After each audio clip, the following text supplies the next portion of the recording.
Good morning. Today is 27th of May 2025 and we're going to be racing today. Today we are at Albury. This is in New South Wales, Australia. The track rating is heavy and the last finishing mile from the last bend to the finishing post is about 400 meters. We've got about 7 races here today. This used to be one of the best tracks in New South Wales at one point of time, but of late things have changed. We are going to be vigilant about what they do and how they do it. We'll take calculated risks if we actually have to, and then we'll move on from there. So that's what we have today. We'll see what we can do here today.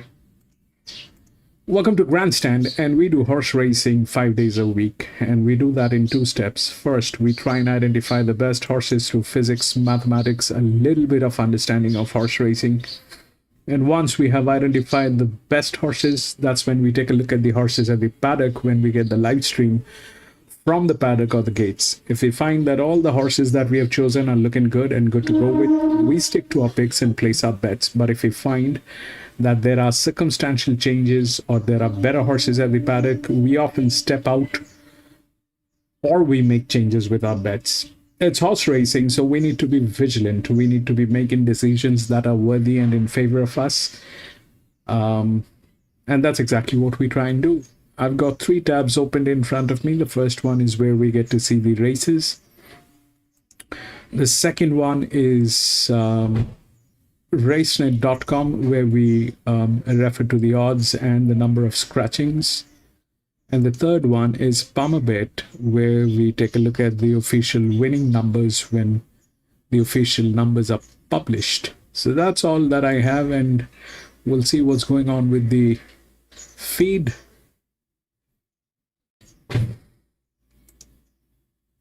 At Hawkesbury, the first event is a 2-year-old maiden over the 1400 metres. A field of 6 following 2 scratchings. They're showing Hawkesbury at the McAvoy is in the saddle for Gerald Ryan and Sterling Alexiou. He looked after himself today, Kieran, hasn't he? The first 4 rides, the first 4 races, and go home. Lovely looking colt by Russian Revolution. Look, his trials have been okay. We'll take a look at the odds. Overly excited as a few others. He's getting out to a price now. In the early markets, he was around the $2. 6, 2, 3, and 7. $4.20 at night source. He's strengthened up. He's tried well. The heavy track's obviously the big query for him. Russian Revolutions, they're so-so. He's tried well on a soft ground, which was back in December of last year, but he wasn't really let go on that day. Nice horse. I'd imagine he settled just behind it, maybe a bunny here, but he's a nice enough horse that he looks well. He's a bit strong animal. He's only going to get bigger as he gets older, but just the heavy tracks the way for him. Horse number 2 is Mark Antonio, and Keegan Latham draws the rails for this David Payne runner. Yeah, been well back, Mark Antonio. I got him on top. I'll be honest, by a little bit of default. I thought he did enough on debut. He tried well prior to that at Rose Hill, and he just took a long while to wind up. Small field here. I don't think he'd get as far back. It was a field of 11. He was back near the tail. I thought he found the line good. The run would have brought him on. So you look at him here, and I still think like he's got improvement to come in. This boy, he's strong right through his chest. He's a lovely looking animal. He's a big boy. If he could just be a couple within them, I think they'll want to be strong to hold him off late. I think he's a lovely horse, and I think that run would have just brought him on a bit. Up next, we have Crocodile from the James Cummings stable at Warwick Farm. Adam Hieronymus rides. I'll be honest, I think it's a chance. As I said, 6 runners, 5 chances. I can't for the life of me work out why it's $2.60. I'm going to have a chat with James Cummings after they go out. He didn't do enough for me in his race here. But that said, I did motive would beat these, of course. There's no doubt about that. With the scratchings, I think it certainly helps him. Maybe he'll appreciate the 1400. I'm not convinced he will, but he looks to get control up front if he wants it. No knock on him. It's a chance. But $2.60, wow, I think he's certainly the one that is under because he's been well back. If you have backed the favourite, though, it is worth noting that the dam did win on the heavy, so that is a tick. But I think you might be spot on, Richie, in that he's bred for further. Let's move on to Like Anything. Ron Quinton trains. Louise Day replaces Regan Bayliss. Yeah, she does. Look, they're going to be running Canterbury. Remember, me and Ballerina kind of ran along up there, and then when they all started to make runs, she got kind of pushed out. She lost the balance at the point of the turn. Took a long while to really balance up. And once she did, I thought she was terrific through the line. That was 12.50, and she's far better suited to this. Through the breeding, I think she'll handle the ground. She tried okay on it. She looks great here. Nice, just walking around the yard like she's just a dude. She's just having a little bit of a play. Nice animal, good chance. Up next, we have Alpha Win, Dylan Gibbons. He's on a high at the moment. He's riding for David Payne. Well, she comes out. This is Hawkesbury, by the way. This is not Albury. I think she'll probably get back. She'll hit the line. She's a nice filly. In time for me, not today. Up next, All Too Clever. Chad Schofield rides for John Thompson.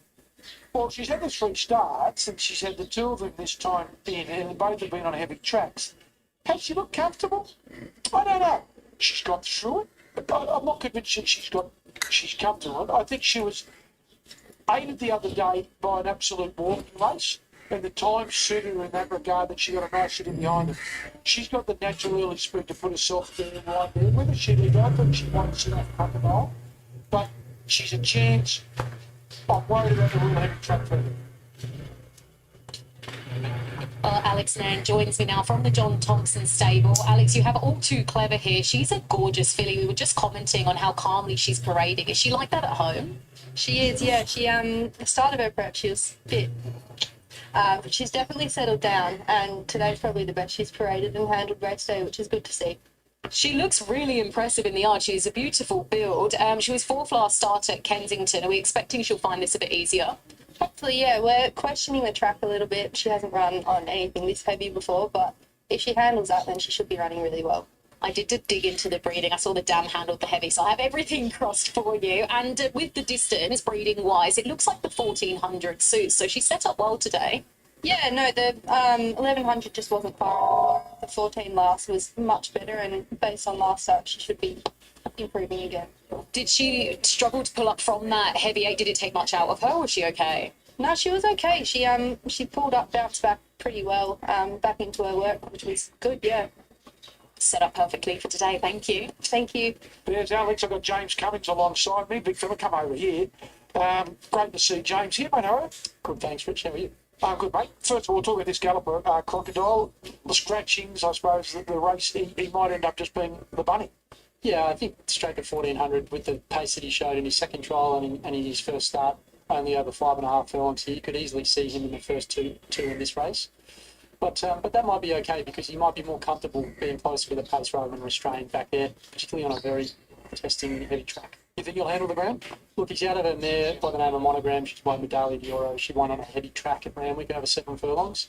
So looking through the pedigree, we decided to take the gamble on that decision this morning. And we just like the look of the race in the 1400 for him here. So he's healthy and well, and we like the way he's settled up. I know it's an old expression, one door opens, one door shuts, another one opens. The decisions mean you're going to go out back as public trainer, James Cummings. You looking forward to it? Yeah, very exciting. And yet, with a couple of months to go, it's important to still switch on, concentrate and knuckle down, train the horses that are in front of us. And we've got a good team assembling for this weekend. And yeah, the stable's ticking over well with a couple of nice, promising maiden winners in recent days. We'll see James Cummings bouncing around the job. Yeah, we will. Good luck, mate. Thank you. There he is, James Cummings, looking fit, I will say that.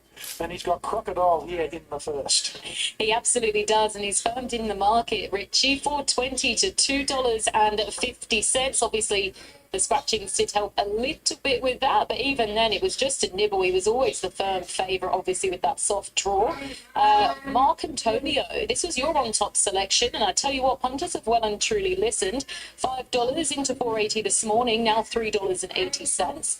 Bello Cavallo, $4 out to $4.80. Drifting ever so slightly, like anything is $8 to $6. All Too Clever, $8 to $6.50, and then we have Alpha Win at big odds of $71. So it's lovely to hear from Alex about All Too Clever because she's such a gorgeous little filly. I know that we've spoken in the preview about how this race is probably one of the hardest of the day. There are about 4 or 5 winning chances, and I mean you could throw many of those in there, and I would be keen to throw the little filly All Too Clever in there, obviously by All Too Hard, and they handle any ground. Clever Blaze, the dam, obviously won on the heavy, so that's a tick. And the 1400 metres looks good down in grade. This looks to suit. And Alex mentioned that racing on the heavy 8 last start at Kensington didn't take too much out of this filly's sales. So that's also great news for this little. And I can't imagine that she's going to be too far off. But there are multiple we can make a case for. I can't believe it's $2.40. It's going to be horses for courses, and as you pointed out now, proving James's as well, through the dam side, she loves wet ground. But $2.40, wow, it just seems really short odds to me. But then again, my top selection, the 550 seemed good odds, $3.40. It's at $3.30. So it looks like they've just settled on 2 and 3, and the others are running for the book. Wow, $2.30, $3.30, and the others are friendly, $6, $6, $8.50, and 100 to 1. So, yeah, interesting. I thought Crocodile would lead, and then I thought maybe All Too Clever, Bella Cavallo, second and third. Mark Antonio won't be too far away, and then maybe it could be a bit close. I don't know. I think they're going to jump, but I think Crocodile may well just find the front and roll, and that might be the big advantage. If it finds the lead, rolls by itself, it might be very hard to beat. Do you think it might be able to get those cheap, easy sectionals maybe from the soft draw? Yeah, I just think it's a matter, if they show it 10, then the others might shut off it. But I think it'll all be about hand on the ground and momentum. $2.30. It's too skinny for me, but it's got a great chance. Absolutely, and the punters completely agree with you, Richie. Trackside here today at Hawkesbury, it's Anthony Manton on the mic. He's calling you home for these 7 races. His numbers in the first are 4, 7, 1 and 3. Let's head up to Anthony and say a very good afternoon. Okay, good afternoon to Kirsten and Richie as well from Sky Thoroughbred Central, joining us for the first at Hawkesbury on a heavy track today. Bello Cavallo comes forward having his first start. Like anything for the next one, and the Affle win with the last one. So the last horse to come forward, Affle win. Be right to go. 2:30 about Crocodile. And the Godolphin Blue, he's got a nose roll on. Adam Hieronymus for James Cummings. Set for the first. HRC Motel 2-year-old. Crocodile favourite. Stand by. Field ready. Signal. They're off now. And Crocodile came out well. He's got the early lead, in fact, just in front from Bello Cavallo. And Mark Antonio sliding up along the inside. All Too Clever. Affle win. And Like Anything is the last one in a compact field. So Crocodile, he's slithered his way to the front here. Bello Cavallo outside the leader in second position. Then came Mark Antonio, who's going to lead leaders back in third, and All Too Clever's in fourth. Affle win, and Like Anything is the last one off the back. And it's Crocodile in front, the first favourite. He leads at the 800 metre point by 3/4. To Bello Cavallo in second position. Mark Antonio's in third. All Too Clever, Like Anything, and Affle win of the last pair. Crocodile just increased his lead there. 600 to go. He's about a length in front. Bello Cavallo pushed along and comes up within half a length now. 3 lengths away then, All Too Clever on the outside of Mark Antonio, struggling. Like Anything's on its back. And Affle wins the last one, but Crocodile, he pinched a break on the top of the straight. He came out to the middle. He led by 2 lengths. Bello Cavallo chipping away in second. Then came All Too Clever down the outside. Mark Antonio and Like Anything coming up the inside, but it's Crocodile well clear, 150 to go. Crocodile's got a big lead. Like Anything ran to second. Mark Antonio, Bello Cavallo, but it's all Crocodile. And Crocodile goes on to win easily. Like Anything ran second. Mark Antonio third. 3 Bello Cavallo here at Hawkesbury. Anyway. Right, so this is what we have for the first one. So if we look through the odds, it's 6-2-3-7. That 6 is the favorite. If we look through the rails, that 6 comes on top. But it's got 10 races. It's got 10 races. In last 10 races, it did not do anything in last 10 races. So I don't know what it will do in this one. The 7 has 17 races it's miserable the way things have happened with this one. 2 has 4 races. That's the only one with some pressure. But here it is a neutral. And that's the only one which is got pressure. There's nobody else who has any pressure whatsoever. And the pressure is not huge. It is running at 12% here. But it's a neutral. So that's where that stands. The 3 is with 2 races. It's an EW. It's probably one of the best hands. 4 happens to be the best hand here. The 4 is the best hand. If we look through the jockey pressure, that 4 has the best pressure. So, but that's again 7 races. What it'll do is, but that's the best hand and that's the best jockey. 4 is a check. I don't know whether it'll get there, but it's a maiden race and it has the best jockey. Now, I am not going to be putting anything on the first one. We'll see how it works and we'll see how things go around. Now, if we look at the pressure line, that 6 has the lowest pressure, which has got 10 races and did nothing. Then comes 5, then it is 3. So that 4 has the jockey, but this 3 and 4, they probably are the worst horses here.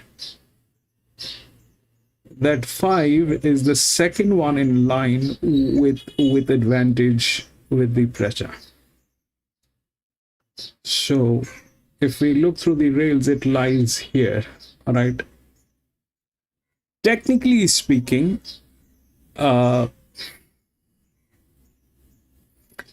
are also like that. They never win. They never deliver, or they only deliver when it is rigged. So that's that part of the story.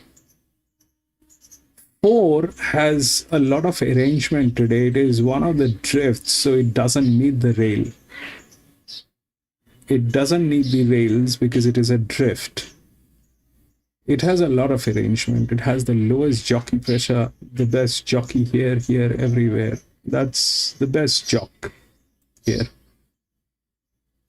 Now, if it goes on to the quality of the horses, which I doubt it will, because somehow this thing doesn't work with these smaller tracks. Somehow the problem is, if the horse is actually not above 40% here on the FR, it gets very tricky with the pressure line. So I don't know if this one will be able to carry that pressure. Though the pressure is not huge, but technically speaking, that too has the pressure. It's an 1100 meter. That should deliver. But if that fails, then probably it is 5.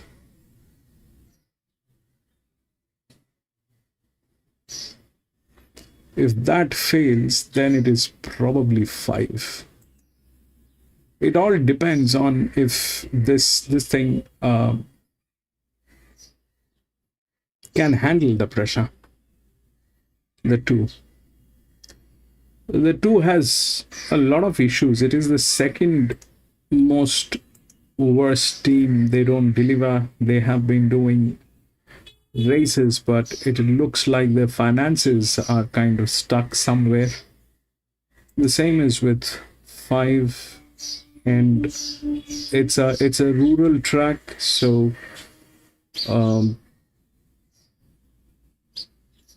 we'll see how it works, because I definitely 2 is the second favorite. All right, 2 is the second favorite, and 2 is the one with the pressure.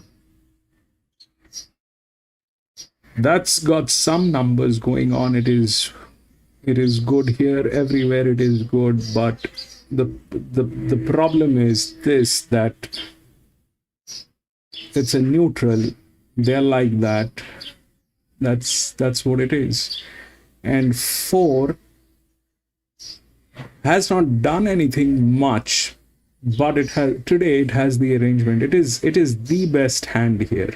All right, these guys are professional. They've been making money. How, where, what, that's separate, but they have been making money. These guys have been into this. So that's where it stands. It's got the best jock. It's a maiden race. So we'll see how that 2 handles the pressure. If the 6 is the favorite, all right, it has 10 races. It did not do anything in last 10 races, so what it'll do here is an assumption that I want to avoid, because 10 races you've done nothing and then you become the favorite. That's a little weird. I don't know if this pressure this thing can handle. The 7 has 17 races. It's the largest outer drift. That's anyway the second horse pool. The largest outer drift is the second horse pool, but they also default when they're within the rails. But it's like 4 or 5 horses racing today. Here it's about 6 horses, so should get a place. I don't know yet, but that's how it stands. These 2 are good, where 7 has advantage. This one is pressure because of the performance, but it has been set as a neutral. The best jockey is on 4, and they are the best hands. And the 6 is the favorite with 10 races, which has done nothing. So I am not going to get into this, and I will not advise anyone to get into this, because this can go any direction. They have weird horses. They have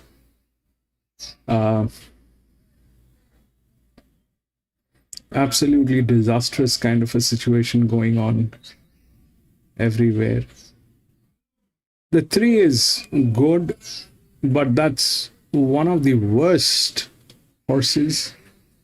The 4 is not great, but it has the jockey and the hands.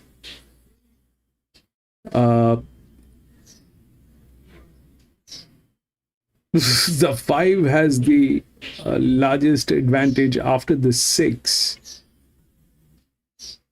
So, not that it is a great horse. 7 and 2 are average, out of which 2 has a pressure, but it doesn't have the jock.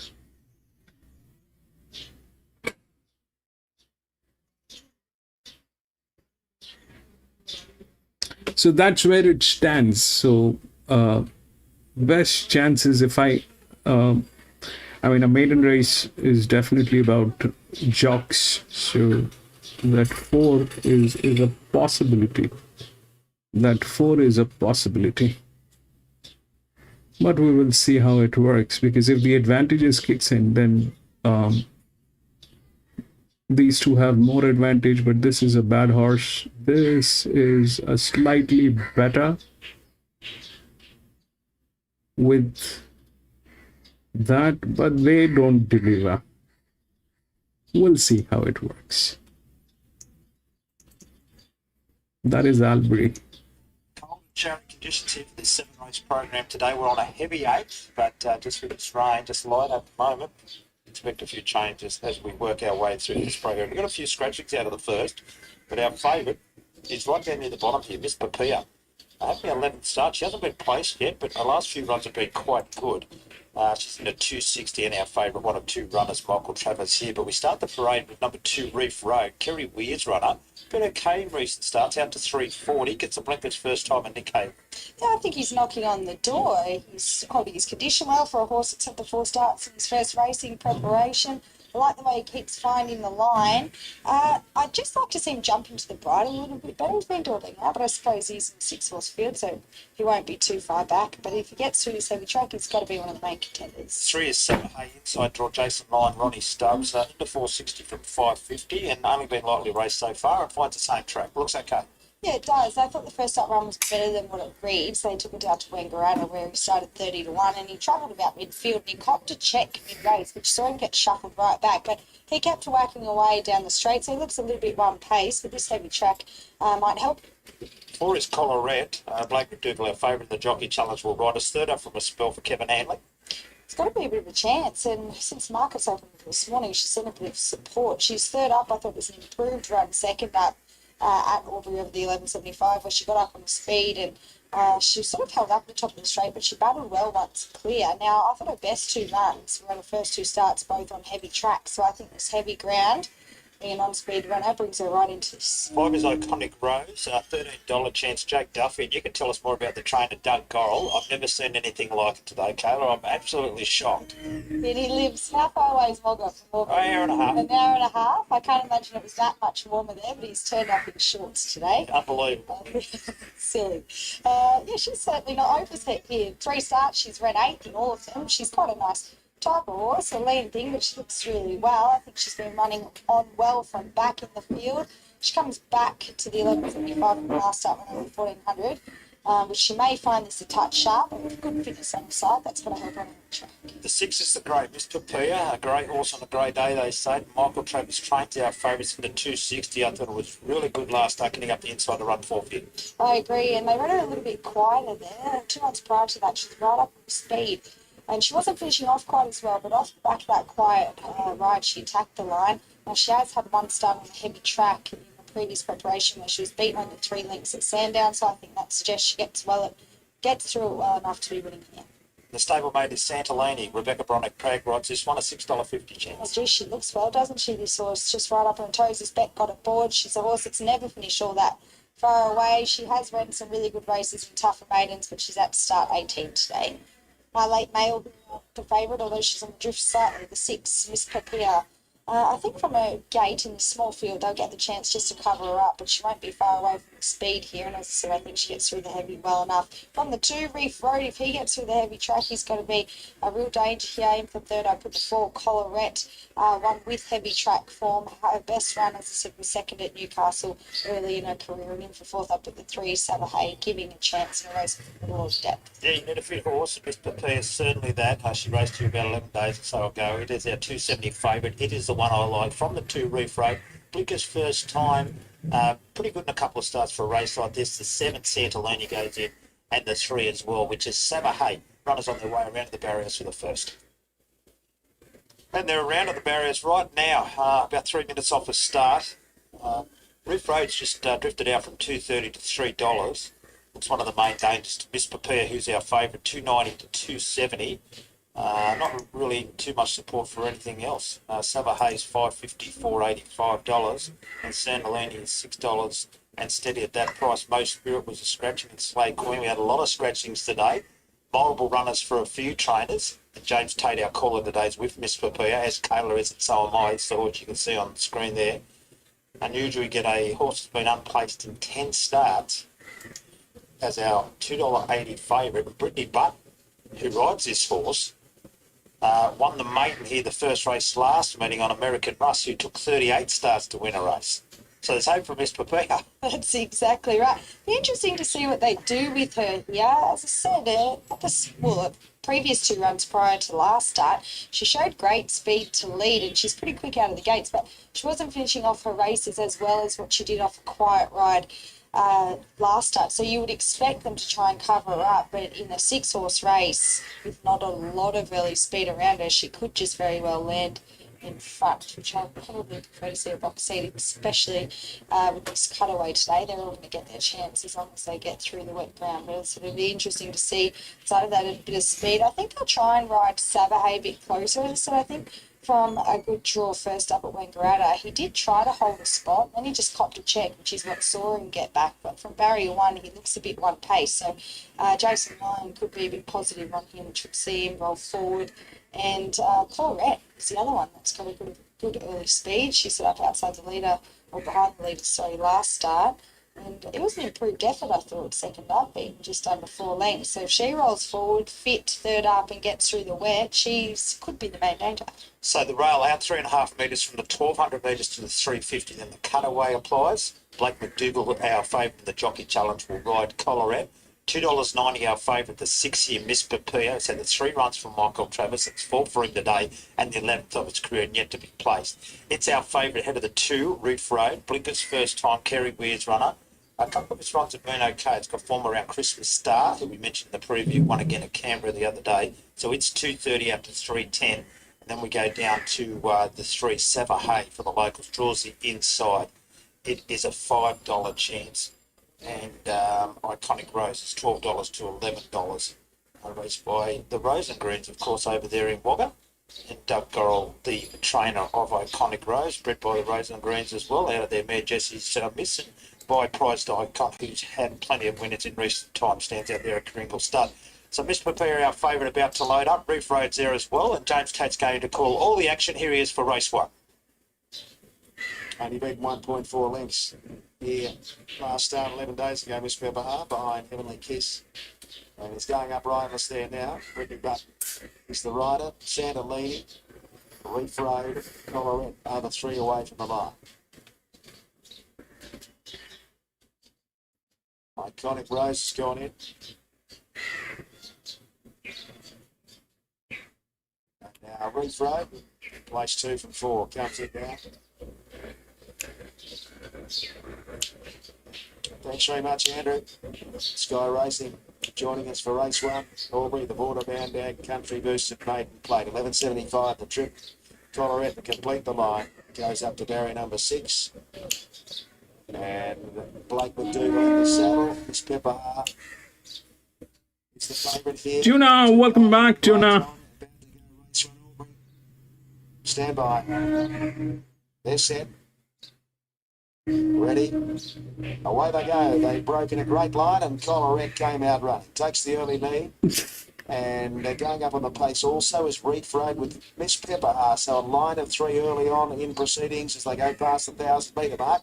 Savahay settles 4th, Sandalini 5th, and Iconic Rose is last of the 6, about 6 lengths off the lead. And the favourite, Miss Pepper, leads by half a length with 800 to go, running second, the second favourite. 3.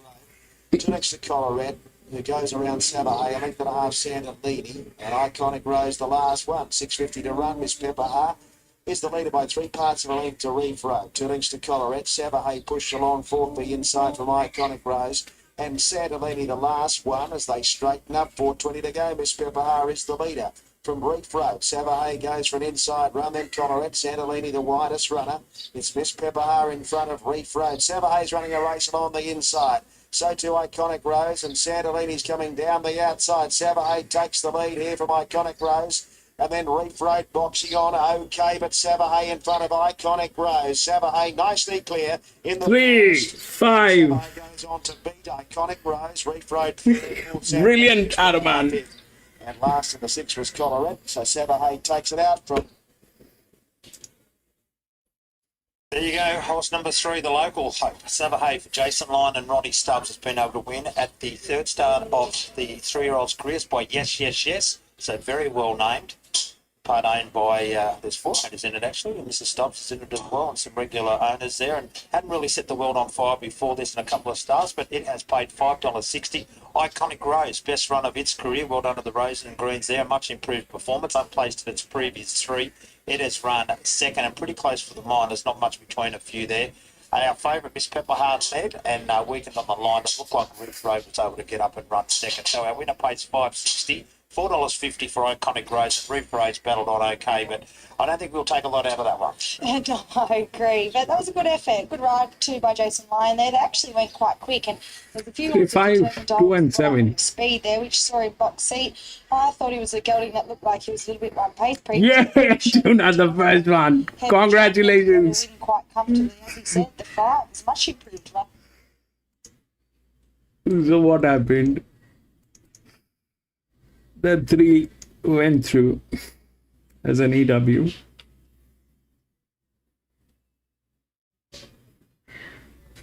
Then came the 5.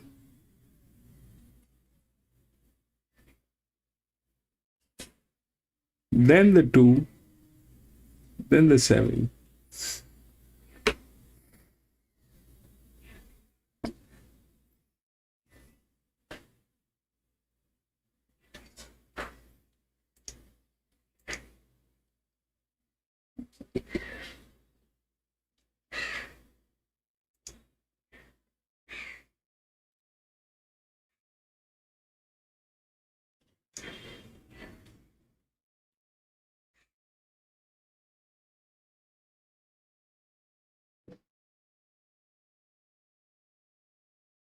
So these two are actually bad horses. These two are actually bad horses.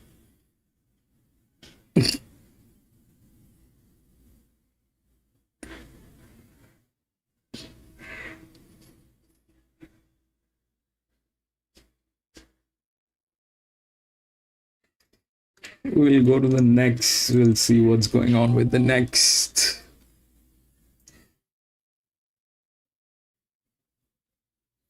Four and 12 has been scratched.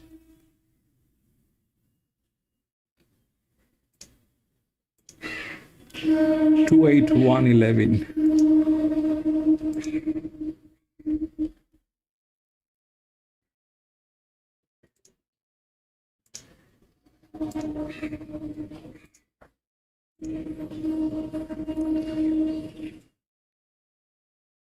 Brilliant job, Tuna.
the older 3-year-old horses here, but I think he's a nice horse. I still think he's got improvement to come in him. He's certainly got a bit of height about him.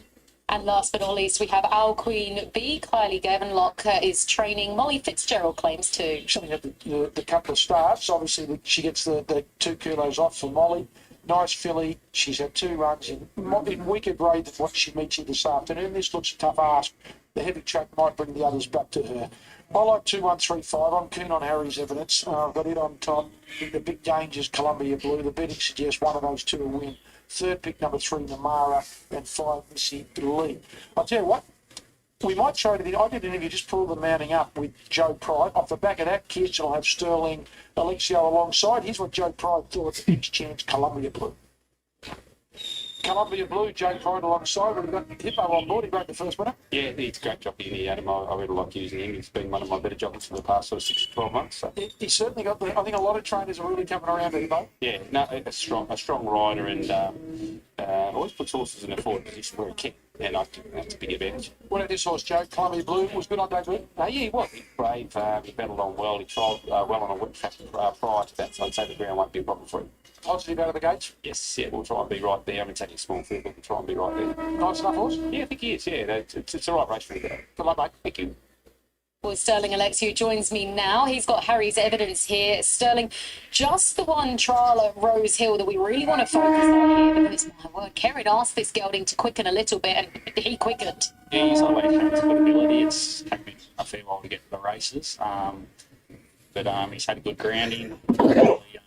Very wet track today. First up's probably the main question mark, but that race will probably answer the question here. So really happy with him. Can't fault him. I think he was on a good to soft track. He'd be interviewing me after the race. Just whether he can handle the heavy track or not remains to be seen. And what about the distance? Because of course this is over the 1,000 metres, not the 1,100. Would a little bit further suit, or with the heavy track, it's a slog? I think we're sort of clutching at straws there. I think on a dry track 1,100 would be perfect, but obviously with a wet ground 1,000's probably going to be okay. All right, so not feeling super confident just because of the track? No, confident in his ability. Just obviously the wet track's the big unknown with him. So I think he was on a decent track. But yeah, I think he's the winner. And where do you think he'll settle in the run? Because I found this speed map really hard. I didn't find there was a clear leader. Just left it to Kieran. Small fields, wet tracks. Good jockeys know what they're doing, so I don't like to give them too many instructions. Thank goodness for them. Good luck. Thank you. It doesn't surprise me. I think I said in the preview, I think there'll be one will start well into the red and one will get out. Just for the simple fact that I think the punters are rally to 1, and they certainly have Harry's Evidence now $1.85 on tab fixed odds. $1.85, number 1, Columbia Blue. Even though it's out to $2.40, the boys are still saying there's plenty of money for it. But the others, they're all friendless. $1.85, the favourite. Doesn't surprise me. Harry's Evidence into $1.85, number 1, Columbia Blue, $2.40.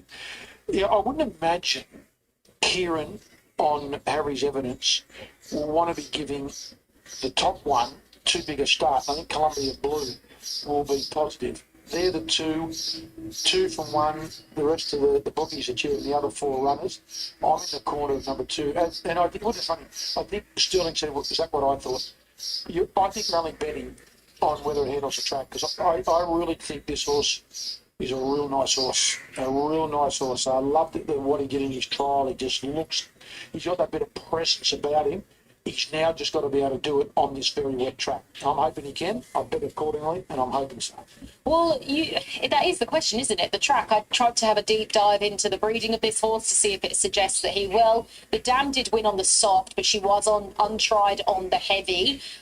This distance looks perfect. The dam won over the 1,000 to 1,400 metres. So you would expect with the dig out of the ground that the 1,000 is going to be more than enough for this runner.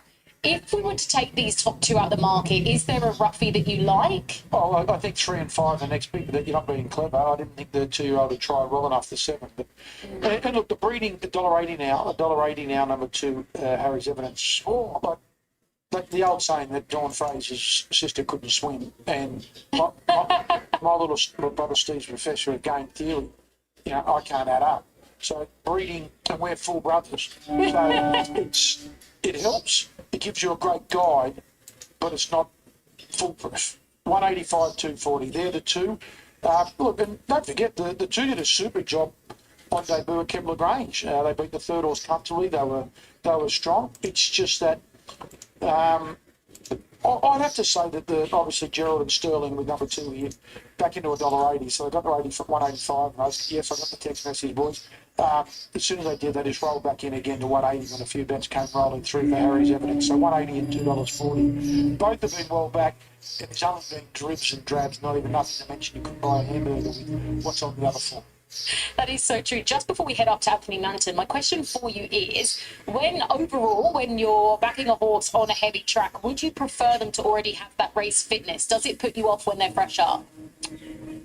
It depends. Sometimes, most definitely. But the other one's only had one career start. It's only had it's on debut. So they've both done a bit of work to come here today. And as Sterling said, it's 1,000 metres. They'll be jumping, putting themselves there. 180, 230. A stack of money for both of these. Two best backed in front of one. The others are friendless. Here's Anthony Mann for the second. Good luck, punters. Missy B about to come forward. Now Queen Bee will be the last one. And well, back to you, Harry's Evidence. First starter is by Harry Angel, Gerald and Sterling for Karen McAvoy. He's in the yellow jacket. Ready for the second at Hawkesbury. They're off. He came away well, Harry's Evidence. He was away about second and he's showing speed with Columbia Blue underneath him. And the two favourites, they'll run one too early. Our Queen Bee takes attack behind those in third position. Namara sliding through on the rails fourth. Missing that position and Night Sphere's the last one. So Columbia Blue's in front. Harry's Evidence half a length away second. And at the 600 metre point, the two favourites, they're 5 in front of the others. Namara's in third.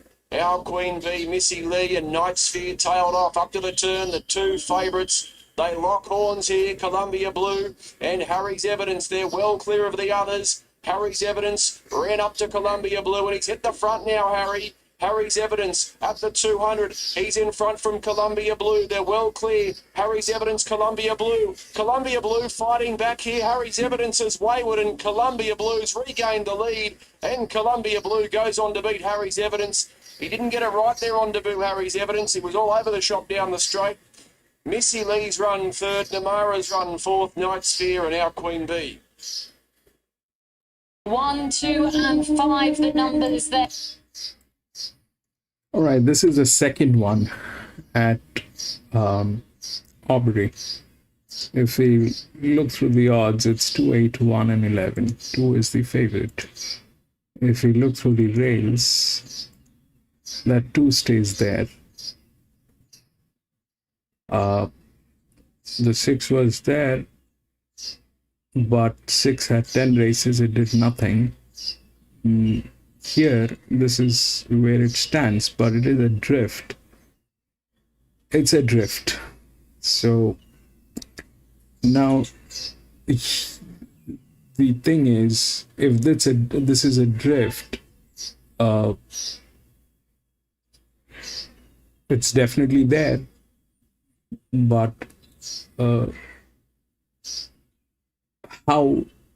This is the lower drift, this is the larger drift, and we have the largest inner here, which is standing there, and it's probably one of the horses which is gone absolutely nuts, but that's the largest drift, which is actually a linear. It is not in a position to win from any angle, but because that's a drift, it is possible that it will get in, and you know, it's possible, it's quite possible, but it's not a great horse, so we'll not talk about this. So if we look through the rails, we've got these 4 horses which are here.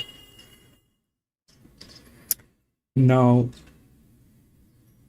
this definitely is one of the best horse, so it doesn't look like, if this cannot handle 6%, then it is actually feasible to send this to somewhere else to do something else. It's not meant for racing. That's 6%, right? That's how it is. It's one of the best hands. Here we had this one, the 2, which was at 12%, right? Which was set as a neutral, but here this one is a lower pressure, 900 meter, and that's where it stands. So if we look through the rails here, then the advantages are definitely here.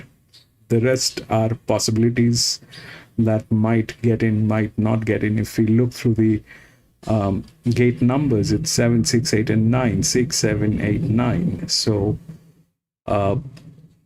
8 is the second favorite, which is also good because that's one of the best horses with one of the highest advantage. It's got the jockey, everything. The jockey pressure is here with 8 and 2, right? Wherein 8 definitely has a better jockey that's there. This is a pressure, and that's where it comes up. But if we look through like that, so that is that, and then probably it will go somewhere here. This one has 0, so this is okay. This is 14. Probably we're looking at a it's neutral. It's not that it will not get a place. It will get a place. How, we don't know, but winning chances definitely is. If this horse fails to deliver 6%, then we are. It's got 5 races. I mean, look at the difference at Doomben the other day. There was one linear which was racing for a 2000 meter with a 98%, and this one is at 6%.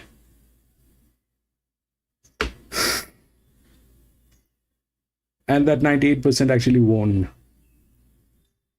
So this is how it stands. It's in good hand. The horse is good. It's one of the best. This is the best horse, hands down. This is the best horse. So that is possible. 8 is the next one with the largest advantage, which is here, but the highest advantages will come down here with 6 and 1. Here, both of them are very bad horses, but you never know. This one has got 6 races, did nothing. 1 race did nothing, but with a huge advantage. And we've seen that 5 getting in with that advantage. The 6 failed because it is actually a bad one. So chances, if 8 is at 575, this is 565. This is from gate number 4. But it's, I mean, knowing this is like this, who want to get into this? Out of this, if the 8 doesn't knock this thing out,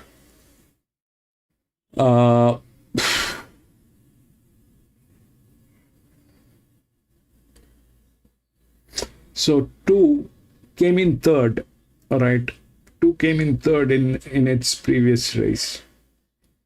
The pressure has not changed. It is the same pressure. 2 came in third, wherein 8 came in 6th, and then it was scratched for one of the races. So it's got a reduced pressure than the previous race.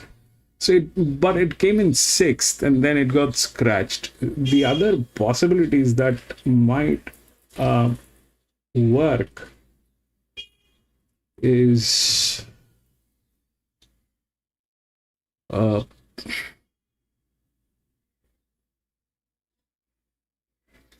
that's not there. 9 is 5th.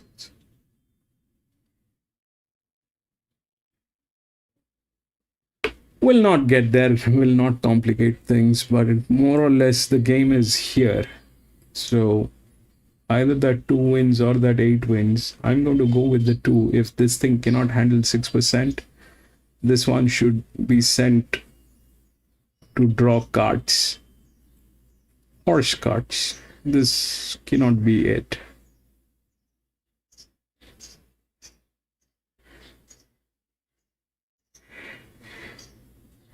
But this one 6. It's a good horse. Should be able to handle that 6%.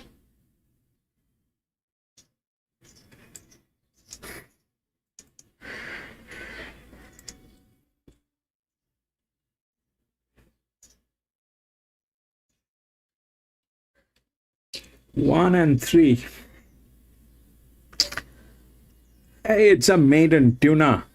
It's a maiden. The thing is, there's a huge advantage. I mean,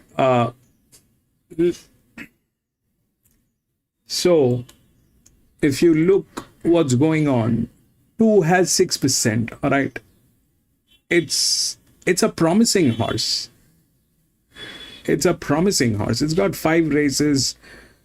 It's okay the way things are. It's got the rails, it's got the physics, it's got the team. It should win. Now coming to 1, 1 has just 1 race. We don't know what it is capable of doing. But when we use predictive modeling, this thing is not a great number compared to these numbers. It's not a great number. It's see, the pressure definitely makes a lot of difference. That's there. The pressure definitely makes a lot of difference. But it's a maiden race. This one has the highest advantage. The 6 has 6 runs. It did not do anything.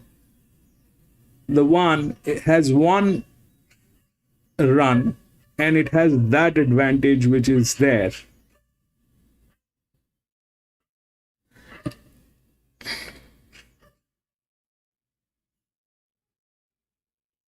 The 3 is, I don't know if it jumps from there to any of the positions. That is a separate thing.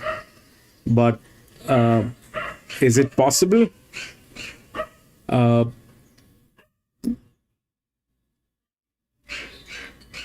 Technically speaking, that's the largest drift. It is capable of getting into a position through physics. I don't know in the process whether it'll go to heaven. I don't know that, but it has the physics. This thing doesn't need the rails. All right, this is the largest outer drift, which is actually the only linear here. So it's got the physics. Getting into a position is not a problem for this. But it's got 11 races, and it's not impressive the way things have been, and doesn't. I don't know. If this thing cannot handle this, then this should be sent to somewhere else. And if the 8 beats the 2, is it possible that we go 8 and 2 queen? No, that is, I don't think is possible. If that was possible, that would have made sense, because if the 8 wins, this thing is not getting the second position. Then it is either the 10 which will get in, or somewhere from here something else will get in. Then it is out. If it doesn't win, then it is out. It's probably the 3rd position. it has to win. If it doesn't win, then it'll not. Queens will not work. Forecast. I don't know whether it's very high risk on these things. So yeah, 2 is good. 8 has advantage with jockeys,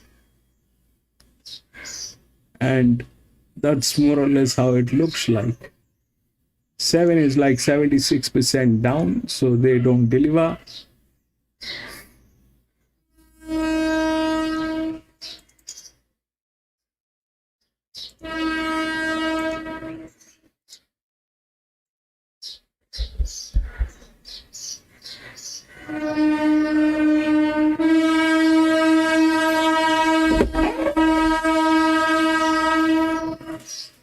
No, 3 is a great. 3 is a great. Greys are not great for a heavy ground and for these distances. Greys are not great.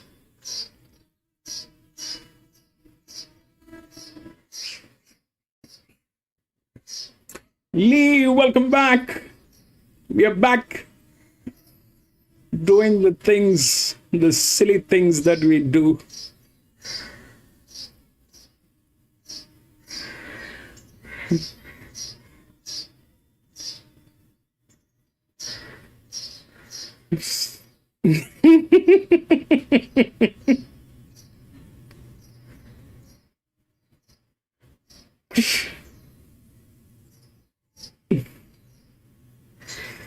It's got blinkies.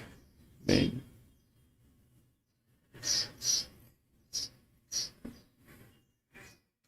Why is it mute?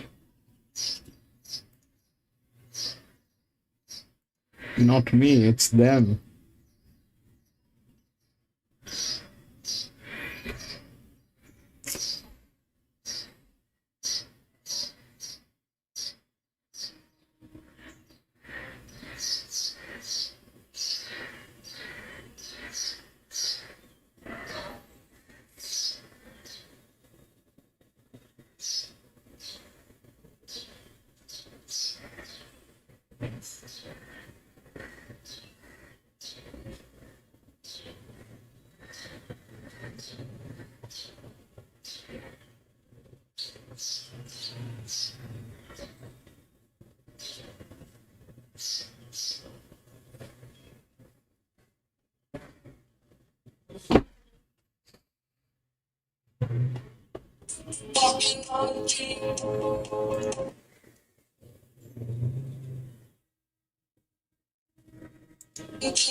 We've had one race run here at Albury. It was taken out by Samahay, a $5 chance. Report from the jockeys. The track's pretty good. No rain looks like at this stage, so still a heavy 8.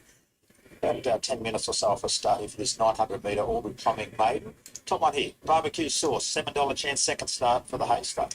Nice little horse. He looks like he could potentially get himself a bit worked up, but he's holding it together well right now. He was for all the chance on debut at Bendigo. He showed good speed to lead over the 1100 and was ran down the last furlong. The rider reported I heard a few respiratory issues, so noises, sorry. So right back to 900 suits. Heavy's obviously on. His trials were good too, Carla, and he just deserves another chance. Very suitable race. Donegal Bay is our favourite for Danny Beasley, Pierre Woodville. Out to 240. First start for Danny, couple of runs at Victoria. Yeah, all of these runs have had merit, haven't they? He's always been back and found the line really well. I've got a couple of issues. I thought the 900 might be a touch too short, and I thought his worst run was on a heavy track. I could be giving him one bad run on the heavy, but he'll be the strongest horse late here. The 3 is Final Crack. We'll have a good look at this horse. It's a parade. So it's first start for about 12 months. Next 2K rides for Peter Marsh. Showed a fair bit last campaign with some fairly good performances that would be strong enough to win this race. Now, it's first up today. What can you tell us, Carl? Yeah, I like the look of him. Now, I think he parade's really fit for the, especially at 900 metres first up. He races well fresh. He was always around the mark, and it was only bad runs at the end of his prep where he pulled up lame, obviously. Excuses for that long spell. He may do it a bit tough from his wide draw. he'll swim, and obviously looks good enough for his first up. It does look fit enough. The 5 is Stairway, a stablemate to our first weirdo, again from Ron Stubbs, and it looks very, very fit. You need that today. Nice straw, and Joseph Lyon in saddle. Can they make it to him? Potentially, I mean, tried to cover this horse up, I thought, last start from a wide draw, and he just charged through the bridle at Wangaratta. And he still found the line really well despite that. I think from his good draw today, they'll get their chance to cover him up and see him relax. And if he gets through the heavy track and finds the line as well, he's got to be a hope. 6 is the third master, Michael Travis at training, at $26 from 51. Yeah, it's a horse that's got good early speed. He's beaten 12 lengths last time. You know, I get so nervous when, you know, we have these tracks. I get very nervous. This one for the lead. I don't know what to believe. Still returned a little bit sharper, I thought, off the back of that trial. I mean, last preparation, I mean, he never showed a lot of early speed, but he was always finding the line well. But in that trial, he got up outside the leader, and I thought he was really good to go in second there. He was nice and bright on his toes. I don't know what to believe. If that two cannot handle 6%, Good support. Yeah, that's right. And obviously, with first that up, management, then last preparation, which was all in her first racing preparation, was quite mixed. But she looks ready to go off the back of it. condition of the track is terrible. It's a heavy 8. On a heavy track too, so it gets the right conditions. 9 is Mahi Mahi, $17 chance. Lachlan King. He's Mahi been in Mahi. pretty good form around Coral and Albury. That's a fish. She's at start Mahi 19, Mahi. which is always concerning. But she's been running the line well the last couple. To go at Wagga, beating a length, and then last start at Bendigo, I thought her heavy runs in the past have been okay. But as I said, start 19, it's always hard to give them a good push. Majestic Maroma is the 10 for Olivia Osmond. Yeah, she's a mare that's got good early speed. The last one was 8 days ago at Corowa, where she led the field up, and I thought she looked the winner and was just nabbed late. She can certainly give the sight who she gets through the wet ground. And the last one here is a Queen Cage, draws the inside JD Thompson Quake Pro, $11 chance. It's very, very Now, I'm not going to get into it. I'm going to step out. She's just not firing a lot. It doesn't look good from any angle. Out. I don't know if, I mean, I don't know why I'm getting this question in my head that this guy might not be able to handle that 2%, that 6% on there. I don't know why it is doing that thing to me. I think it'll go to some of the advantages, especially that 8. I don't know. I don't have a clarity. This one is a drift. It is the moment the drifts are there within the rails, the moment it is here, it has backfired so many times. The moment it is there on the top rail, it has backfired so many times that I and on good tracks, on tracks like Doomben, Ranwick, Flemington, that is where it has backfired. And we are at Albury. I'm out. It's off a start. Danny Beasley has our favourite. And Kayla caught up with the former champion jockey a few minutes ago. Danny, just the one running, so after you scratched Jardo, interesting one, and Donegal boy, you haven't had him for long at all. No, he's only been in the stable about 4 weeks, I think. Come down for a Graham Beck, and yeah, Mr. Beck owns him. He's actually a homebred, this fella, so yeah, it'd be nice to get him to win a couple down here. What have you made of you at home?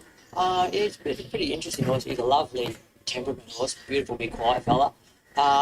Just still learning about him and working him out a bit. Just sort of watching him through plays in Melbourne, he always sort of got out of his ground and sort of, he looked like he sort of thought about it a little bit a couple of times. So I thought, we'll bring him here, and had a good talk with Mr. Begg and bring him here and run him 900 metres where he had got time to think. So he'll probably get run off his legs a bit early, but I would imagine he'll be pretty strong late. Do you have any concerns with this heavy track today? He seems like he'll handle it like I've worked him on soft ground and he gets through it pretty good. He's a big shouldery horse. He's the owner. He's saying it seems like he'll be able to handle. So it's all a bit of a question mark. He did have one run on a heavy track at Pack, but Graham told me it was an end of run preparation, so I sort of don't. I mean, he's not sure. Even he's not sure. It's good to hear. I'll just quickly touch on Jardo. She was excellent, obviously, in the Wagga Guineas. You scratched it today. Where do you go with her now? Possibly go to Corowa next week. There's a couple of races that sort of looking past that, so I thought Corowa next week could probably set her up better for those races. Today, Even the owner is not sure whether he can handle that pressure. What kind of a nonsense. And she's still learning her craft. I thought, she's probably going to get stuck 3 or 4 wide, and she just hasn't learned to sort of come back yet. So we might run her in something short next week and teach her to come back a little bit. Hopefully it's just all a work in progress with her at the moment. Good luck to you, Denny. Thanks, Kayla. He looks fit enough, he could still ride, but I'll tell you what, he probably wouldn't like to be out there today because it's just a bit sleety now, this rain, as it sets in for the second race, just under a minute off the start. It does have the favourite though, Danny, Donegal Bay, $2 to $2.90. Ahead of the 8, they just keep putting the money on the local hope here. The Donna Scott runner, Magnolia Star, $7 to $3.50. That's a good go, and it's won its 2 trials in preparation. And the 1, Barbecue Sauce, $5.50 to $8. They're the main 3, and to a lesser extent, it's the 11. Right down near the bottom, horse number 11 is on the 4th line there, Queen Caves, in the $9.50 from $12. So no change to the track condition. Our favourite's about to load up. Donegal Bay for Pierre Goodvillain. He rode a winner here recently for Danny. Had a winner here at the last meeting, Danny, and he's trying to get this horse over the line. Jado Scratcher to go around a Corowa next Monday. Almost right on start time. 2.90 it's come in, but good support here for the local hope. Donna Scott's runner here as they're about to be let go for race number 2. The money horse here certainly is the 8 Magnolia Store into $3.30 now from $7. Here's James. Come forward, his final crack, number 3. Gelding is going up riderless. And they're all locked away for the Albury Plumbing Service Maiden Plate 900 the trip. Red light comes on, they're about to break, 10 going round in the second. They're set. Ready. Line looks good. Down to go. Starter not quite happy with the line. The red light still blinking away. Bit of movement towards the middle of the line. 5. The red light still blinks away. Starter still on his ladder. God knows. Magnolia Star well back second favourite. Racing, they're breaking a really nice line. Majestic Marima away to Now a the good 10 start. is... Magnolia Star is going up on the pace. Donegal Bay is going to settle last. Where did that 10 come from? Okay, 10 is there within the rails, yes. Final cracks out deep. Zero pressure on that horse. Wallaby Jack's a long way back with Barbecue Sauce, and Donegal Bay the last run, 7 off the lead, 500 to go. Majestic Marima in front of Magnolia Star. Queen Caves the inside, Stairway comes into a deep, followed by Third Master, Barbecue Sauce back along the inside, and Donegal Can you Bay's believe got this? to the outside, and they're starting to make up some ground. Magnolia Star, the well back second favourite, races up quickly. Can on you the believe outside this? to go up the Majestic Marima, but Donegal Bay's charging home down the outside. It's Magnolia Star in front of Majestic 8. Marima. Donegal Bay is finishing 8. off very fast, but Magnolia Star won it from Donegal Bay. 8 Majestic to Marima 10. third, Barbecue Sauce was 4th, and then came final crack Wallaby Jack. Mahi This is Martin not behind right. Queen Caves being followed by Third Master. Stairway, 8 to 10. one of the last. Magnolia Star, very well back, was around $7 to $3.30 on the 10 fixed odds. 8, 2, 10 and 1. Very, very impressive. Ran right up to its trials. Won the 2 trials. 8 to 10 and preparation for 1. its return. Well, So what happened? This 10 was well within the rails, alright. The 10 was well within the rails with zero pressure.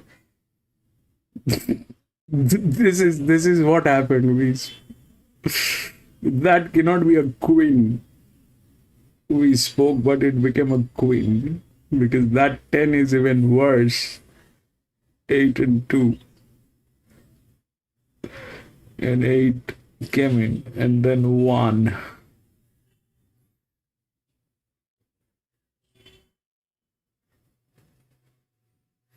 I don't know what happened actually. Is this a fault of the jockey? Is this rigged? Is this what? Because what are you trying to say that a horse which has got 5 races and has done everything all good, you've assigned 59 kilogram on that horse thinking that this horse is a good horse, and that turns out to be a 6% on the capabilities and the performance, and that horse cannot deliver a 6%. Wherein a horse with a better jockey just, and the way it stormed in at the last moment, going to the third, I would have accepted. If it had gone to the third, I think I would have accepted that in a better way, because then I understand that it was not capable. But it was quite capable. It stormed in at the last moment. So what was it?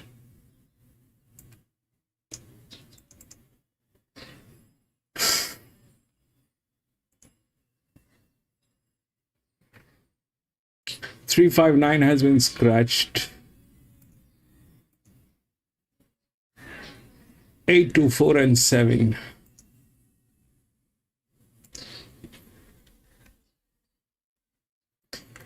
8, 2, 4, and 7.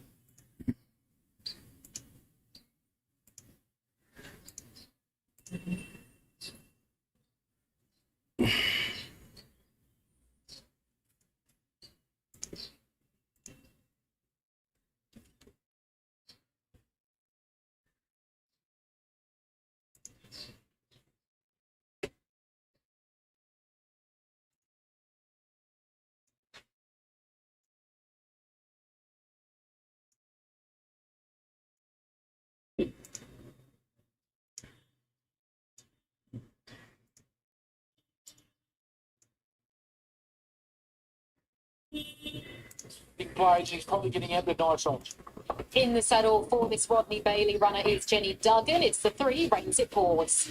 Been on the heavy track the last couple, he hasn't fired, but then again he hasn't fired on top of the ground either. Hard to back on what we've seen to date. He's a nice enough horse, but maybe he needs to just find a little bit of confidence somewhere. Shalar Jet is up next from the Ed O'Rourke stable. Emily claims 3. Only had the one start. That was, about a month and a half ago, was it? Shalar Jet. I'd imagine they'll try and be a little bit positive and roll forward.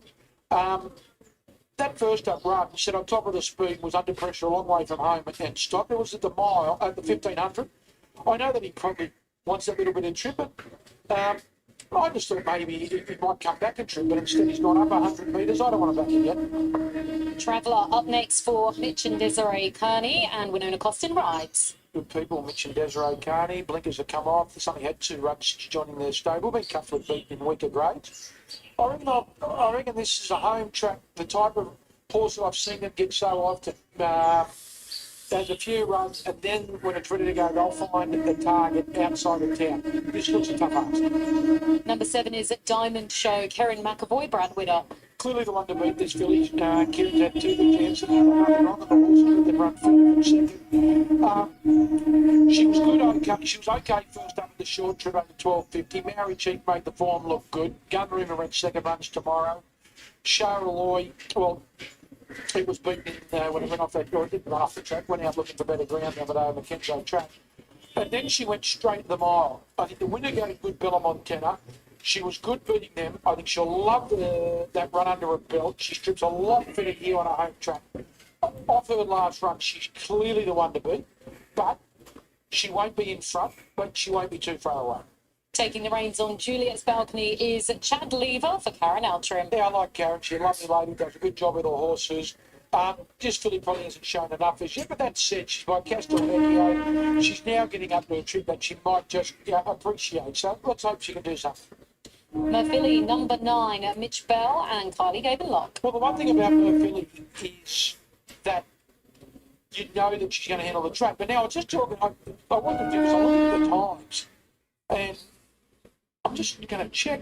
I hope I'm not boring you, because a lot of the judges think this track is a lot better than what we're seeing at the moment in relation to a 10. So I don't think we've had an upgrade, have we, as of yet? No, we haven't had an upgrade as of yet, but a lot of the boys I'm thinking that it's, an 8 around, maybe a 9. And even better in the run home. This filly was good the other day, Wire. Little freshen up, rolls, finds her own spot. She's a leading player and probably the main game in the favourite. Okay, final runner is Reverberates up what it claims at 1.5 from this Bradford up competitor. No knock on this filly. I thought she was great first up at Newcastle. She was a little bit flat, and plus she jumped to 13 up to the mile. Barrier 1, suck up, do no work, home track. You'd imagine she won't worry the sting out of the track. I think she'll like that. She looks well, and she's one of the leading players. All right, well, that is a good field of 9 to go around in this event. Joining you now, Richie, is at Rosie Parks from the Bradford up stable. Yeah, she's the right end. I know the stable wouldn't open the doors this morning if Rose wasn't there. Is that right? Oh, well, I don't know about that. What about this? It's the Bradford Up Racing sponsored race, so it'd be nice to win it. Oh, yeah, well, we'll see what happens. What about this girl here? We'll talk about Diamond Show. From 12.50 to 16, I thought she was terrific second up. Yeah, definitely. I think she's always been a filly that's going to get over a little bit of ground, and she tries quite hard, and she's put in some good races. So she's in form. It just depends if she handles the track today. That's the query, I suppose, on all these runners. From a good gate, instructions for Kieran? Kieran knows her. He's ridden her and he's trialled her, so he's just we've just left it up to him. Obviously, we don't want to be too far away from those leaders today. She sort of takes a little bit to get going from the barriers, so hopefully he can get her in a good spot. Small field, it's always a little bit tricky sometimes, but he knows her well. So the stablemate down the bottom of Reverberates, I thought was good at Newcastle, a little bit flat second up. Yeah, I think it will be interesting to see how she handles the track today. We're going to be quite positive with her. There doesn't look to be too much speed in the race, so we'll use that barrier, and Zach knows her well, so hopefully that helps. I know Brad and Melissa are very big payers, so I usually give everyone $10. You can have 100. What do you put the 100 on? I don't. Johnny Cortina, the Warren's Diamond Show, he's just over your shoulder. I usually don't like to tip, but off last run, Diamond Show is in form. Again, it's just whether they both handle the track. Good luck, mate. Thank you. You love when they don't want to upset any owners. Johnny Cortina just over the right shoulder, and then he said, "No, you better tip my horse." You're almost asking them to choose between children. Yeah. Well, let's have a look at the market and see who punters are picking here in this 1600 metre race. I'll tell you what, Diamond Show has just jumped in even further. Originally opened at $2.50, was $2.40 this morning, and it's now $2, which is the shortest price it's been all day. Murphy's in that second line, $3.20 out to $3.30. Reverberates draws the rouse, $5 into $4.80, and they are the three runners in single figure odds. We then have Belgrano at $11, Coralia at $12, Shalal Jet $34, and then we were up to big odds, $71 or more for the rest of the market. So well supported is the fave, Diamond Show, a 3-year-old Almanzor filly by Miss Zanella. Last ran just under 3 weeks ago to place second at Kembla over the 1600. Missed out to Bella Montanga by 4 lengths, but looks to be primed here. Obviously, Richie has the fitness under her belt. She's had just the 5 career starts, has plays, so she looks like she's leading towards a win, and hopefully should get a nice easy run in Transit. Yeah, look, I thought it might ride Reverberates a little bit quieter, but they're going to be positive. So Paralia rolls forward, Reverberates kick up from the inside, Belgrano holds its spot. So it's going to be interesting, and that should just allow the favourite maybe to lobby and say 4th or 5th and just stalk them. Heavily backed in even money now, but there's been very good money for Kylie Gavenlock's horse too. Murphilly, it's been $3.30. Reverberates got the $5.50 back into $4.60. The interesting runner for me has been the big drift Paralia, who goes forward, handles wet ground. I know it's a different grade here, but it's going to be on speed with the blinkers. I think it's big odds at $13. Nearly just over a peanut as a saver on it, but this favourite been very well backed. $2 into 2. What was the best price they bet the favourite today? Diamond Show, $2.40 into evens. Yeah. And the old people like me, yours for theirs. Old? Yeah, but that is yours for theirs. Yours for that? No, what does that mean? Oh, yours for theirs, even money. Oh, Yours it's for theirs. evens. Yeah. Do you know I like 6 of one, half a dozen of the other? That's my But that means nothing in it. True. That means nothing. Wrong saying. Yeah. my daughter loves saying things, and then she turns around to see if she got it right. She just looks at you. Is that it? No, I said, wrong time. Oh, never mind. Wrong time and place. Oh God. But this favourite, yeah, $2, $3.50, $4.80. Yeah, I was surprised. I thought there might have been a little upgrade. I just talking to jockeys, but no, there hasn't been as of yet from the stewards. I've seen a couple of them out there walking. Did they say where it is better? Because some of them were sort of trying to stamp along the They don't rail. know. They don't know. No, they all. A few of them have said we are coming wide. The owners and the trainer want to say. I say every time, and Adam Ironic's in the first. He hugged the rail, kicked the 600 that just rolled off as they straightened up, just to make sure where he wanted to be. I think you want to be away from the inside, but I don't think you need to be anywhere not like the outside fence. And if you circle early, I just think sometimes you hit a brick wall. This is odds on now. This is tomato sauce now. This is 195. Oh, Diamond Show, 350, 480. If we can get a cameraman, there's number 2. 1, 2, 3. No, it's got 4 legs. It's out to $17 per hour. I don't know. I just had a peanut. I just had to have something small just for the kids to eat. I just thought it's massive odds per hour. Out to $17, but this favourite been very well back. $1.95. If it's going to win, we're going to see our first horse win from off speed. Now, what's the clerk of the course? He's charging down the straight. I wonder whether someone's lost a whip or a shoe. Oh, please. Well, Chad Lever's just dismounted from Juliet's balcony, and I reckon the clerk of the horse is looking for a shoe. That's what I'm tipping. Yeah, I can't. He's not there. He's over the. Oh, where is He's it? over the mile, so he's just in front of the gates of the mile. So It's quite, the sun has really come out now. I know, but you looked at the top of the strap. The sun's in my eyes. Horseford's a tricky track, Richie. What can I say? I get confused. Yeah, I got a feeling. Well, he hasn't found the shoe, or was there something there? We don't know. I wonder if Anthony Manton knows upstairs, but he hasn't said anything on track here. In Australia, it could be anything. It could be a snake. It could be a bird. It could be a blooming I kangaroo. know, but Chad Lever got off. See, Oh, right. Chad Lever's off the 8 at the gates here. Is he Juliet's heading back balcony. up? There's Chad. Yeah, replay. So it's lost a shoe.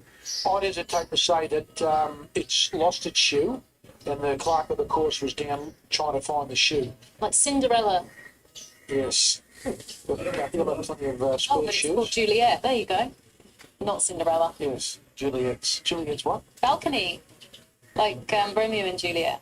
Oh, I assume that's what it means, yeah. Yeah. Yeah. A little bit of Shakespeare. Desdemona. No, don't. No, because you're gonna take this and run off on a tangent, and none of us are gonna know what you're talking about. $2, number 7, Diamond Show. $3.60, just getting out a little bit now, Merv Philly. And then $4.20 for the stablemate, the favourite. So that's been well back now. What was the best price I've at the bottom one? Reverberates. $5 now into $4.20. Very well back. These are the 3 best back runners. The others are frontless. The 2 Perilia did get the 17 back into $16. So race 3 on the card. Just a reminder, I was just going to tell everyone that the races, what did I see? I saw races that were going to be at Armadale have been transferred to Inverell on Thursday. So Armadale transferred. We might head up to Michael Charge at Townsville Chargey. You take it away. We'll come back here. Best back runner here at even money, number 7. Welcome back to Townsville for race 2. The Ladbrokes Mates Mode, cutest 2-year-old maiden handicap over 1,200 metres. Here's the one, Dragon Tails from the Georgie Holt stable, 8 and Holt to ride, gate 11, 59 kilos. A bit tough from the draw, but he looks like he's really furnished from that one run. He was good to it. Mackay on debut. He began awkwardly, made heavy contact with another runner. He just raced very green down the running. He loomed into the race too. I think he'll be a lot better for that if he can burn across from the gate, get luck early. It's very, very hard to beat. 2, Small Town Hustler from the Michael Gainey stable. Ryan Wiggins, the right gate, 4, 58.5 kilos. He's at the 3 runs back. Good run first up. A little disappointing last couple of runs. There has been some excuses he can improve here. 3's Huasu from the Josh Mansman stable at Mackay. Olivia Kendall to ride, gate 8, takes 2 off down to 56. Tongue tie again. Compression hood with earmuffs the first time. Resumed. Just a plain run, I thought, resuming. I'd prefer to watch again today. 4 is Lost Lamb from the Derby Amos stable at Home Hill. Denisha Smith to ride, gate 3, 57.5 kilos. He's had the 2 career starts today. To begin awkwardly last up, but he needs to lift for this. 5 is Volubius from the Georgie Holt stable. Jackson Murphy to ride gate 5, 56.5 kilos. Blinkers first time, winkers off the first time, filly by Judas. I thought she was good at Rocky 2 back. Didn't have probably the best of luck at Mackay last start, so she's right in the mix here. 6 is Montana Express from the Lindsay Hatch. All right, horses loading. Here's Anthony Mountain. Your favourite is Diamond Show, the orange jacket. Karen McAvoy riding for Brad Whittam. He'll be trying to win his own race here, Brad. This race, the Brad Whittam made it. They're set, they're off. And Diamond Show came away a little worse than midfield. Pirelli, the first one to begin. Reverberates has got through into second. Reigns of Paws in third. Passed there by Traveller sliding through between runners. And Belgrano back there, the inside in the orange jacket. And we're followed then by Shalard Jet. It's on the outside of Juliet's Balcony. Diamond Show second last. And Murphilia's the last one. Pirellia's in front. Reigns of Paws ran to second.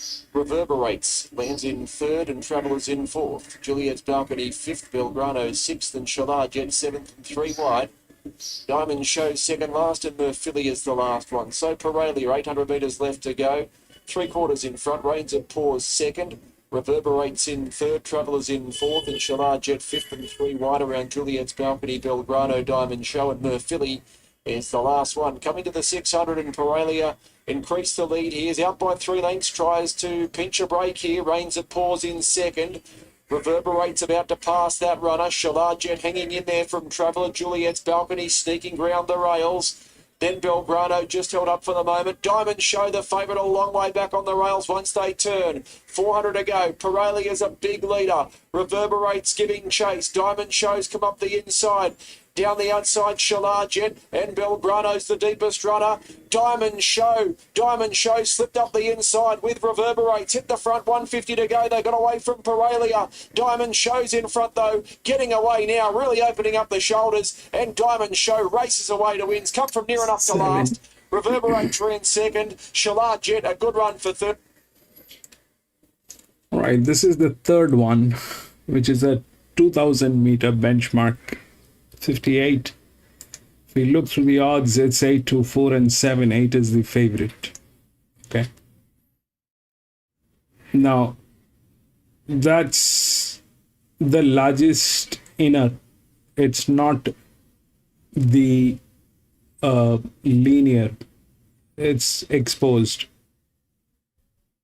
Plus, if we compare the maiden races, so there is a 29.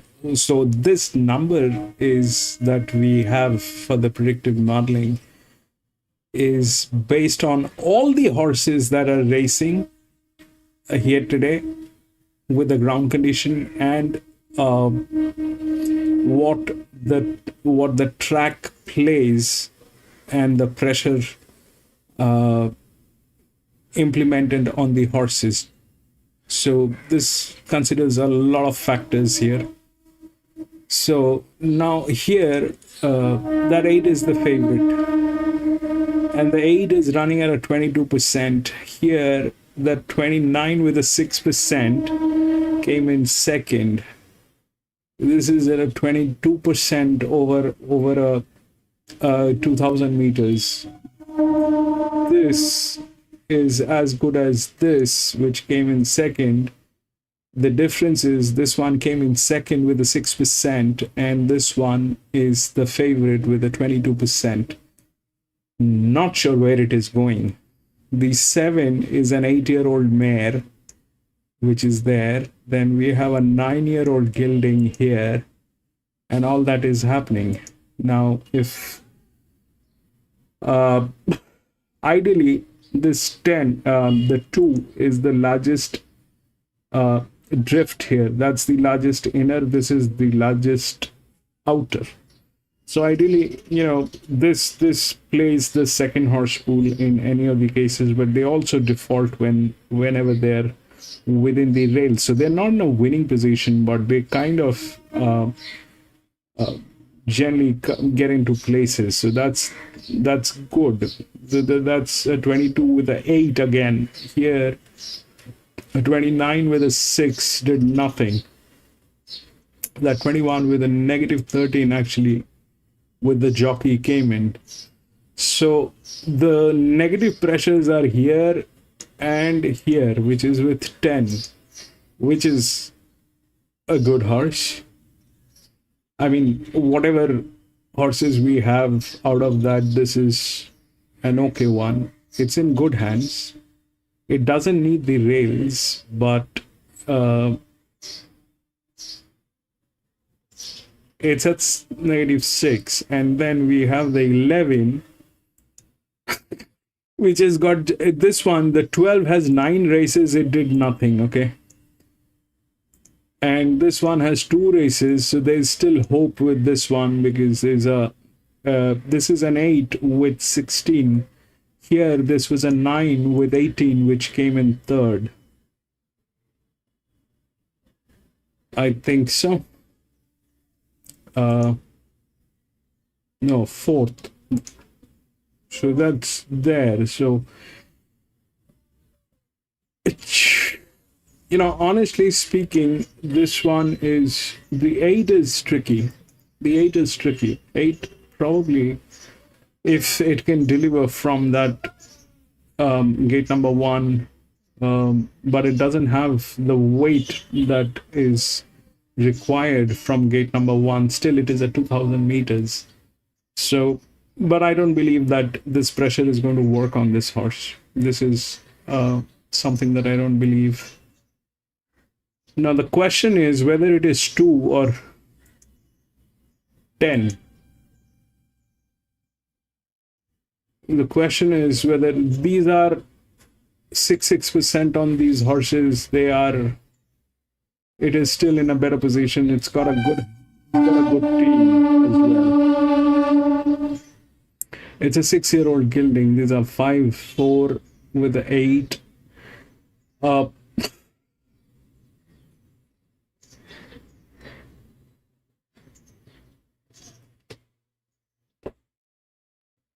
Largest drops are here. Largest drops are here. So 8, 10. This one has 28 races. It did not do anything in last 28 races. So believing this is as believing, you know, nothing. Here, these two has 20 and 22 races.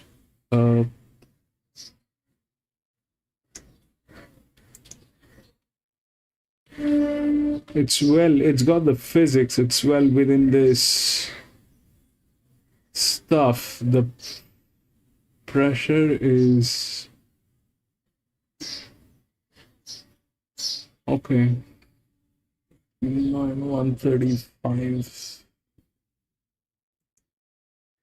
I don't know. I think this is the second horse pool anyways. This is the second horse pool anyways. So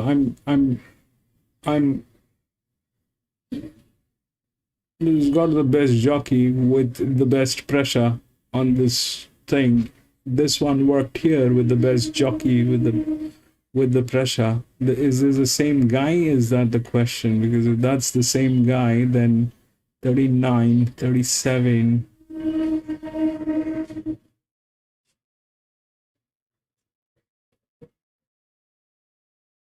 I'm going to go 2 each way.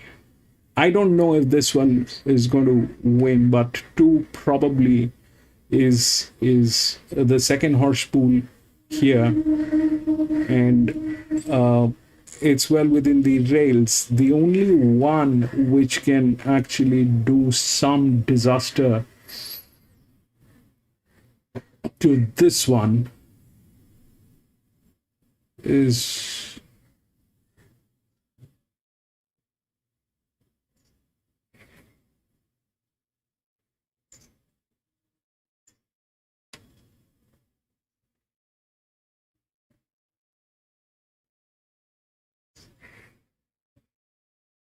it is 10. It is carrying 61. It is the last gate. It is also a worry. It is also a worry.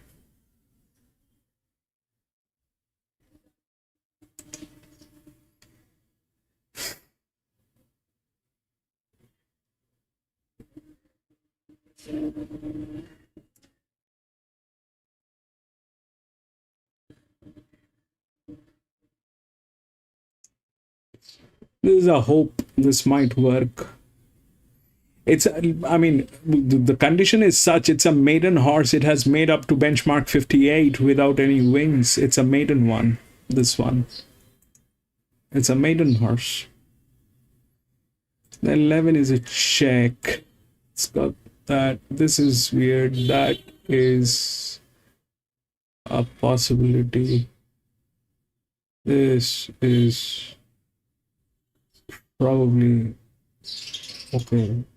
8, 5, 6, 10, 5.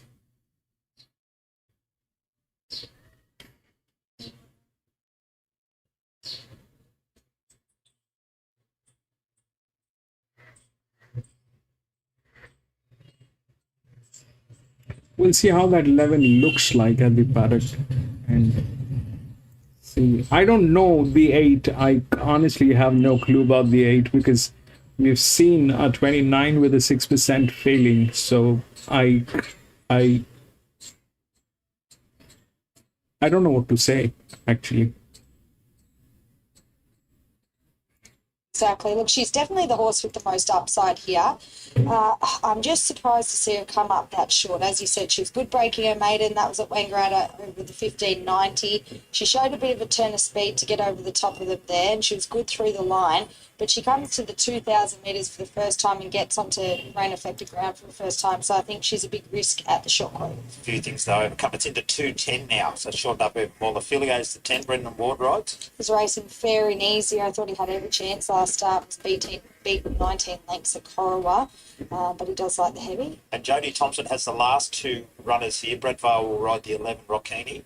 She's been well beaten in 2 maidens, which have been at Danili, Cronin and Shuka over the 1400, but she's bred to get out over this trip. And the 12 is the stablemate, Lara Panita Trail, $81, Josh Richards. Yeah, another one that hasn't shown a lot in 9 starts, still a maiden. It's run on the head, it's okay, so no matter. So Augusta Tour is our second favourite, 320 to 310 behind Grinsinger Fashion. It's 225 to 210. I've made the numbers here 2 on top, which is Augusta Tour from the 8, Grinsinger Fashion, unknown in the wet. But anyway, it's been racing particularly well.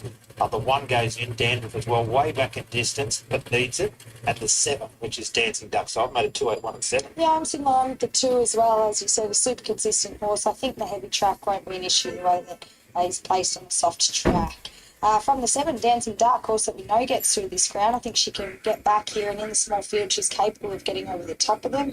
In for 3rd, I'd put the 4, just like Liam. As I said, not super convinced that he wants a heavy track, but I thought his run over the 2066 last time had a lot of merit. And in for 4th, I'd put the 1, Dandruff right back and right back at distance, gives him a chance. The 7 Dancing Duck is on the 4th line of betting, $5.50 up to $6. This has to be the topical tip of the day. A heavy track, Dancing Duck. Here's the trainer, Olivia Osborne.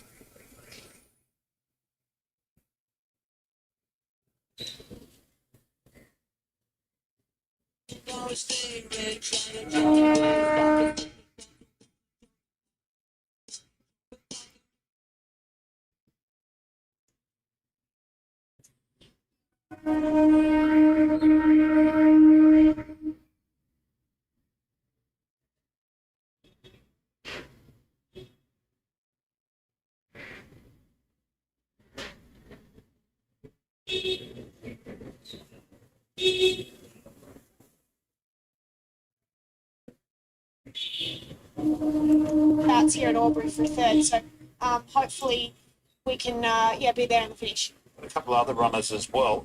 The horse I'm interested in is you've got the Big Shorts, had a few runs with your stable now. Yeah, look, I just can't seem to get him to want to get off the bridle. He just sort of charges. Colleen Heffel said I need to push him out a bit further, but I'm just not confident that we're really finishing the mile to want to step up. So we're sort of come down in class, carrying a bit of weight. So look, hopefully he can show me something that, yes, I can be confident then to step out to the 2,000 with him. Pretty ping will round out your day. You send it around on the wet track. It's wet track form's not there, but you're happy to send it around. Yeah, look, we ummed and ahed whether we should put her to the paddock, and we sort of put her in, and then we got this rain, and I said, well, let's give her a start and see how she goes. I know she's had 6 on the soft and heavy for nothing, so today might just cement that and we put her to the paddock. Yeah, quite an open race here for race 3. I thought it was slightly more open than what the market suggests for Barra. Kookaburra, not a penguin or a dancing duck, it's a kookaburra. Enjoying the cold weather there. The 2,000 metre race, you've got a bit of a funny start here coming into this first turn, and then obviously a nice long run when they straighten up here. And I think there'll be a little speed early while they sort themselves out. Okasatora, what we both like about him is that he will be in the first few. He's got enough speed to roll forward from that awkward draw and offset that. Just like Liam, I think, will press forward as well. Think more. He's a horse that's usually in the first few, and from his soft draw and the 3-day backup like in the wet, he could find himself in front, and the Filio another one. So I think they'll run along a bit while they sort themselves out getting into the backstreet. And a very fit horse for this 2,000 metres. It's the starting point for the Albury Gold Cup. And of course, that big dance is on in November, and that field is really taking shape. The race in New South Wales side, a lot of The the 8 will win. qualify for the big dance and little dance. I'm listed there today if you care to take a look. Also at the back there is Dander still waiting, and just like Liam as well. That'll be brilliant if that wins. Pass and acknowledge our track staff today, all the track attendants. That will be brilliant. Of course, Lee. they do a fantastic job. It's very, very cold here today. Trying conditions. I would have stayed out. I've just gone with an 11 coffee. Yeah, that's right. Nothing else. But they ran good time for the track. They certainly I do. don't have much hope. Track's This okay, thing as long as is, they don't get too much more the rain, 8 but it's holding is- on to the present time. So a few chances here. The 2, not much between Okasatora and Grinsinger Fashion. Fairly similar colours too. So we'll head up to James for the 2,000 metres of race 3. Fashion's drawn the inside gate here, the 3-year-old filly. $2.20 at the tab fixed odds. Goes just like Liam. And Okasatura, the only one that gets set here, the second favourite, at $3.80. Goes Okasatura, they're locked away. The red light comes on, race 3 over the 2,000. Stand by, gates open, they're off and racing. And Dancing Duck was slow, and away quickly was Think More. The Filio's going up on the pace, Rock Henny's not far away. They're followed by Grinsinger Fashion, the favourite, who's along the inside, being followed by Lara Panita Trail, who's racing between runners. And a couple of lengths to Just Like Liam, being followed by Dandruff. 2 lane disgusting this is. Dancing Duck, and So far. Satura's running 4th now and is running in the centre there, with Rock Henny posted out 3 deep. So settling down to the back of the track with around 1,400 metres to go. The Filio by half a length to think more. Okasatura's 3rd. And they're followed by Grinsinger Fashion, who's relaxed nicely in a very nice position. 4th the inside from Lara Panita Trail. 2.5 to Just Like Liam, and they're followed by Dancing Duck. Dandruff is next to last, and Rock Henny's the last one. It looks like it may be eased up out of the race. They have 1,050 metres to go. Lafilio's a clear leader by about 4 lengths to think more. Okasatura, the second favourite. Something happened with the 11. The 11 is not fit to be here on 2,000 meter. It's a maiden horse. The increment should be gradual. You win a race and then you move on.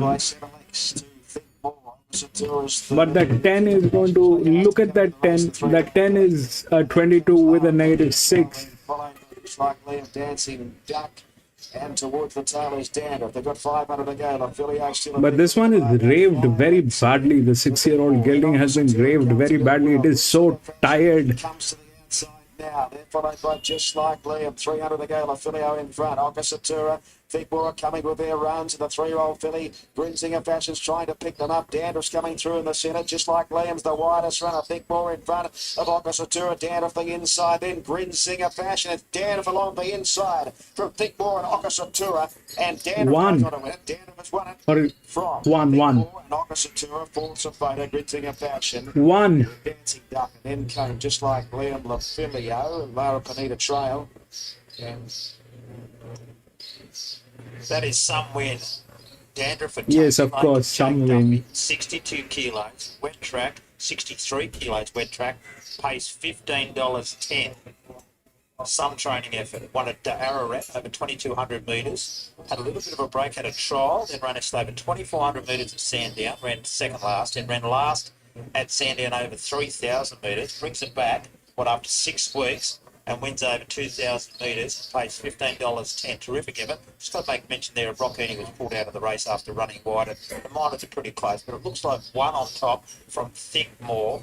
Okasantora, Every Chance, and the 8 Grinsinger Fashion. So might be 1627, is it? Yeah, 1628, just about 750. Your eyes aren't too bad. That's great. I mean, it's funny. 1628. It's actually So what happened is that one went through, then that 9-year-old gelding, 9-year-old gelding, zero pressure, one, 6. This had the physics. We spoke about this. This one had the physics. 1,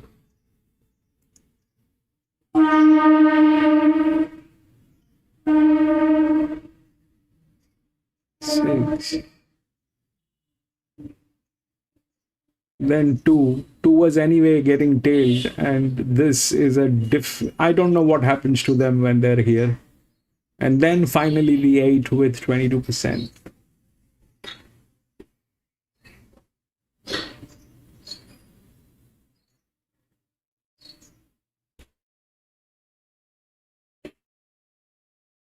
I had a feeling about this 10, but the 10 was raved so badly that it couldn't stand. These horses are, I mean, I don't think they're even race horses. I mean, I have my doubts. That's what it is. Out of these two, this one had the rails, which is the linear one, which is an outer drift. I mean, how will you make a decision on these horses? How will you take a call? 20, 89, 63.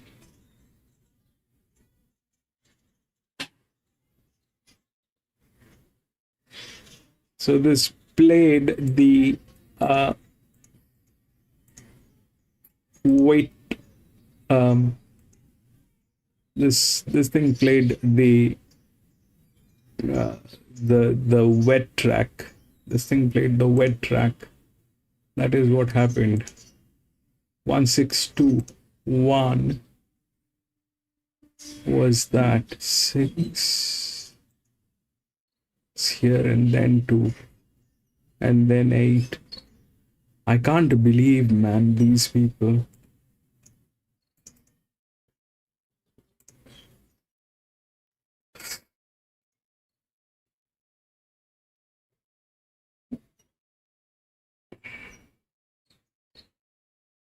Now we've got a class 1. We'll see what's going on.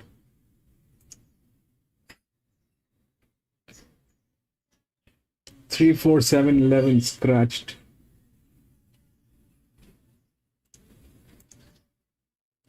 One, 2, 9, and 5.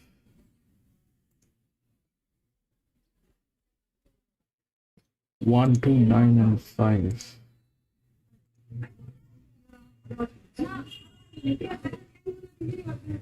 Those off his grade. Should have put flat second up, but that said, I think she should have been flat because it was in better grade. She made her look flat, but I don't know if she was. No knock on her, I think she's great odds. Here's the favourite. It's Super Nui. Horse number 3, Louise Day, is in the saddle up for Ron Quinton. Wow, it's been a good go. $1.75 now. Look, she got into a rhythm last time out and just kept on going and was most impressive, won by a big space. The start before that, she went second at Newcastle behind Moscato. It ran third yesterday, was it? When it went up the inside, it was in behind Luna T's race. I thought to myself, wow, you're going to really be right to finish here. And she didn't really, yesterday, Moscato find the line. But this girl went to the next one and was great. 1,400 metres. So, look, there's no out-and-out leaders here, bar her, although the others might kick up. But I think Louise will be positive, roll, it'll be awfully hard to run down it. But $1.75, well, the punters have been spot on pretty much 2 of the 3 races, and she's well back here. Number 5 is Cosmina, and it's Louis Bozellin in the saddle for Matt Bella. You're one of the only few that gets his name right. I just call him Louis. Nice filly. She was good at Goulburn the other day. She did work, but it was no harm that day to sit a little bit off the inside, which she did. Right before that at Newcastle was okay. Declare on call. Then goes to Queensland, runs well. Nice starting time with filly. She is awkward, a little bit of an awkward gate here. I assume she rolls forward. I've got her rolling forward, trying to find a spot outside Super Millie. She's a player, but this is a little bit different, a little bit tougher, but she does like wet ground. Celtic Sin is up next. John O'Shea and Tom Charlton. Andrew Atkins. Getting at the big odds, I just think from that gate with her, she was awesome at Royal. I'm going to be right back in a jiffy. And beat it easy. It was a big margin back to third. If they put the pressure on here and they run along, it might just suit her that she can suck up and then really work the line. I think she'll relish the 1400 here off a nice tempo. She's just going to need that little bit of pressure in the middle stages. Oakville Pee Wee up next. Damien Lane. Grant Buckley rides. Yeah, big odds. Little bump between runs was a show disappointing. So it was disappointing the other day. It was drifting. Just hasn't fired in the 2 runs this time in. So want to see him produce a bit of his old form. Just quick before we go to the next one. This favourite's into $1.65. Oh my goodness. Okay, we're going to move on to the next one. Otherwise, I'll stand here like a stunned mullet. Wealthy investor Reece Jones and Damien Lane. Yeah, I know a few of the boys in the horse, and I'm pretty sure they named it after the trainer, Damien Lane. Reece Jones on board, handles wet tracks. As a matter of fact, his best runs are on wet tracks. I wonder what they do. Do they try and roll just to find a spot, or they just sit back off midfield? He's just a consistent galloper. Does he win often? No. He's a great place chance he'll run well. How about Sydney? This is horse number 9, Kim Moore and Jay Ford. Yeah, big odds. He's got a nice barrow. She's got a nice little smother in behind him. His run was still good to go at Tuncurry. It was a moderate 58, and it's a jump here to grade, but the wet track often helps those horses punch up and find a spot. So maybe it's a place chance at big odds for the punters. And last but not least, Emma Lee is in the saddle for Mick Attard. Howling Victory's the horse. Hard to back Howling. Her better forms on dry ground and the better forms in weaker grade. That's it. I was just looking. I remember earlier. I found a replay I was watching last night. That's right. Back in March, Ruby on a pound of sold on the highway last Saturday. Howling Victory. It would be a surprise. My numbers 2, 3, 6, and 1. I said earlier in the preview, I thought they were the 2 main chances. Do you want to go and see if you can find Ronnie Quinn? Yes, let me see if I can go and spot him. Where is he? Can't find Ronnie Quinn. I know. Off I go. I've been talking to Ronnie all day. I meant to ask 2, 3, 6, 1. Serene Nick on board. I think it's massive odds. We just get a nice little suck up and do no work. Number 3, Super New. Massive odds. It's short odds. $1.60 now. 6 Celtic Sin and 1 Magic on 2, 3, 6 and 1. Let me go down the board here while Houston's out looking for Ron Quinn. You can see it on your screen. This is short odds. Number 1, it's been Magic on 5, 460 back to 5. So rock solid. Serene $5.50 out to $8. Super Nui $2.15 into $1.60. Heavily back. Cosmina 7 out to 9 back into $8.50.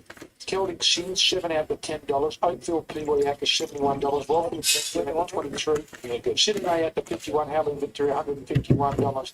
I think Ronnie Quinton's let a big go here. This is $1.60 Super Nui's alongside Kirsten.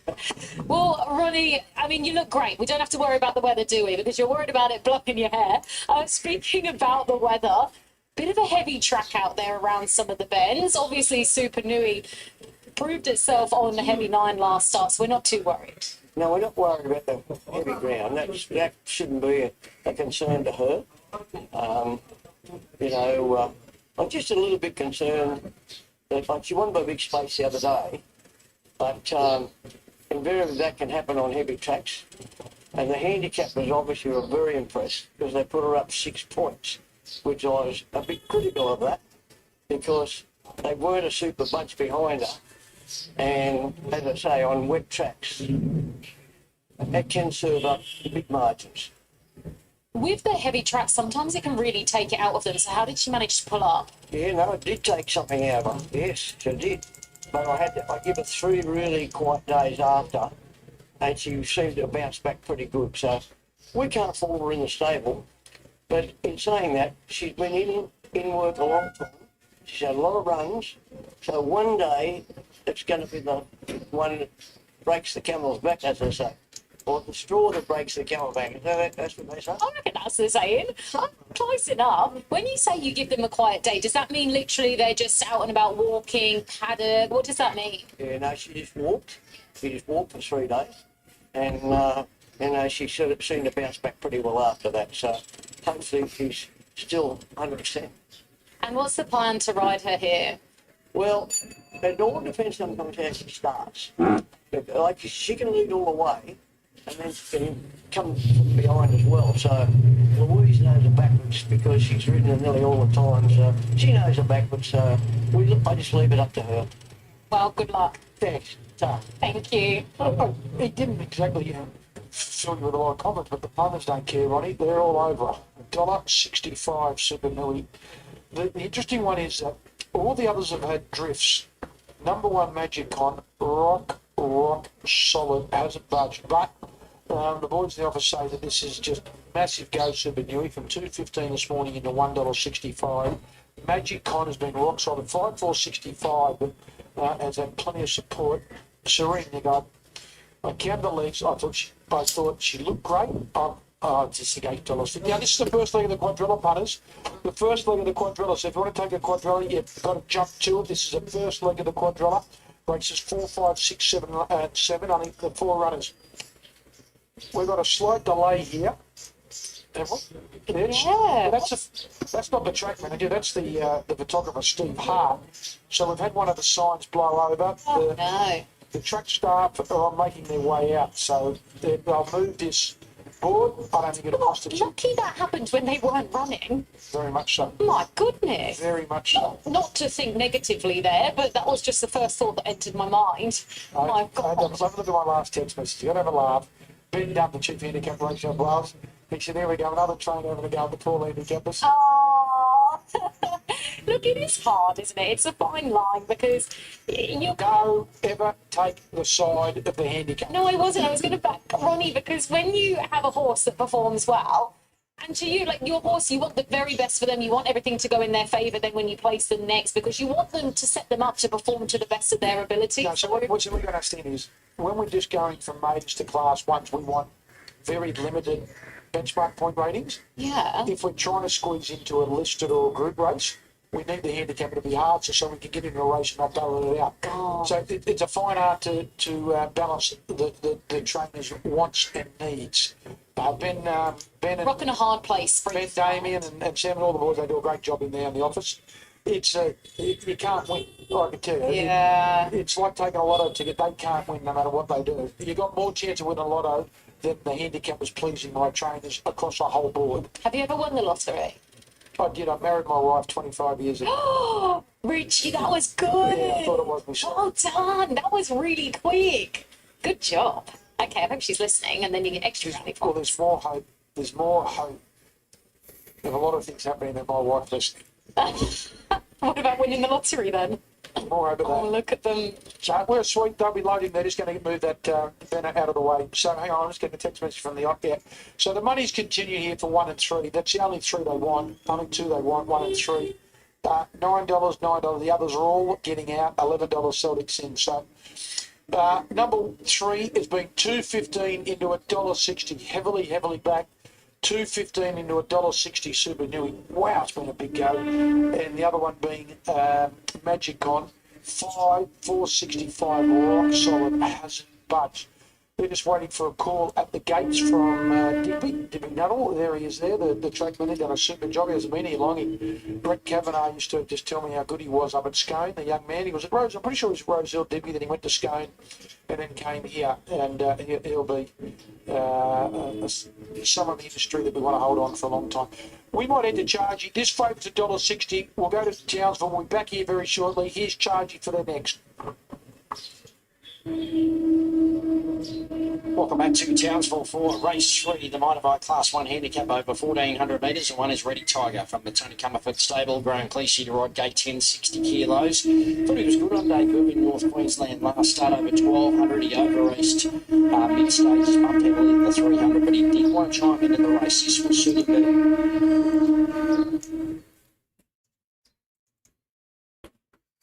Right, this is the class 1000 meter. This is the fourth one here at Albury.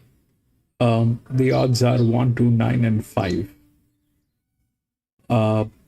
1 is the favorite. If we look through the rails, then we get these two and then 9 within the rails. Okay. Now, the thing is, it's 1000 meter. This is the linear, but the jockey on the linear is tricky. This jockey with that pressure is weird. That will not work. I don't think so. So yeah, but one is the best jock. It's the best hand. But the question is that pressure. It's a 24 and 28. We've got a 28 by -4. This is 53. This is, I don't know if that's happening, but this one is well within the rails, and this is like that. So it's a class 1, right? It's a class 1. And a class 1 should play like class 1. We know this jockey will not work. This jockey from that gate is a difficult proposition. This jockey is okay with that pressure. This jockey is okay. So that's the largest drift, and that's one of the EWs which are there, and that's the lowest pressure that it is carrying, being a 28. This one is a 24 at 28. This is a 30 at 53. This is very difficult to assume that, you know, a 30 here. We had a 33 with a -6, which did it get anywhere? Nowhere. But that was an 8-year-old mare. That was an 8-year-old mare. We had a 29 with 6, came in second. Here, they suddenly jumped the horses, and it is at 53-28, and it's a class 1. So that's the largest inner. Okay. But there are other horses which are larger than that. This is a linear. The linear with a bad jockey, that will not work. This one is not a linear. It is the largest linear drift, which is at 28, and that's how it looks like. But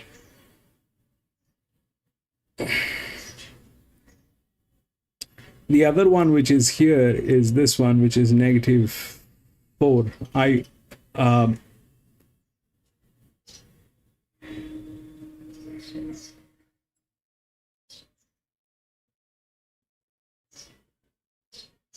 Do you really think this is going to work?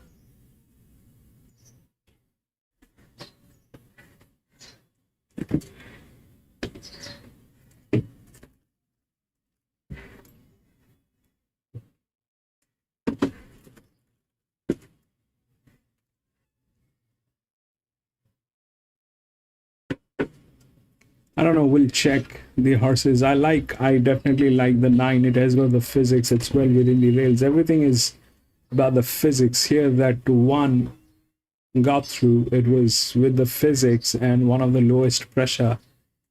So that is something that happened on a 2000 meter. This is a 1000 meter class 1. I mean, they're ambitious, they're putting those pressure, but this is the track bias. This is the track bias. This is where we know what quality of horses they have.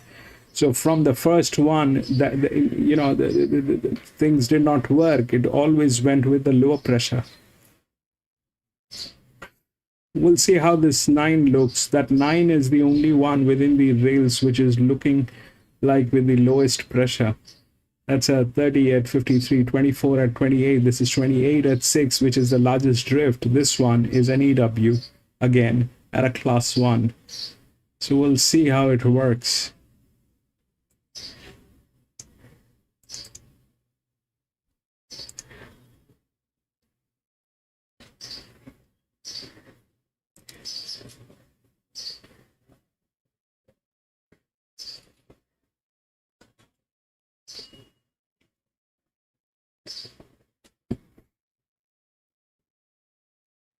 $7 now from 19 this morning when markets open. You've got the Honey Badger, $4.60 up to $8. Then the 370s hit $9, steady at that price at the moment. So best back runner here clearly is the one Ready Tiger. Got into $3, just back to 310 now. But yeah, good support for It's Been a Trek. $19 into 7. So value has well and truly been more than halved about its opening quote, but looks a great chance, hopefully leading them a merry dance. Here's Tony Woad for the third at Townsville. Just Blades, Simply Divine, Foursomes, who once made an impressively. It's an only appearance here. It's only had the 2 starts, formerly trained at New South Wales. And won well at the 1200 metres, second up here today, 1400. Goes into the barriers. Sean Cormack in the saddle, winning jockey from the last race. Simply Divine about to link up. So we're down to the last trio here. Real Tiger into 310. Just toward the outside, Real Tiger, or towards the outside. Just need to work his way into a position from out there, but they have a good run down the back straight, which will be in his favour. Real Tiger goes in. Fanciful Mr. Fox to come up with Majestic Blaze. And we're just about ready. So the last 2 to go in.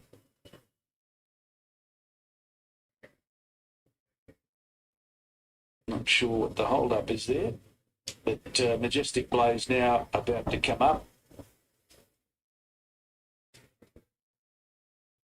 And then we'll have Fanciful Mr. Fox. So Majestic Blaze fills the gates. Fanciful Mr. Fox, the last to come up.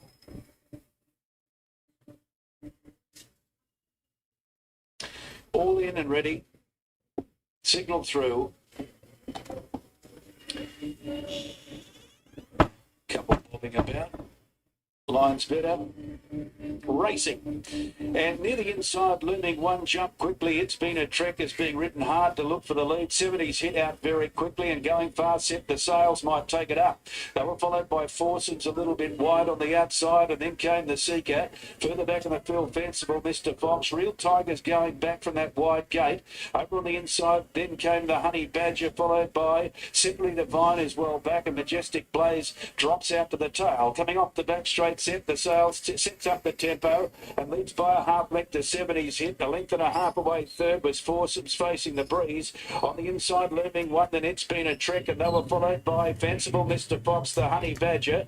Real Tiger and the Seeker are next, and a couple of lengths to Simply Divine, and Majestic Blaze will have to come from last. 600 metres left to go, and down towards the corner, set the sails, joined by 70s hit. Foursomes has had to do it hard out 3 wide, then came It's Been a Trek, looming one, and they're followed next as they come to the turn by Real Tiger and Fanciful Mr. Fox about to pull deep. Majestic Blaze heads the rest into the straight, and Set the Sails has got a pretty handy break, about 2.5 in front of looming one. The Real Tiger's coming right down the outside from 70s hit Majestic Blaze, but Set the Sails is a mile in front with 100 metres to go. Real Tiger about to go to second, but he's way too good. Set the Sails wins it easily. Real Tiger second from It's Been a Trek, and looming one in a 3-way finish. They were followed by 70s hit, then the Honey Badger, and further back in the field came on the inside was Fanciful Mr. Fox, and then came Foursomes.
Yeah, look, she's very consistent despite a pretty poor winning strike rate. Only one win from 17 starts, but the form right around her this preparation is rock solid. I really like her coming back to the 1,000. I don't think she's running the 1,200 out strong.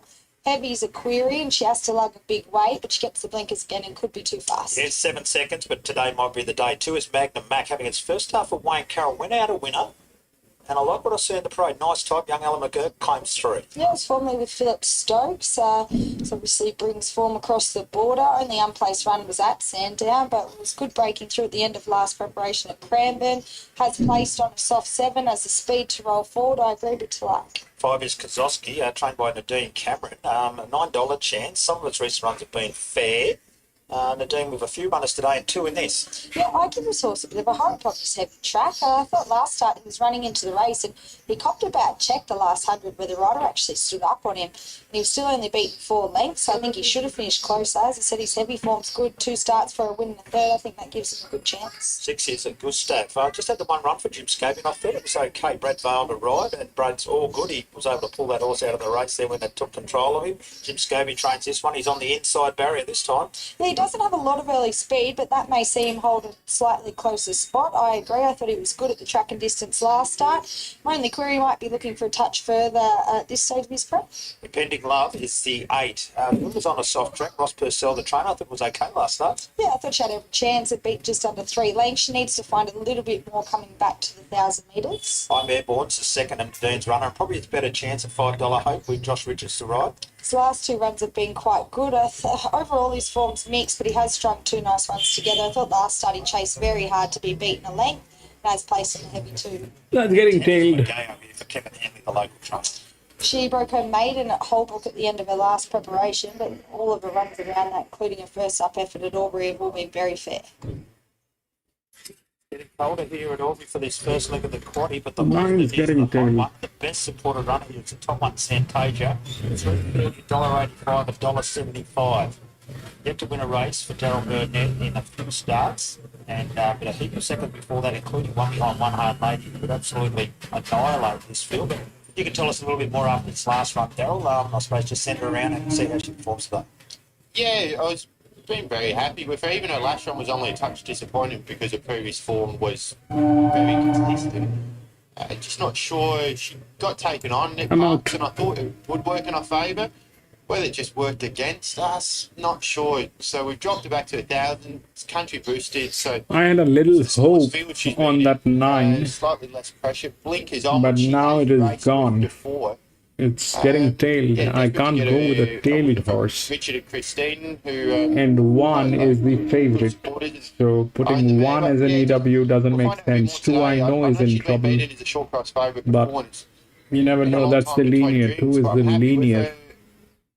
Obviously, the betting suggests she's in the right race. She's performed well here, good gate, so ticks a lot of boxes. But I will just really want to see it earlier, and hopefully, once she puts her field away, gives it confidence to then go on with it. Because as you talked about, a second to One Hard Lady has the ability, just probably needs a kill to boost her confidence. About Broken Image today, it's a bit of a chance as well on the maiden ladder. Definitely. She's had one start on the heavy where she just got narrowly defeated here over 1,000, which was an unsuitable trip. So the 14 suits her, Barrier 2 suits her, the heavy suits her.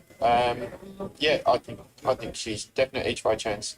Looks a really good chance in the next race and the one after as well. All the best here, Daryl. Thanks. Yeah, good chance for mine. Yeah, I agree. I've got her on top here. As I said, she's a very fast mare, and the 1200's just seeing her out a bit. She has to lug a big weight here, but with a heavy jockey like Nick Haywood aboard in this small field, as Daryl just alluded to, she could prove too fast here, which I think would be enough to get her over the line right back in grade. From the 5, Kozowski, as I said, I've gone the other way with the Nadine Cameron runners to what the market suggests, but I thought he was a little bit unlucky not to finish closer last start. His heavy form's excellent. In for third, I put the 2, Magnum Mac. The horse that's getting out a bit now. Thought she paraded fit first up and she looks ready to go. And in for fourth, I put the 9, the second of the Dean Cameron runners. As I mentioned, he has strung 2 good runs in a row together, but his form can be a little bit mixed. This will start off our first look at the quality. The horse you could see on the screen there with Nick Haywood aboard is Fantasia. It's our favourite at $2. In from 3.30. Did touch $1.80. It's the favourite ahead of Magnum Mac, which is a speedy customer at $4.60 now. Good luck to the connection with this Wayne Carroll trained galloper. There's our quaddy. You can see it on the screen. 4 numbers, 2, 4 and 2. How'd you go? I went 4x4 by 2x2, so similar, but yeah, the first leg I've gone 1, 2, 5, 1, 5, 2, 9. The second leg I went 9, 13, 1, 3, and the third leg 11, 3. But I thought that was the leg you probably might go a bit wider if you can afford to. And the last leg just the 3 and 15. Yeah, this horse has been performing quite well. And Magnum Mac, who was with Philip Stokes, young Alan McGill, good opportunity here for this galloper who's first up. Been ultra consistent. Last 6 starts, a win and 5 placings as well. So we lost Spirit Lane and Magic Forest, who would have been one of the main chances. Serial Offender, I mentioned, has been scratched. It's on the English online sale for anyone interested. And then we lost the bottom couple as well. So we've really reduced our numbers. Nadine Cameron with a couple here. Santasia was excellent there a couple of starts ago. And just has the right form. So, and it can sit up on the speed. So I've made it 1, 2, 9 and 8. This kicks off our quaddy. 28 seconds to go. $2 our favourite. $2.20 now, which is Santasia. And pending luck to get set here. So 220 Santasia and 420 about number 2 Magnum Mac, 440 number 9 I'm Airborne. Who's in the light blue cap? Pending Love comes up to complete the line. Barrier number 7. This is the Stuart Gordon Landscaping Country Boost in Class 1. 1,000 the trip 7 going round. Santasia the favourite. All in the gates. The red light comes on. About to break. Set. The line looks good. Ready. Gates open. They're racing. They broke in a good line. Magnum Mac was away to a good start. Santasia, the favourite, showing plenty of pace to go up towards the lead. And Magnum Mac's going to settle second.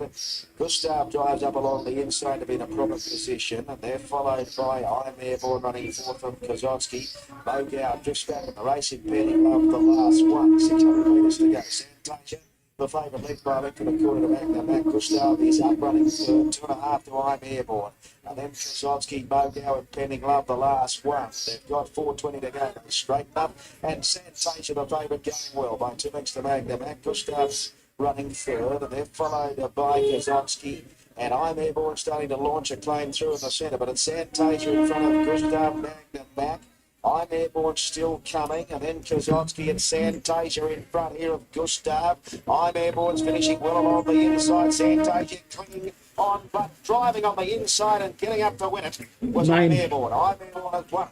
Santasia and 50 yard folks up behind them and Pending Love, followed by Kozowski, and they're followed by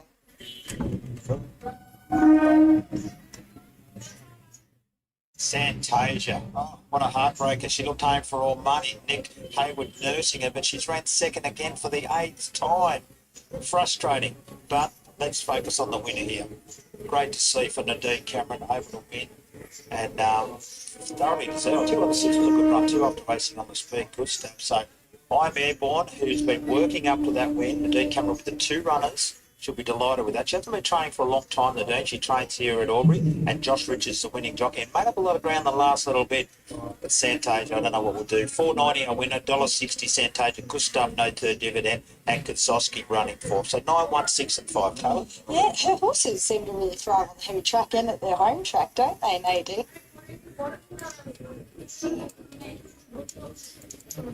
So what happened is that 28 with that thing went through. I would have gone with this one if this one did not get tailed.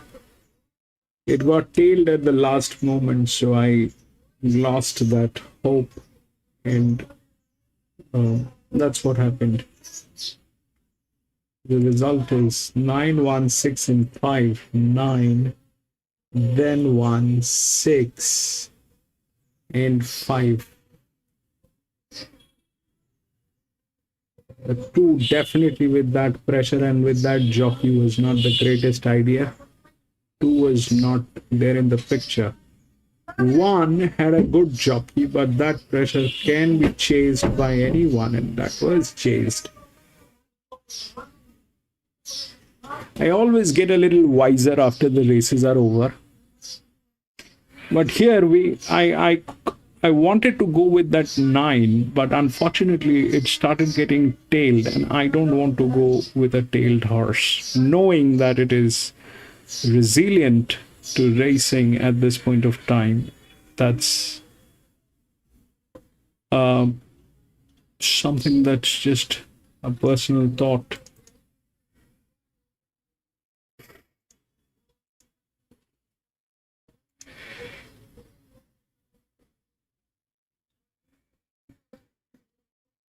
Five, 6, 8, 11, 15, 17.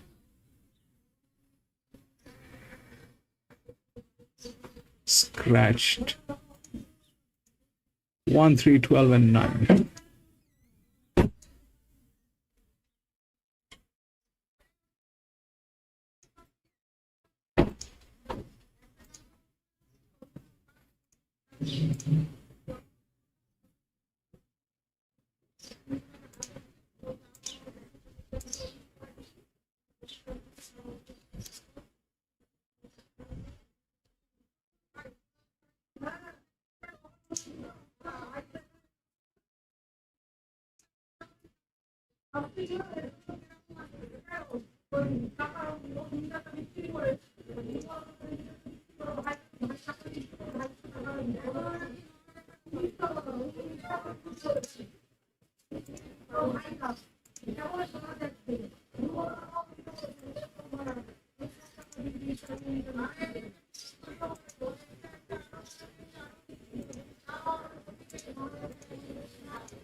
A good result. Well, that was a good win. I was just saying, it didn't look like he was going to get there, but he actually sprinted in the heavy track way. Yeah, no, he did. He actually surprised last start. He missed a kick, back midfield and worked to line really nicely last start. So back in distance, yeah, they went a good clip. He was off the bridle, but he found the line nicely. His form's been a little bit mixed in the past, but at start 15, is it fair to say maybe he's just putting it all together now? Yeah, no, look, I think Nadine's done a lot of work with him, you know, to get him right. I think he's a different horse now. You know, he gave us a few mixed thoughts throughout his races. You know, thought I went further, but he's very go-y. But it panned out nice for him today, and he handled the heavy track. How have you found that track today? That's lovely. It's the surface is in great condition.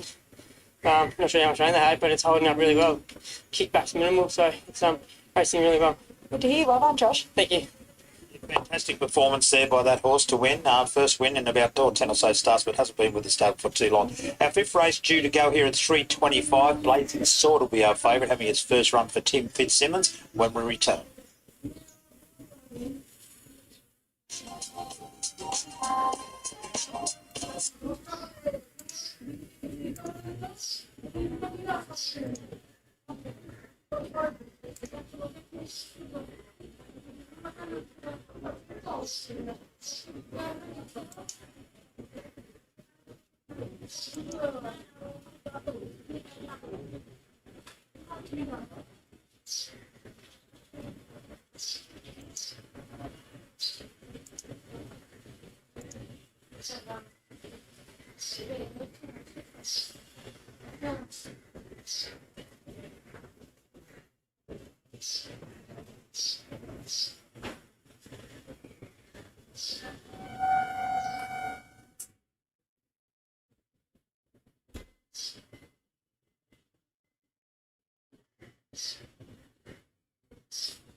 Up coming from the mile back to the 14.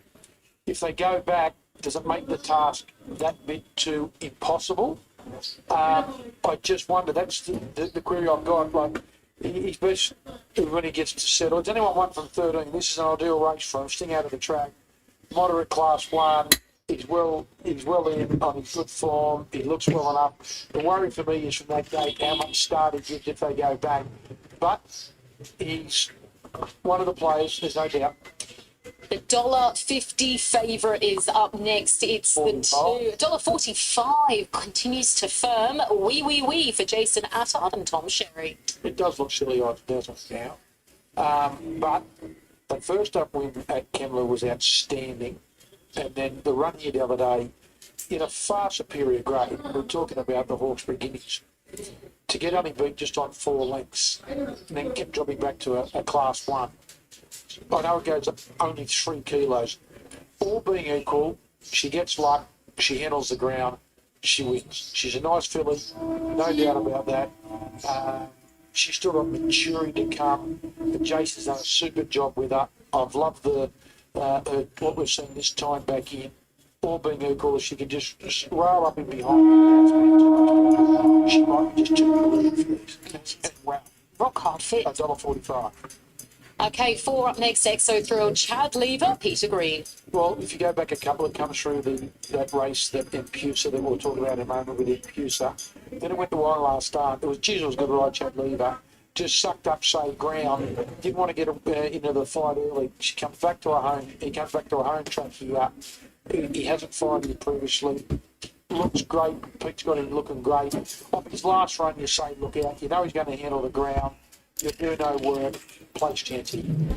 From the Joseph Ibel stable is Egyptian's Reward, and Louise Day is hoping to ride back-to-back winners. Well, this is one that I thought was big eyes. I thought the win at Kemmler was good. Did a bit of work. Oh, don't get me wrong. I know you could have sat wide there. Let your code that got the form through the favourite, although well beaten, mind you. But I thought this filly did a bit of work and was probably the audacity to keep fighting and beat them. The third off Stroudsman was beaten in a weaker race, I know.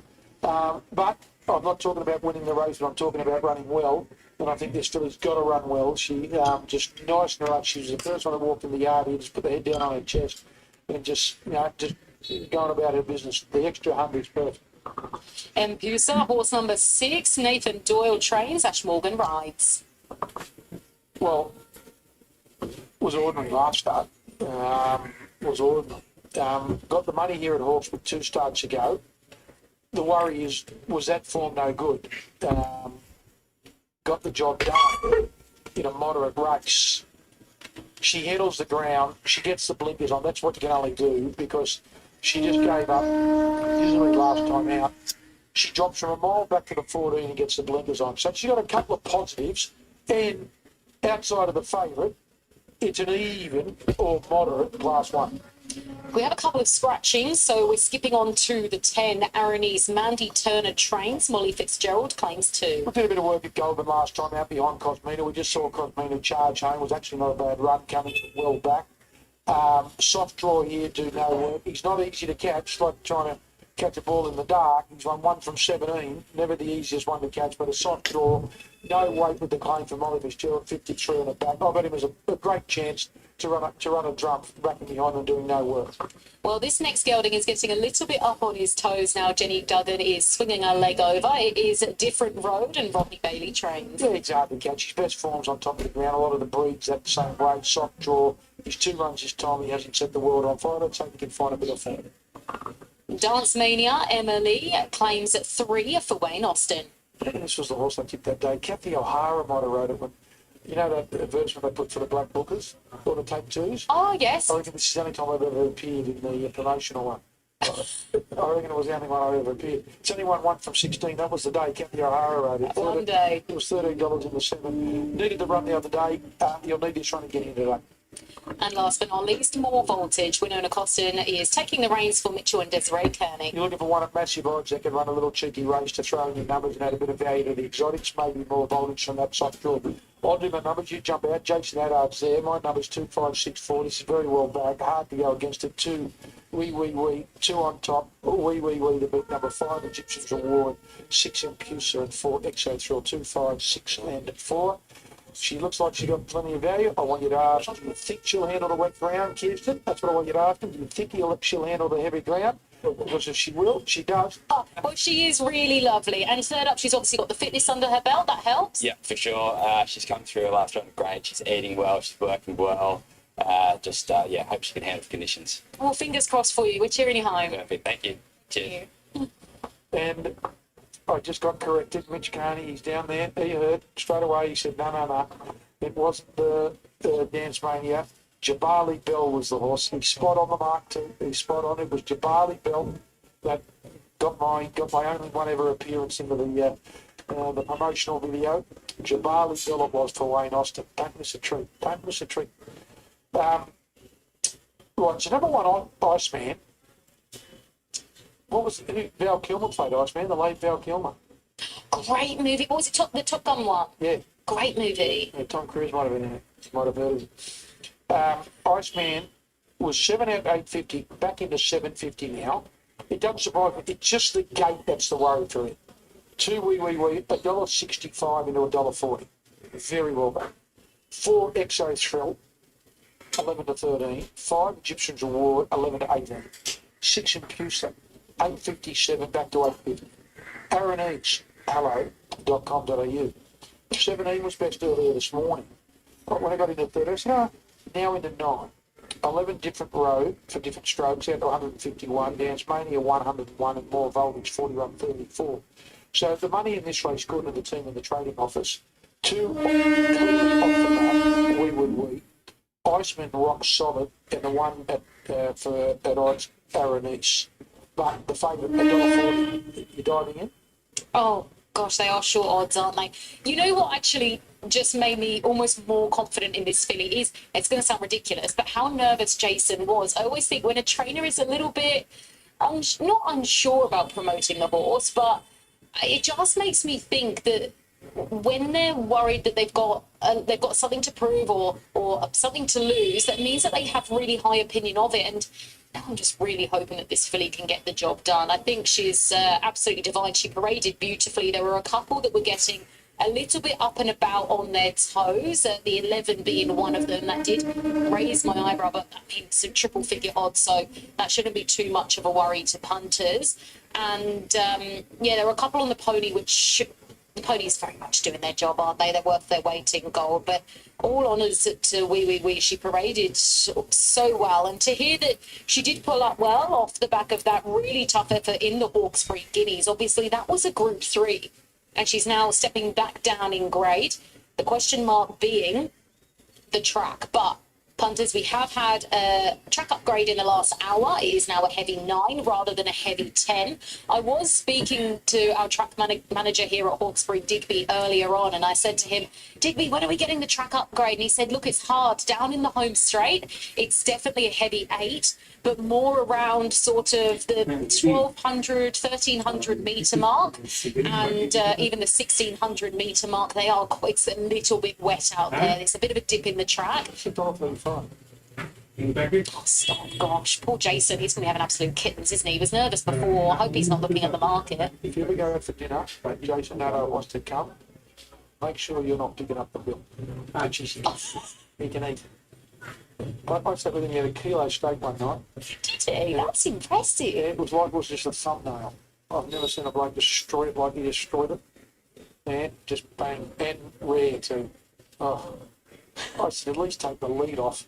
$1.40 this, $1.40, $8.50 the top one. $8.50 for Aranese, who's now joined number one being Iceman at the on the second house. As I say, $8.50 the top, $9 Aranese, and $9 for Impusa.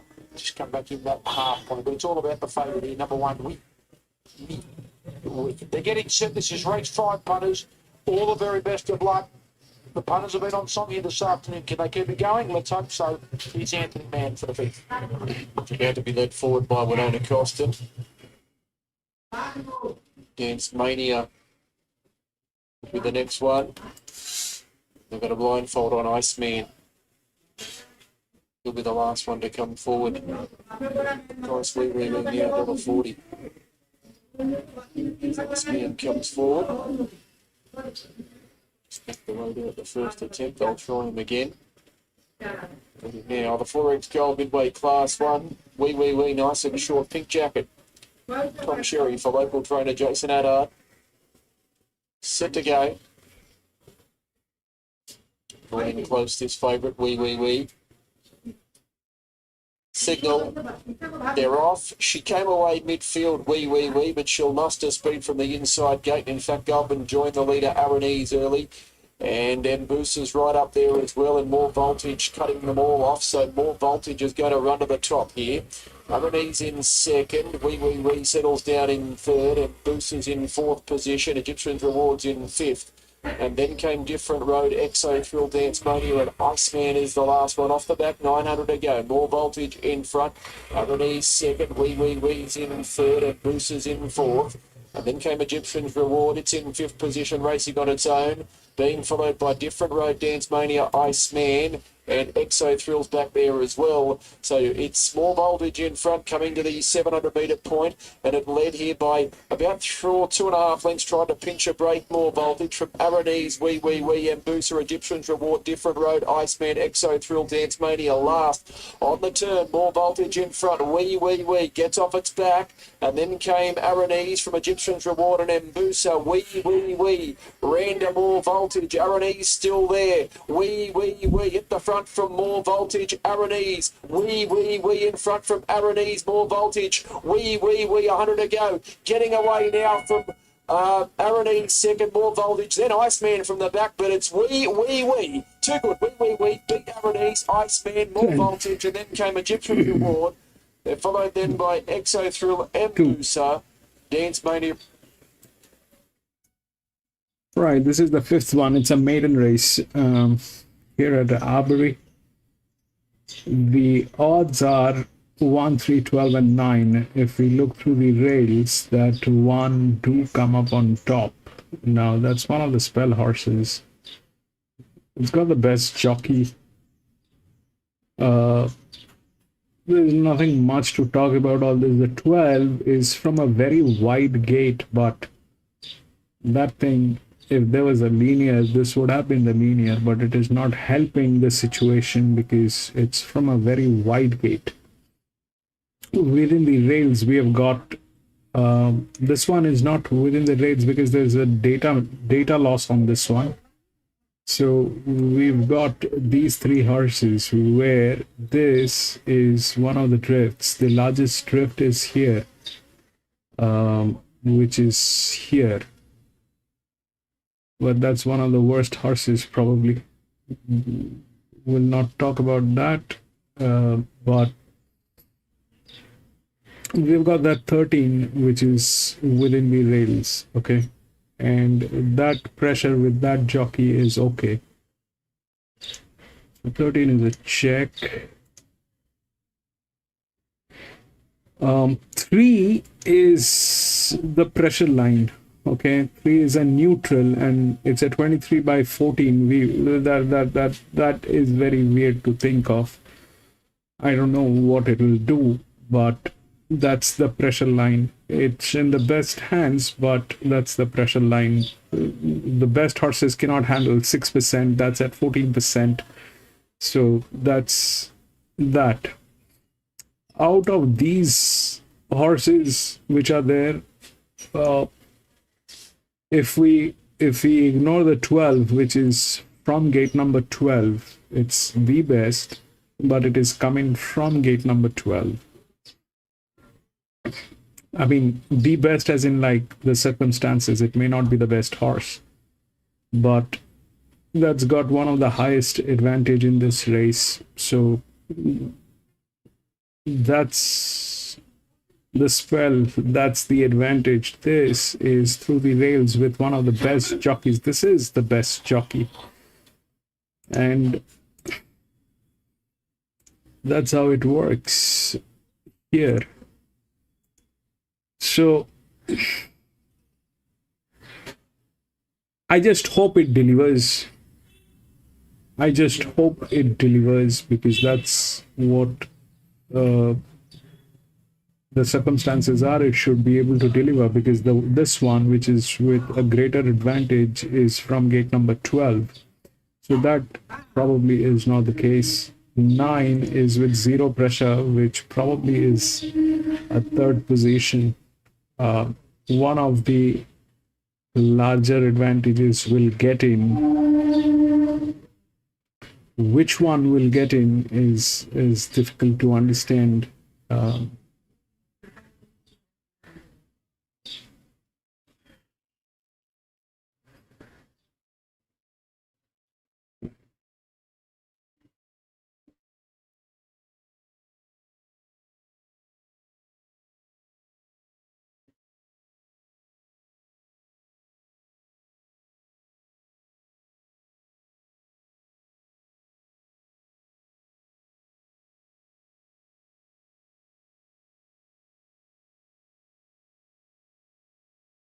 Yeah, the one looks okay. If that 13 doesn't topple it over, then one looks okay. We'll stick to one, we'll see what happens. And the 7 going nuclear will be an improver. Another one just suited probably a touch further. 3, 11, 8 and 7 are my numbers, but the favourite now taking over is Memphis Shadow. 230, got out to $3, back to 270. 11 Ultimate was 380 into 280, back to $3. 2 Beauty Boom, 7 into 550. 7 going nuclear is 8 to 950. 9 Talons is 12 steady. Not much happening much else down the page. $5 and 11 to 13. 8 Joe's Giggles 13 to 34. So it's really about these top two with a nibble for Beauty Boom, but particularly Memphis Shadow late. The last minute or so has been very well supported. Here's Tony Road for the 4th at Townsville. Set racing. Shiny Maverick missed the kick at out fast Memphis Shadow. Dolson showing speed, and out deeper Beauty Boom's working up towards the front, and Ultimate is off the track, but he's going forward. Another followed next on, settling down by Strategist and Joe's Giggle, and over on the inside going nuclear drops back in behind them. He's back about third last now, and about 2 lengths away Shiny Maverick, and last of all is over on the outside is Talons. Coming down the side now, and Ultimate moves up to Memphis Shadow, and they go together, and they come down towards the 600, about 2 lengths in front of Dolson, Beauty Boom, and then going nuclear on the fence. A length and a half to Joe's Giggle, ridden hard. Further back was Strategist, and then coming to the turn, Mashani Maverick well back, and Talons is last of all. Into the straight, Memphis Shadow being felt for just in front. Ultimate, the outside's looming up to tackle it. They were followed by Dolson running on pretty well, going nuclear back near the inside. Down towards the 200, there's a few checking here. Memphis Shadow tackled by going nuclear. And on the outside, Dolson's coming at them. Dolson moves up to go to the front now. It's Dolson fighting back, going nuclear. Going nuclear. Going nuclear's fought back to win from Dolson. Third's a photo. Will be probably Talons out wide. Ultimate and just behind the Memphis Shadow. Brought each other undone, and further back in the field in came Strategist, followed by Joe's Giggle, Beauty Boom, and the last one to pull up is Mashani Maverick. Well, the 7 going nuclear. He didn't need one more. He has got the job done there. Olivia Kendall got into a bit of a bumping duel to get some clear air just outside of Memphis Shadow. The split arrived and Dolson was trying to work into the race. Going nuclear, though. This big, strong son of Nakoni has burst through to win. Dolson a good effort to run second. The 9 Talents has worked home well to run third. And maybe the outside ultimate for fourth, just ahead of Memphis Shadow, but we'll stand by on that. It is the 11th. So 7, 5, 9 and 11. A good win that. Going nuclear. Matt Maguire, Olivia Kendall. And there's a good team of owners. They will be absolutely wrapped with that going nuclear. Too good today. 7, 5, 9 and 11. Favourite Memphis Shadow got a few bumps but was under a lot of pressure even before the bumps came. 7, 5, 9, 11 in the frame. Race 4 at Townsville. We'll take a trip break on Sky Thoroughbred Central. On the other side, Graham White, Caitlin Nisbet with race 5 at Albury.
What form does Salute here at its first start in the area? Yeah, we're formerly with the Archibald, so he always showed good early speed and always finished around the mark despite not breaking through yet. I did think his best runs were over a mile and a touch further, but look, he's on fresh legs first start. He looks nice and fit off the back of a jump out in the trial, so he looks ready to go. Two is Powerful Magic. Good luck to the connections. The first starter for the Legends stable. They had a first starter win the other day at Corowa. Nick Haywood will ride this horse. It's been 21s, 15s, 11s. He's a very long, lanky, narrow horse, isn't he? He looks like he's only going to get better as he gets out over a bit further. Look, his trial, his most recent one, I thought he found the line okay, but 6 lengths to Magnolia Star, and that form stands up here. Said the trip doesn't look an issue on debut either. The 3 is Desert Oval. Another opportunity today. Kim Davis, Nick Suit K, was second here in his most recent start, 350, and our second favourite. He's had a few chances now, hasn't he? But does have 5 placings from the 10 starts. I think he's racing really well. He's just struggling to get past them. Need a little bit of luck from his gate. We don't know what he'll do. 4 is All the Moves. Big odds, $81 again for the Legends. So they had the 1 start, which was that Albury at the 11.75. It's back and wide, and he was off the bridle before the turn, beaten 8 lengths, but 1400 may help him. 7 is the Big Dog. We're going to come up with these names, Carla. Early on, we had a horse that was unusually named Barbecue Sauce. And this one's the Big Dog. What are they thinking? I don't think someone required too much thinking, to be honest. I think so the 2 starts, he hasn't shown a whole lot. His most recent, he's beaten 17.5 lengths at Corowa. He gets the blinkers for the first time, which I think can only help. 9 is Broken Image. We talked to Darryl Burnett about this horse when he was doing a pre-race about his previous run. It did run second, but Broken Image, he thought it was a decent chance today, $6. Yeah, I've got her on top. She's a lovely little style of horse. She's had the 6 starts for 2 placings and always been around the mark. I thought her last start effort over the 11.75 was good off a wide run, beat just over a length. She gets through the heavy, which is a big tick because we don't know what half this field will do on it. 10 is Geo River. Michael Travis not here today, but he's got multiple runners. Of course, he's got Dynamic One reigning in Sydney tomorrow. Draws out wide. Brittany Button to right. Yeah, it has to be a bit of a hope. Her debut was okay where she was up in speed at Scone over the 1400 and I just struggled to finish off, but ran okay. And then the next start, she was ridden quieter and went on really well, beat 3.5 lengths. as you said, in the broken image race. So she'll probably get back a little bit from an awkward draw, but can run on. 12 is Mishima, interesting runner for mine. It's won a jump out since its last start. This is its first assignment for Ben Brisbane. Big watch. Yeah, as you said, third up, stable change. I think has been working to the line. For him from the 13, Stormy Malice, huge run here last start. The 3 Desert Able, nice and fit, and you need that today. We're our favourite. He's first up from the break, and the other one is the 10 here, which is Giara River. So I've got 1, 13, 3 and 10. Following the heavy track form here, and that leads me to the 9, Broken Image. She's the only one that we've seen race on it and race well. She was placed, just went down. I think the 1400 looks ideal, not too hard to beat. From the 13, That 13 is in the game, right? The 13 is in the game. This run out shows the that she did last start. Has to be hoping for the 1 Blazing Sword. I think he'll be better out over a bit further, and in for 4th, I've put the 3 Desert Overlord. So this one is our favourite Blazing Sword for Tim Fitzsimmons. Blake McDougall to right, inside draw. It is our favourite. First start for Tim, he'll be able to tell us a little bit more. He's made multiple gear changes here. It's got a tongue tie the first time. It's got a crossover noseband. It's had earmuffs in the pre-race, but Tim can tell us a little bit more with Caleb. Yeah, we're having a terrific run with his horses of late. This horse certainly doesn't look out of it at all. What have you made of him since he joined yourself? Yeah, look, he's had 3 trials for us now. His last trial was probably his best. I think he'll appreciate getting back to the Sydney way. We've had him down there, and he has been struggling to get around the bend a little bit, but yeah, happy enough with him, and I think it's a nice race, so I think we run well. Looks like he'll obviously get out over a bit further, but you feel he's sharp enough for the 1400 first up? I do. He's had placings over a mile and 18, but I think he's a horse that 14 should be okay for him. The riders are reporting this track's okay, and it's obviously still heavy. Do you have any concerns there? He ran 2 seconds on soft tracks, so they don't seem to be getting into it too much. So yeah, hopefully he does handle it. Nice story. Looks like he's got a bit of early speed. Where would you like to see him around? I just want to ride him a bit quieter than he has been at his last couple of runs. Early in his career, they rode him quite quiet, and I thought they were his best run. So it's midfield somewhere, and hopefully we get some luck in the straight. Best of luck. Cheers, thank you. As for Tim Fitzsimmons, its name is Blazing Sword, has been 280 to 310. We had a bit of a chat to Tim. Interesting story, isn't it? You know, his background, his training resume, where he's come from. Yeah, good to see him back down at Victoria Middle, but his first runner at this one. Yeah, I was a bit embarrassed to not realise who he was, but obviously he's telling us he trained in Singapore for 5 years. He worked for 17 years prior to that. Yeah. He's obviously moved back this year and has about 18 in work across the border there at Bendigo, and spoke highly enough, I thought, of this horse here, our favourite. Yeah, he did. What I like, we might know him, but his statistics tell the story. 5 winners from his 10 runners since he's been back over this way. So that's pretty good going for mine. And this is its first start for him. It is our favourite. It's about to go in. But there's a few others here that have been spec'd in the market. Desert April's there as well. And the 12 as well. So there's a few they like here as they start to move forward. The horse that put the riding on the wall last start, really solid effort. I think it's a silly price. There's this Stormy Malice. I thought it was enormous last start. It's at, $6 now, but I think we should have something each way on it. Broken Image, you like it, Kayla? Yeah, I do. So it's James Tate, just seeing his numbers pop up there, and I probably like it even more so now, just hearing that they're going to ride the favourite a touch quieter. I think that takes more pressure out of this race, which will allow Broken Image to hold a very handy spot from that soft draw. As such, was posted very wide last start over the 1175 and still kept finding the line. So a soft run up on the speed over 1400 on a wet track, which we know she gets through, I think sees it hard to beat. So Blazing Opal is $2.80 out to $3.10. It is our favourite. It has a Desert Opal. It's had plenty of opportunities, but gains another one today. $3.10 to $3.60 to $12. Massive run last start. Mishima, $12 into $5. So late support here for Mishima. The Ben Brisbane runner, first start for the stable, won a trial or a jump out the other day, so big watch on it. And the 9 Broken Image, $5 out to $6.50. They're the main 4. These runners starting to get locked away. 28 seconds off the start. On debut, it's the 2 just going to the barriers now. It's at the 4 trials. Powerful Magic, forward runner Chris Hedger. In at $13 from 21. As Desert Opal moves up, they're locked and loaded for race 5. The well-back Mishima, the big dog's coming up. Also, Giara River, up goes the big dog.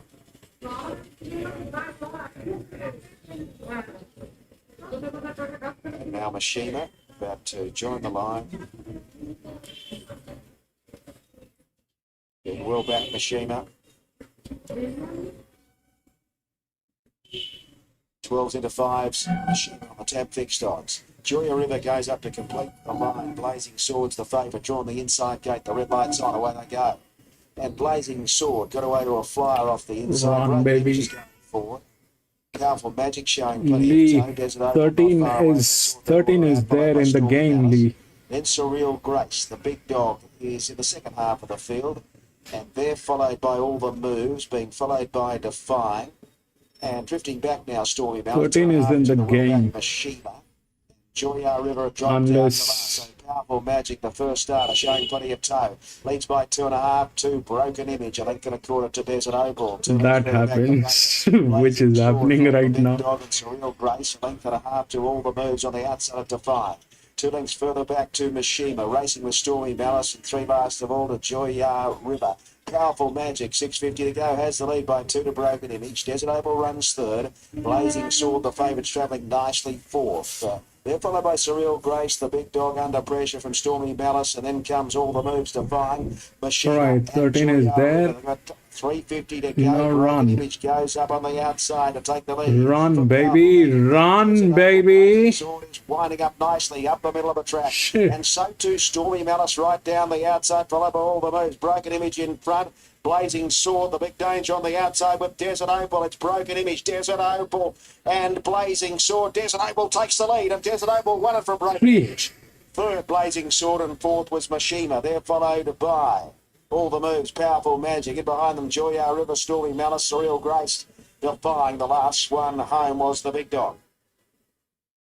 Well, it finally gets there. Desert Opal. You persevere long enough. Nick Suke wielding the whip there to get the best out of this horse. He's been consistent all the way through, second in his previous study. I will show what happened. 5 placings before this. I don't know what to believe here, Raced by actually. big syndicate of owners, including the trainer there, Kim Davison. Well done to them. Jeff Harrison of Mitchell Park, the president of the Murrumbidgee Turf Club, and a big syndicate of other owners as well. Well done to them.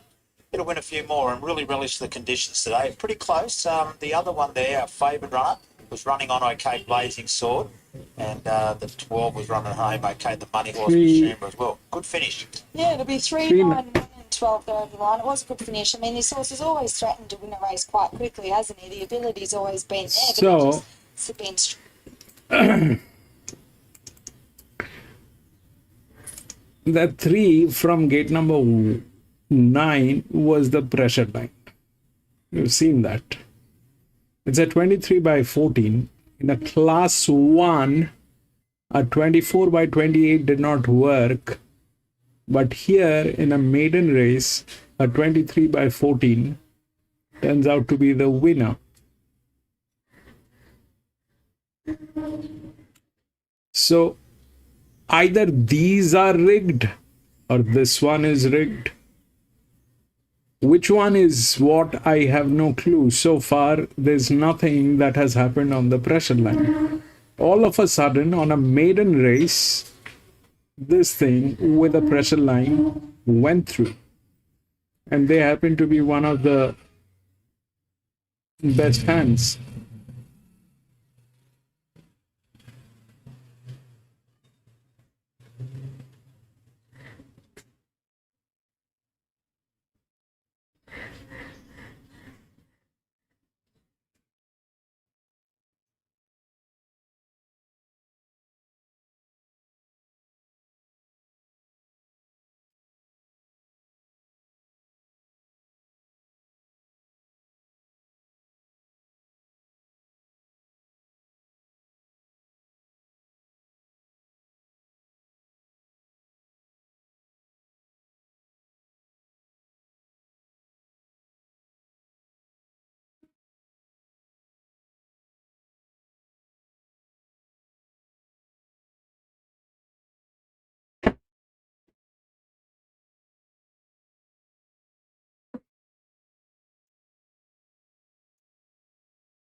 6, 7, 8, 12, and 14 all scratched.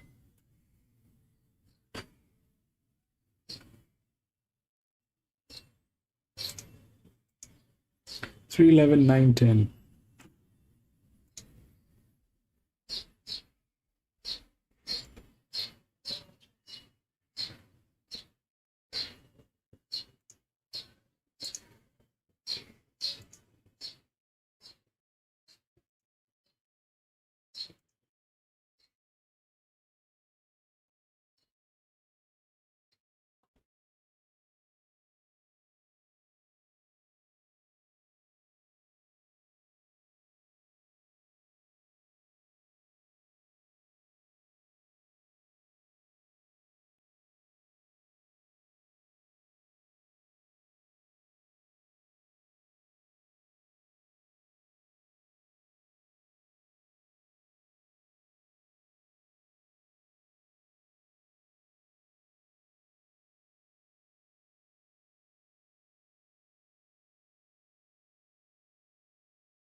I think, and he just probably hasn't eventuated that. He's had a lot of issues.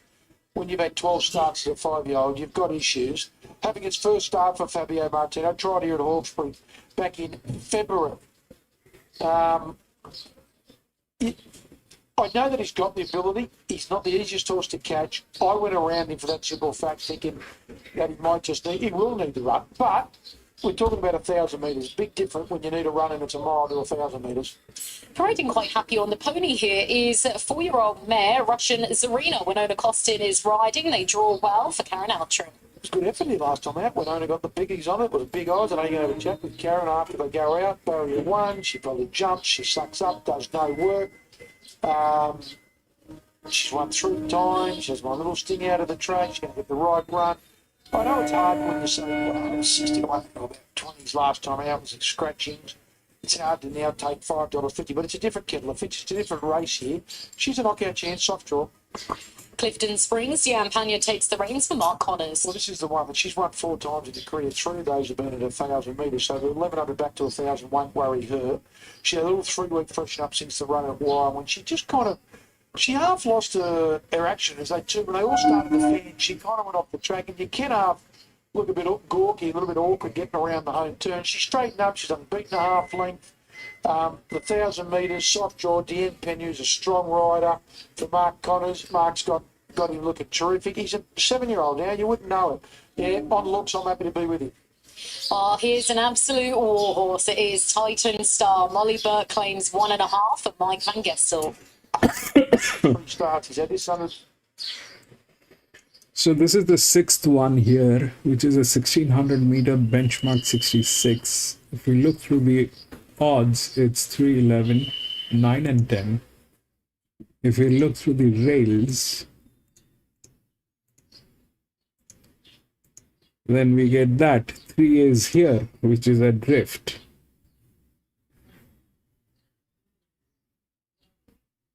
That is the favorite. The largest drift is here, which is from gate number 8. That is the largest drift. This one is placed rightly here. That's one of the worst horses that can ever happen. Everybody has ignored this is the largest inner, which is the linear here, but everybody has very wisely avoided this. There's a 35 by 19. It's a benchmark 66. Here it went through a 23 by 14. At a benchmark 66, they have a 35 by 19, which is not even there on the top odds. Now, possibilities are this, that the 3 is the favorite. I don't know if that is going to. I seriously don't know. This one here is a 23 by 14 that went through. Either this one is, see, honestly speaking, if this one was racing on a track like Randwick, this, I mean, this wouldn't have been the situation, the first thing, you know.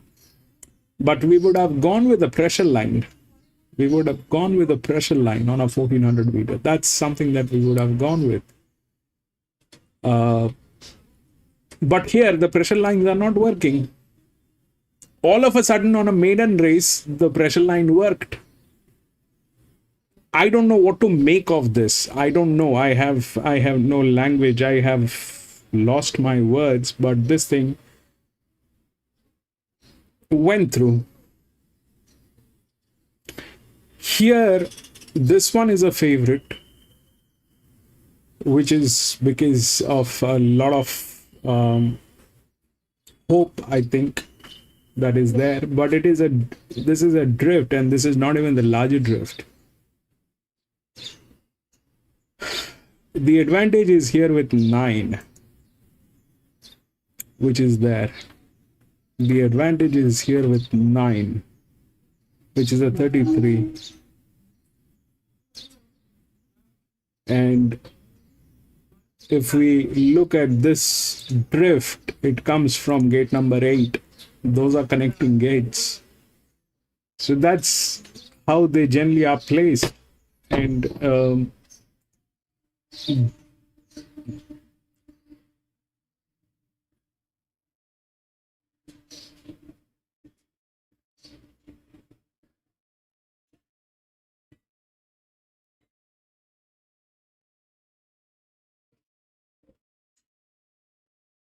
then we have this with 0.33. This is 24 by 12 on a 1600 meter. I won't put money.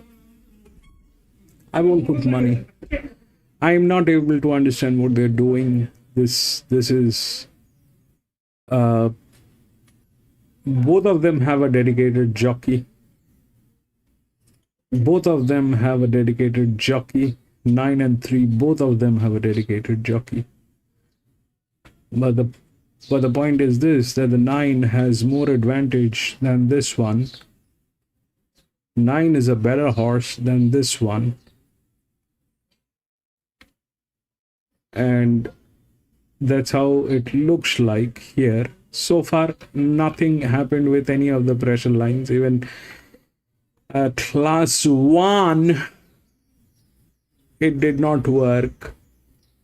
A benchmark 58 with a 6% here, it did not work. This one actually worked with a 6%. Here was the 22%, which did not work. So now we are stuck with, we've seen this thing happening, and I don't know what they're doing. They probably are doing what they want to do, that we cannot assume what they're trying to do, because it doesn't make sense. From any angle, it doesn't make sense. We have done 5 races, out of which the first 2 were maiden races. We'll discount them. These 2, the 3 and the 4, were benchmark races, where this one was a benchmark. It did not go with the pressure. It went with the low pressure. Here, that is on a benchmark 58, on a class 1, it went with advantage, lower pressure. It did not go with that. On a 1400 meter, all of a sudden, this thing, which is a no match, actually goes through. So I don't know where things are wrong, because it's all data, it is all numbers. Numbers do not lie. Here if we look at what's going on, then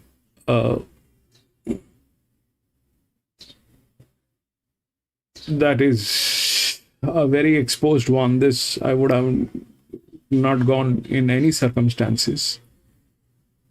But out of these two, 10 and 9, definitely this is in a better position. Then this one is in a good position. That's a 33 by 0. This is 33. That is that. But if it actually plays benchmark, then the drift is there. The drift will get in. If that's what a benchmark plays. But that also means that, you know, if it plays benchmark, then it also means that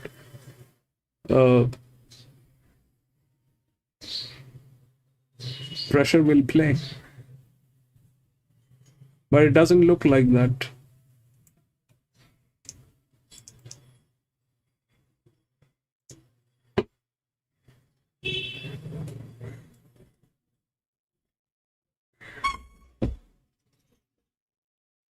Boyle win the Jockeys Challenge. 9, 10, 8 and 4. 9, 10, 8 and 4. We've got one to come. We're going to get to Townsville. Here's Michael Charge.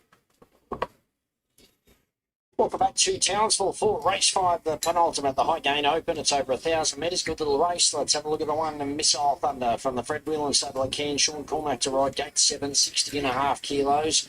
He's won 10 from 28. 8 of those have been here at this track, and he's won 4 at this trip. He looks really well placed today.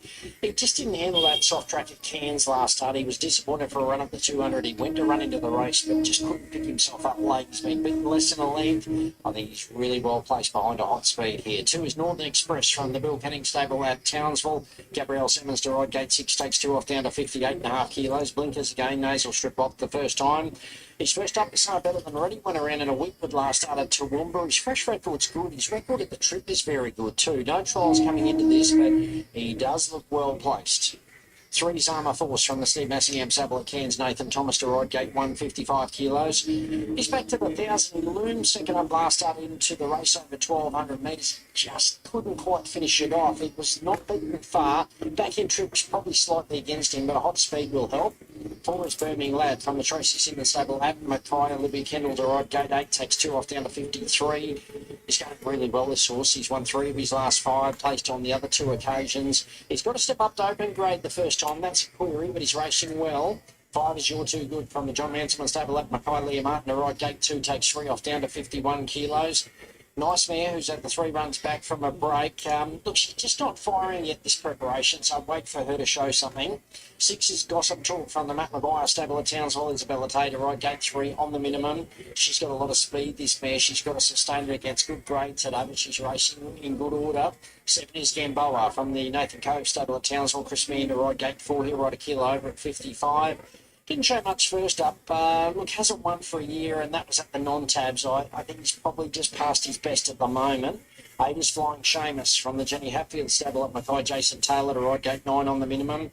Nice Mare, who's had the 1 run back. She did a little bit wrong there at Mackay behind Early Fusion. She was behind some heavy ones and some good races last time in, so I think she can be cheeky in this. And the 9 to round them out is Rising from the Charlie Hoffman stable at Tolga. Tyler Leslie to ride, gate 5, no weight on the back. Son of I Am Invincible. So had the 1 run up this way. That was on that soft track at Cairns, which may not have suited, so can improve here for sure.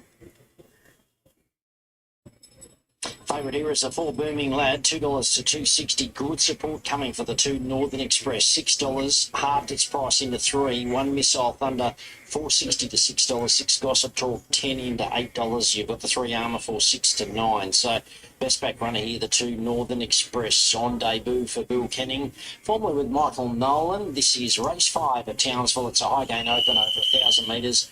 On 1, 2, 8 and 3. On with the 1 Missile Thunder. He's been there and performed before. We know how good he is when he's on song, this horse. He's not far off recapturing some very good form. He's at the 4 runs back. As I said, he loomed into the race at Cairns. He was on the inside part of the track and he was in the quicksand there and he just couldn't quite finish it off last start, but this will suit him really well on top of the ground today. And there's a genuine speed here. Booming Lad goes quick, Gossip Talk goes quick, so he should just get that lovely camp, maybe 1 out, 1 back, and if he's close enough, he can launch over the top of these. 1 Missile Thunder on top. I think he's over the odds. 2 Northern Express, I respect him. He carries very good form. The Metro's just found it a little bit hot nowadays, but he comes north, he'll find this a lot easier. He's got a good fresh record, brilliant record at the trip as well, and he gets a claim for Gabrielle Simmons, and the blinkers are on again. So he's here to run a race, Northern Express. The 8, Flying Seamus, I thought on the back of some good runs last time in. First up run was solid enough behind Early Fusion. And the 3 Armour Force, he's probably going to get better, 1,400 or a mile. But look, if they happen to burn along here, and he can get himself in touch with the leaders turning for home, he's not the worst by any stretch. 1, 2, 8, 3 are my numbers. Equal favourites now, so this is a good go. Northern Express, $6 into $2.70. Equal favourite with the 4 Booming Lad is $2 to $2.70. 1 Missile Thunder's now out to $7, got out to 6. He just drifts a bit further. 6 Gossip Talk, 10 got into 8, back to $9.50. And then we've got the 3 Armour Force there, 6 out to 10. There's not much happening with any of these, so best back runner here by far is the 2 Northern Express. Bill Canning, Gabrielle Simmons combined on debut in North Queensland. He's got a good record. Here's Tony Road for the 5th at Townsville. Gossip Talk to come up with Booming Lad. They'll both break and go quickly. Flying Seamus and Missile Thunder. So those last few getting set.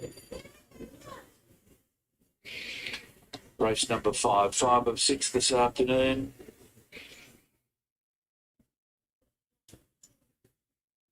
So Flying Seamus loads up. You're Too Good. Gossip Talk, Missile Thunder.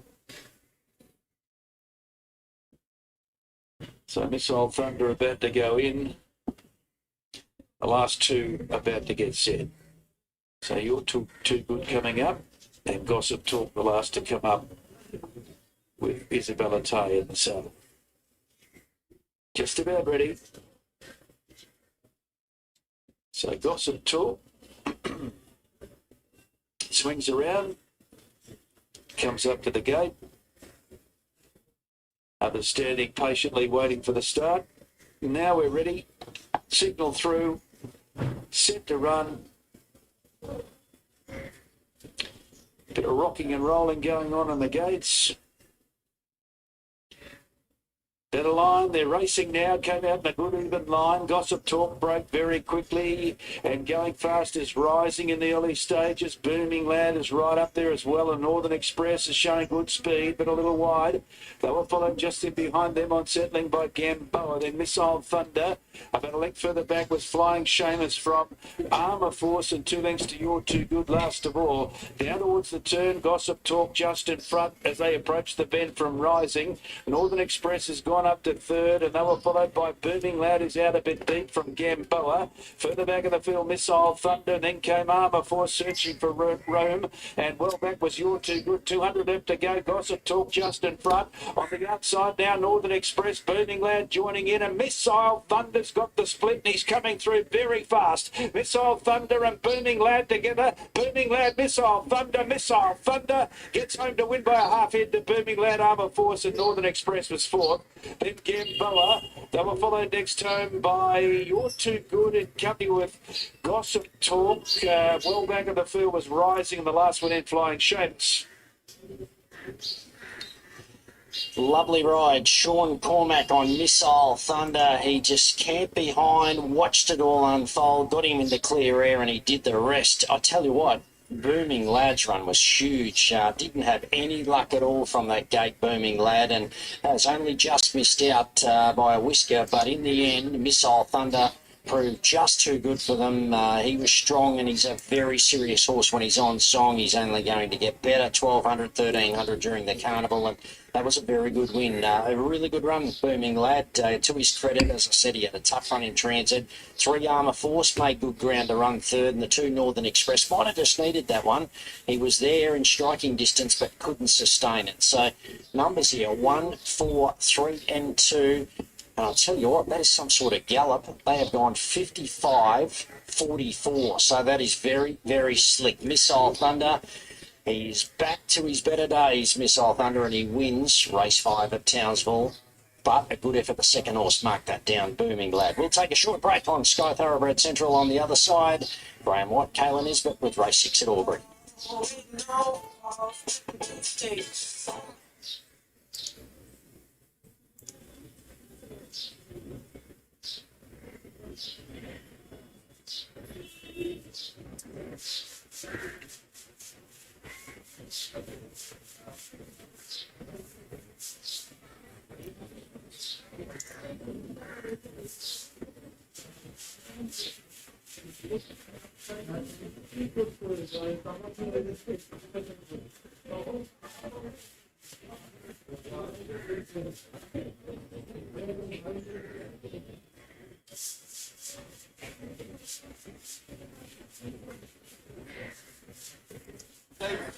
And that's the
I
can't move.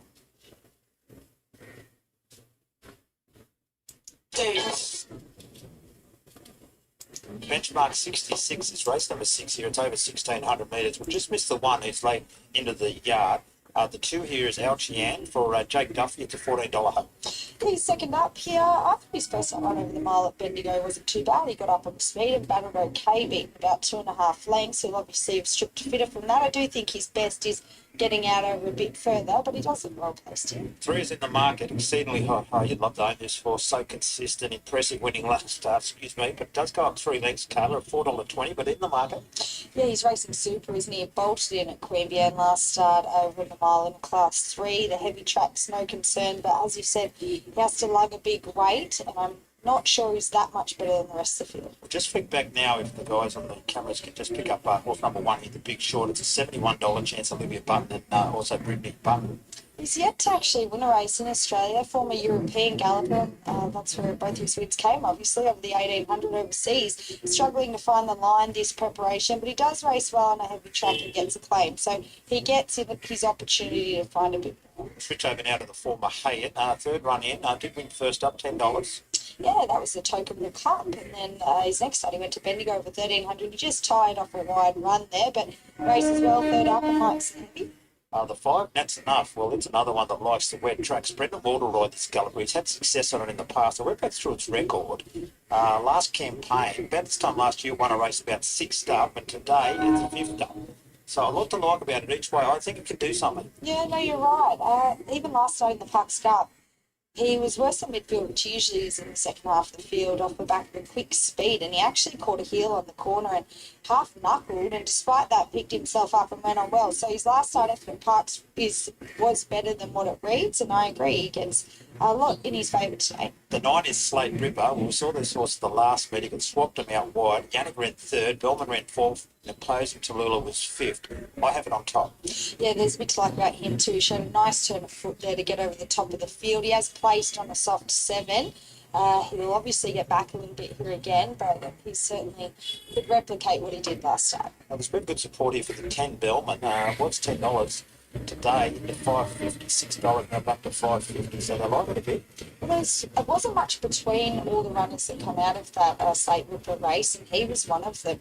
I thought he found the line well late on the inside of the runners, beaten only a length to Slate Ripper, so he'll get every chance for barrier 1 today, and there's another one that likes the wet ground. The 11 is Yannicka. The money's come for it as well. $3.70 in from $10. Blake McDougall, Shane Bloomfield, comes out of that same race last up, 1 year prior to that. Yeah, I've got him on top. I rate him my best bet of the day. As you said, he ran 3rd to Slate Ripper last start, but Slate Ripper had an even clear run from the top of the straight, whereas Yannick just got half held up at the top of the straight, and once he was clear, found the line really well, not beaten far at all.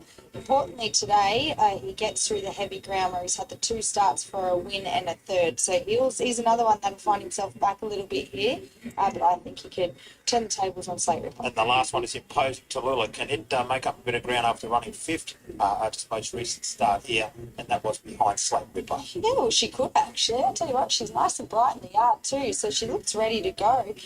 She's a horse that's got good early speed, and on this heavy track, which she loves, she's had the 3 starts for 2 wins and a third. Down in the weights, she could certainly take Hatchet.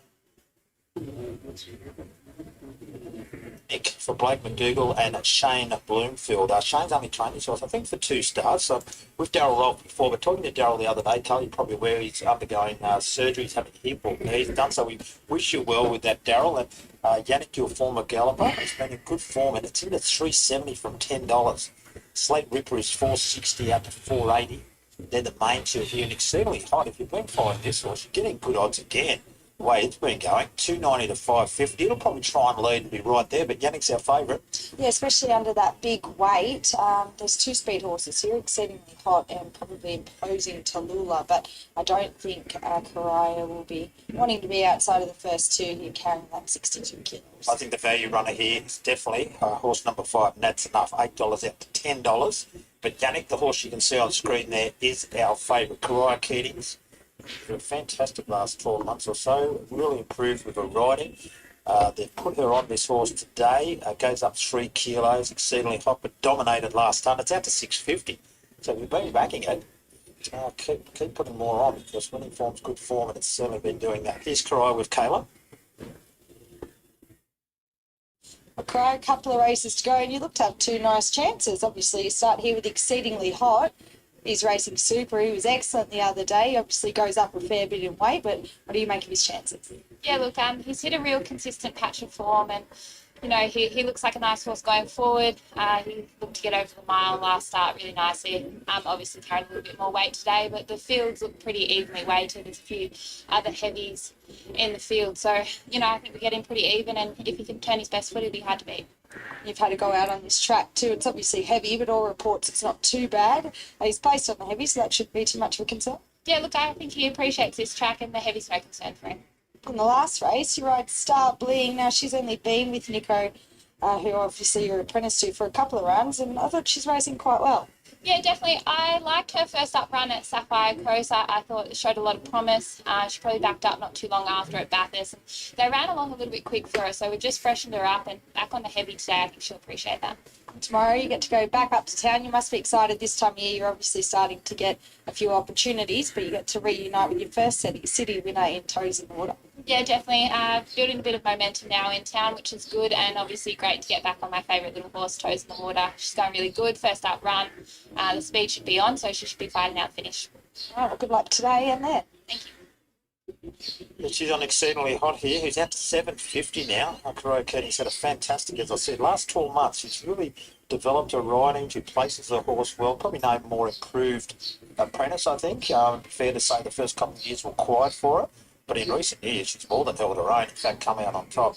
She's having a really good run. But our favourite here is Yannick at $3.50. Ahead of Slate Ripper at $4. He beat a few of these home last time, including Yannick. But can he do it again? Yeah, we can. I mean, this market's really everywhere, isn't it? I'm with the 11 Yannick, though. As I said, there's, I mean, even imposing Tallulah, who was beaten 2.5 lengths to Slate Ripper. She loves the heavy track, and she wouldn't be surprised to see her turn the tables on him. So the punters are obviously following that race as a form reference here, and I think Yannick can turn the tables on him. From the 3, exceedingly hot. I only want 2 numbers in the body of this leg. And it's been those 2. I don't like to see exceedingly hot on the drift. In for 3rd, I put the 9 Slate Ripper.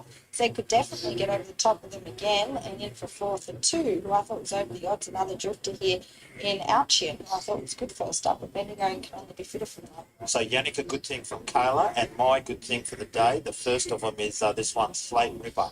They're our 2 favourites here, 1:17 off a start. The money continues to come for this horse, Yannick. Money speaks all languages, and it's $10 and it's $3.20. Shane Bloomfield, the trainer over there at Naranda, they've got a big meeting coming up there in early July. Huge meeting over there on Sunday. Good luck to Michael Bailey and the team over there. It's a fantastic day. Keep an eye out for that program. It's up now on the Racing New South Wales site. Imposing Tallulah might try and lead, but there's a few others that might be able to work their way into it. Exceedingly hot is one of those as well. The Big Short needs to improve. It's $101 chance. I think it was Chris Wallace. Yeah. So 11.392 from Caleb, 35 seconds off the starting place. Tallulah's about to go forward. Mahan for Josh Richards lines up. He's at a winner early. It's at $10. Here's the second last from James. Drawn barrier number 9, so drawn the outside gate. Big Short about to move forward. Now imposing Tallulah goes up. For Quade Crow, imposing Tallulah's locked away. 4 to move up. Goes the Big Short. Slate Ripper, last start winner here 11 days ago. Moves in. Rider out of the saddle on Yannick. Blake McTougal. Yannick will be loaded up Vitalist. And Alchia is coming up number 2 to go up to barrier number 8. This is race 6, the Burr benchmark 6600. 1600, the trip 9 going round. Alchia joins the line. Yannick the favourite. Heavily supported. 10 and 260 to go on the tag fixed odds. Yannick. They're all locked away. The light comes on. Race number 6. Ready? Away they go now. And a good start with imposing Tallulah going up on the pace and exceedingly hot likewise. Yannick the favourites going forward. Up to third, going around Bellman, and that's enough.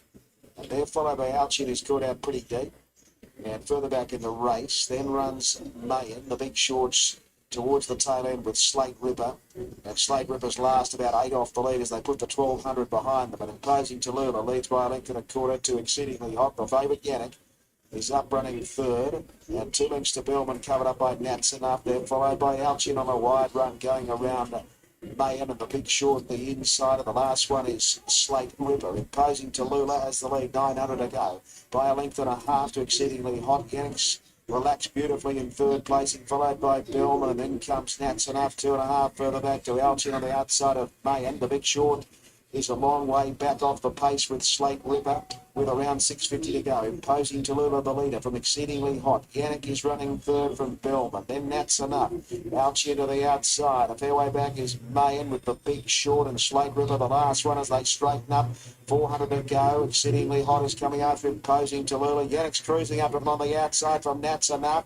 Bellman back to the inside with the Big Short, and then comes Slate Ripper. Yannick takes over from imposing Tallulah and exceedingly hot. Slate Ripper's running home well. Further back to Nats enough, but Yannick broke clear inside the last 100. The well-back favourites nicely clear from Bellman and Slate Ripper, and Yannick wins it by a couple of lengths to Bellman. Slate Ripper was third, then came exceedingly hot, followed by imposing Tallulah. And further back in the race, then came Mayan from Nats and up. Well back was the Big Short without you. Nice ride, horse really in the zone. Shane Bloomfield, 3 starts with this galloper, 2 wins in the third, and it was back from $10 into $2.80. So well done, Peter Knight, the owner there, has a lot of horses with primarily Michael Travers and a few other trainers. But this horse, Blake's second winner for the day, $2.80. Bellman, good effort, $2.20. And Slate Ripper, who got a fair way back but closed off really well again, so 11, 10 and 9. You won up on me there. Finally. He's really in the zone. As you said, it's quite amazing that this horse took as long as what he did to break his maiden, but he's going excellent. Shane's doing a great job with him, and that was a perfect ride from a wide draw from Blake. I expected him to be a bit further back in the run, which we usually see him, but he jumped so well. Looked like he was going to be poked. So what happened is that 11 went through because it had the best jockey. 10 had the rails.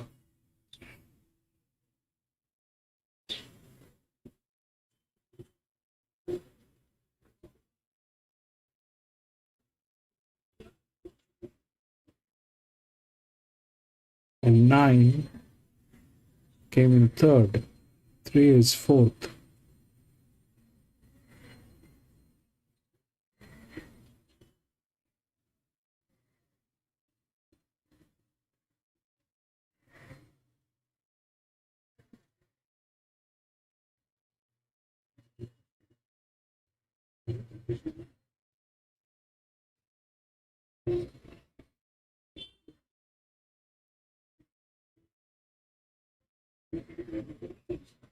It's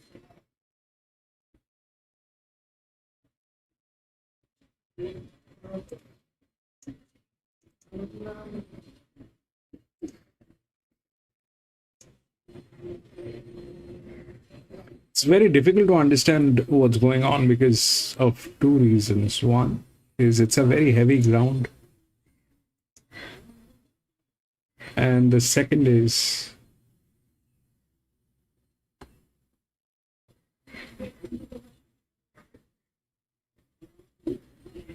we are at a very rural track. This was not the scene here. It used to be a very good track, 4, 8, 14, and 16. This used to be a very good track at one point of time, 3, 12, 6, and 13.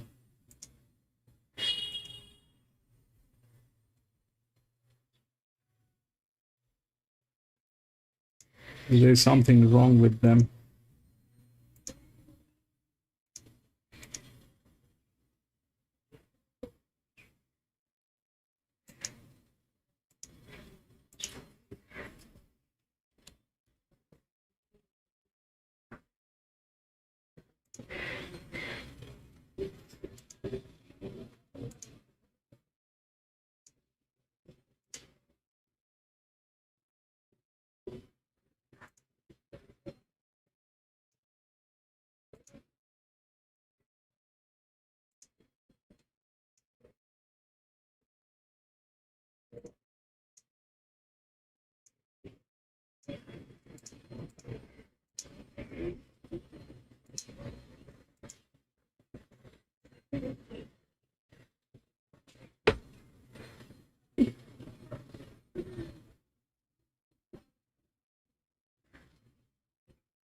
Run, she's improved into the preparation.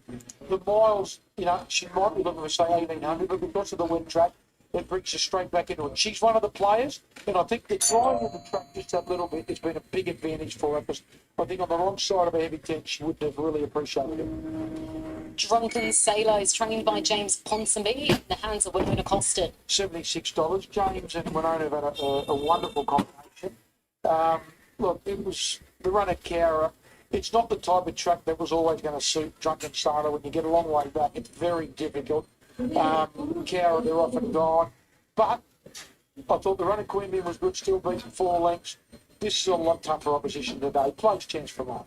And last but not least, we have Hard Pick. Molly Burke is riding for. Did you say is this the horse earlier they're going to try and ride that a little bit closer? Yes, Stuart's comments to be ridden further forward. Hard Pick, Molly Burke, Mitch and Desiree Kearney. Yeah, if he jumps, that might just help him too after the mile.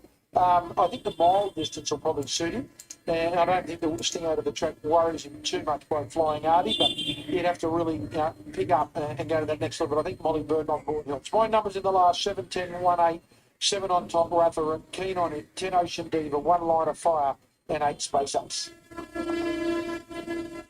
Yeah, we've got my top pick. Jake Hull's making his way up. He's making his way up to have a chat. He does a good job, Jake. If he wasn't a trainer, Kirsten, he would have been a man on him. What do you reckon of that?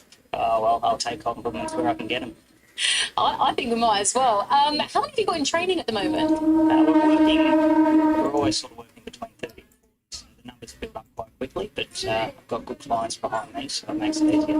Busy enough. Okay, how about Rathoran here? I mean, this gelding, he's getting a bit of a reputation for being a bit of a swimmer, isn't he? Yeah, he certainly is. He's just an honest customer. And now that he's ticked off that 14 and 1500 metres, it just adds a little bit more of a string to his bow. So, look, he's a big step up in grade here today, but, deep indoor prep, hopefully we haven't gone one too many. He's showed me no signs that he's had enough, but presents here in good order, and hopefully he's good enough to continue on the way he's going.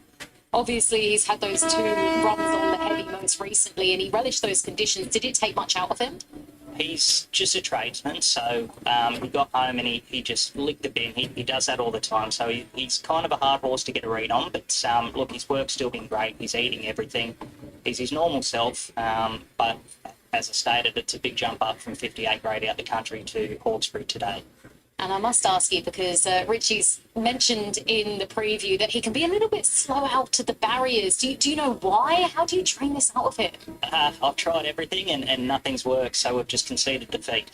Look, he is what he is. He's going to step away slow, but you know, his last couple of starts, Anna's given him a little bit of a squeeze after he stepped away slow, and I think that's been the difference. Instead of being last, he's had probably 2 or 3 behind him and less work to do at the end. So hopefully it works out that way today. And Anna clearly knows this gelding so well. Yeah, and she's got a lot of confidence in him. So, look, like I said, hopefully he's still at his best and he can run up to it today. Well, good luck. Thanks, guys. Yeah, Jaco, I can tell there's been a few good moves in this race for the 3 fancies, but so the money was for Rutherford this morning. Hang on, now it's just coming again. So one line of fire got the $4.60. It was $4.20 out to $4.60. Now into $3.50. A very good money line of fire. Penart number 5 has been 9 out to $12. Number 7 Rutherford. Now this morning was $4.40 into $3. It just got back to $3.60 only moments ago. Now back into $3.30. Space Ace $3.80. Into $3.20, back to $3.40, second pick. So $3.30 Rutherford, $3.40 Space Ace, $3.50 line of fire. Ocean Deep has been the big drifter, $4 to $7.50. Number 11, Drunken Sailor. A little bit of support in the last minute, $12 into 9 for Drunken Sailor.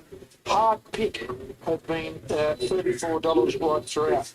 It's a good little betting race. $3.30 Rutherford, $3.40 Space Ace, $3.50 line of fire. As I mentioned earlier, Kieran McAvoy won the Jockey's Challenge. It was $1.65 favourite. He got on 7 points. He was on one of the finishes in the first, got nothing, but then he went second, first, second, 7 points. And Adam Hieronymus, who rode the first 2 winners, and unfortunately his next ride, which was in the previous Kirk Cup, run 4th.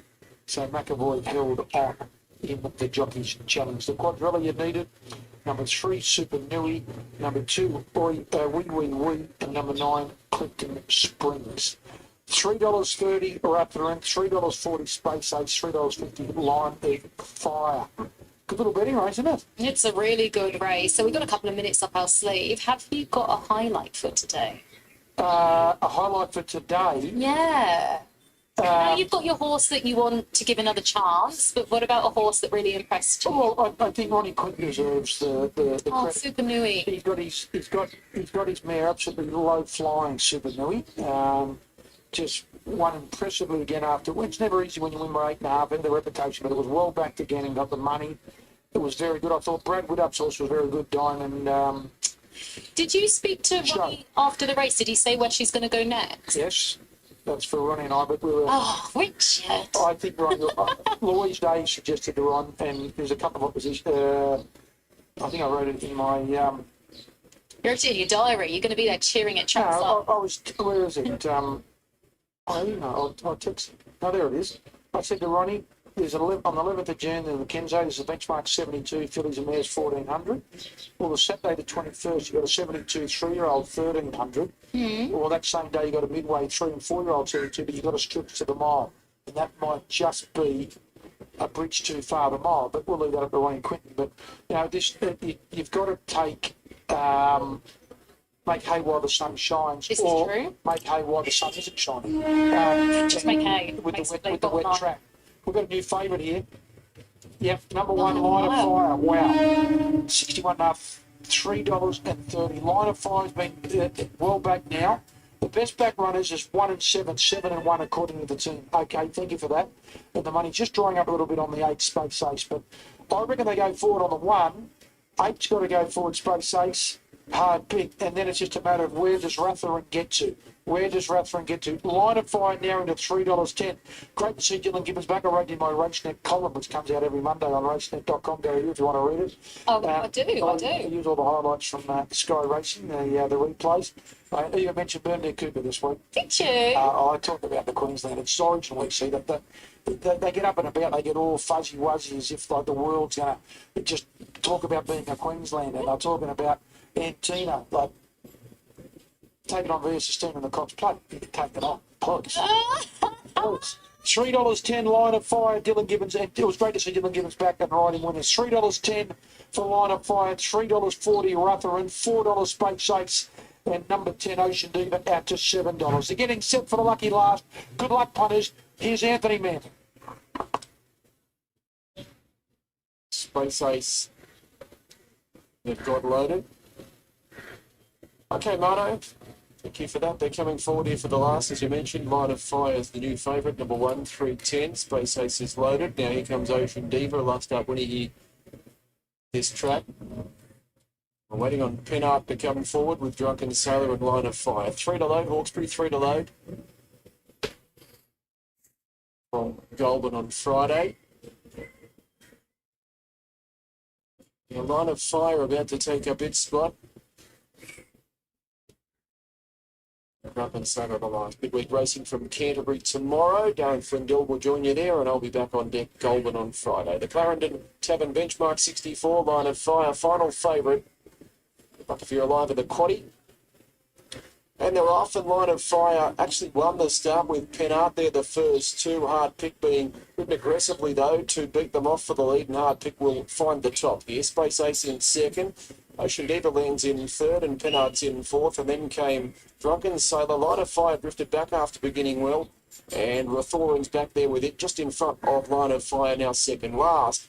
So Hard Pick, an uncontested lead down the back straight from Space Ace in second, Ocean Diva's in third, Penart's in fourth. Then came Rathoran on the inside of Drunken Sailor, and Line of Fire, the favourite, is last of all. Off the back, 1,000 metres left to go. They're strung out by 8 lengths, and it's Hard Pick in front. Space Ace second, Ocean Diva third, Penart fourth. Rathoran fifth, and then came Drunken Sailor, and the last one is Line of Fire.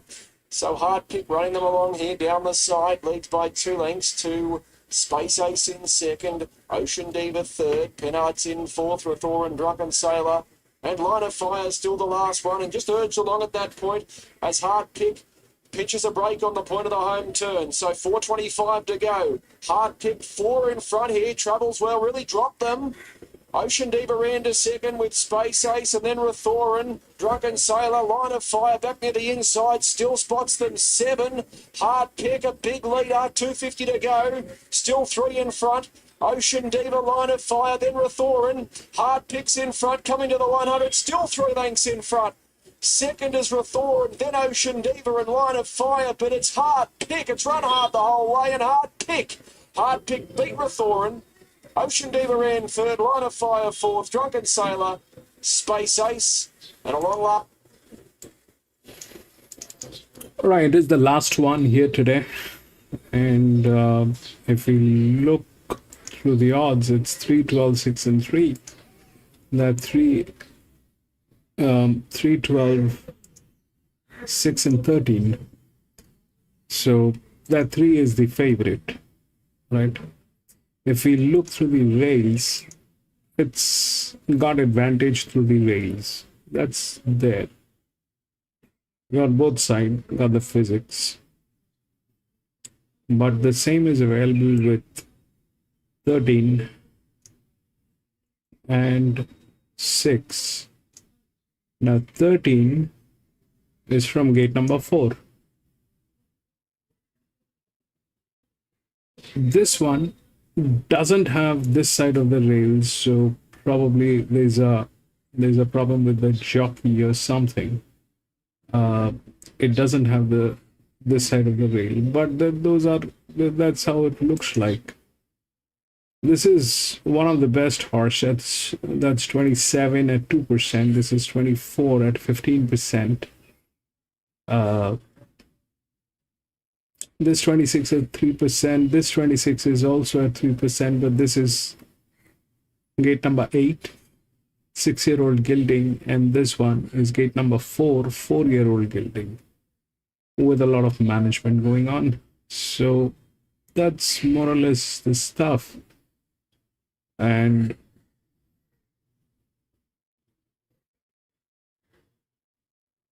these are 15, 14. I haven't seen those working.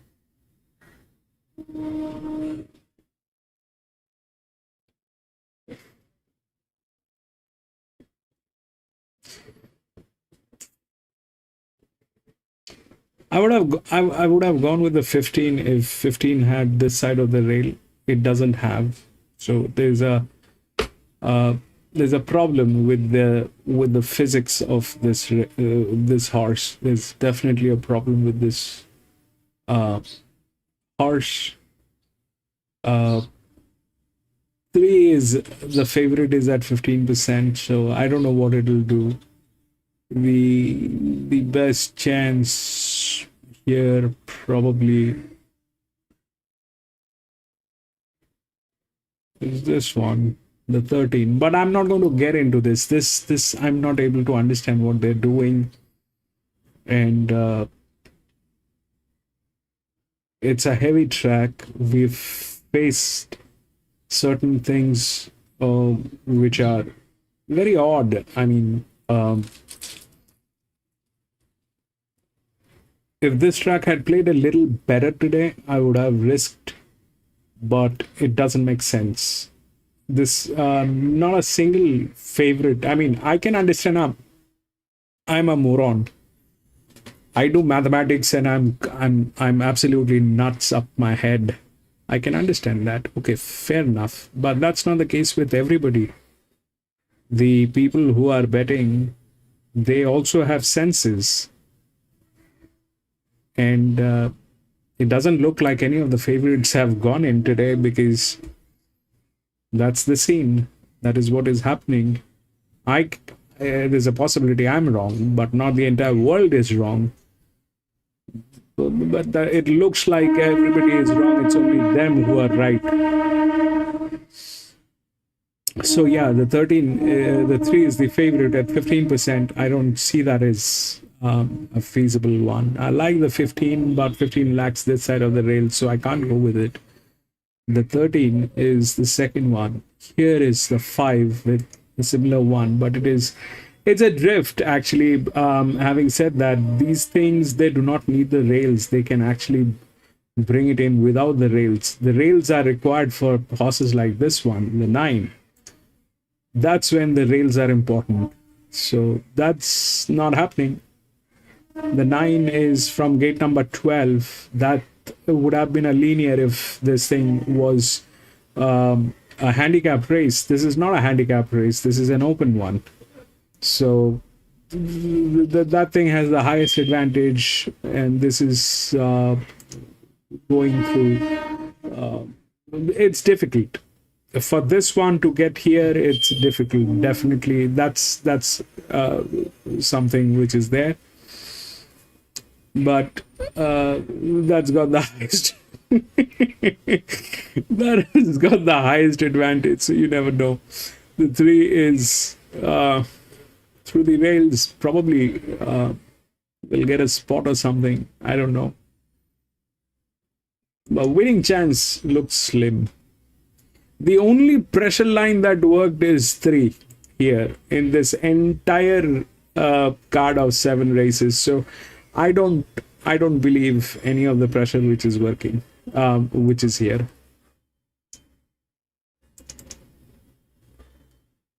About 3 lengths last, and the Kamikaze slow out. Gabby's Ready began brilliantly, and Super Freeze was very fast away.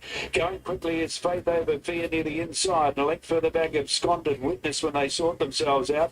Then came in Jada, followed by Risky Investment, the centre, and the Kamikaze's travelling deep. And getting back in the field, Tequila Dancer, followed by Let's Ride, and then Red Shiraz, and the Sherpa made a mess of the start, and he's last of all. Down to the home turn now, they've got about 450 left to run. Gabby's Ready from Super Freeze, and Jada's about to pull deep. Risky Investment works up to 4th, and they were followed by Faith Over Fear near the rail, and further back Absconded Witness, 200 metres to go. Super Freeze got to the lead now, drew about a half in front of Jada. Risky Investment trying to get to the mount wide from Gabby's Ready. Super Freeze still in front. Super Freeze from Injada. Super Freeze holding Injada, and Super Freeze gets in a half head on the line from Injada. Risky Investment third, and they were followed next time by Tequila Dancer. Then came Let's Ride making up ground, and back behind those was Absconded Witness, the Sherpa, and then Red Shiraz from Faith Over Fear. Gabby's Ready, and the last one to pull up the Kamikaze.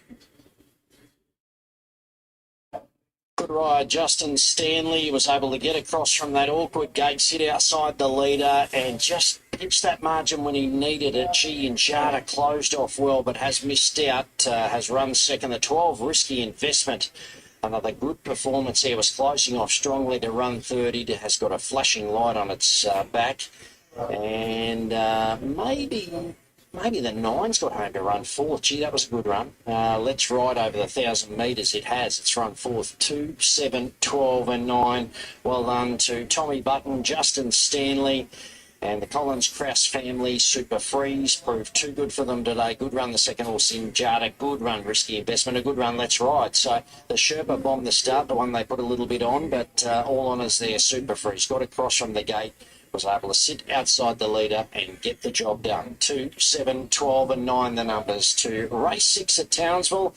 But that rounds us out for the day. Looking forward to Cairns on Thursday. But for now, I'll say a very good afternoon as we take a break on Sky Thoroughbred Central. On the other side, Graham White, Kayla Nisbet with race 7 at Albury.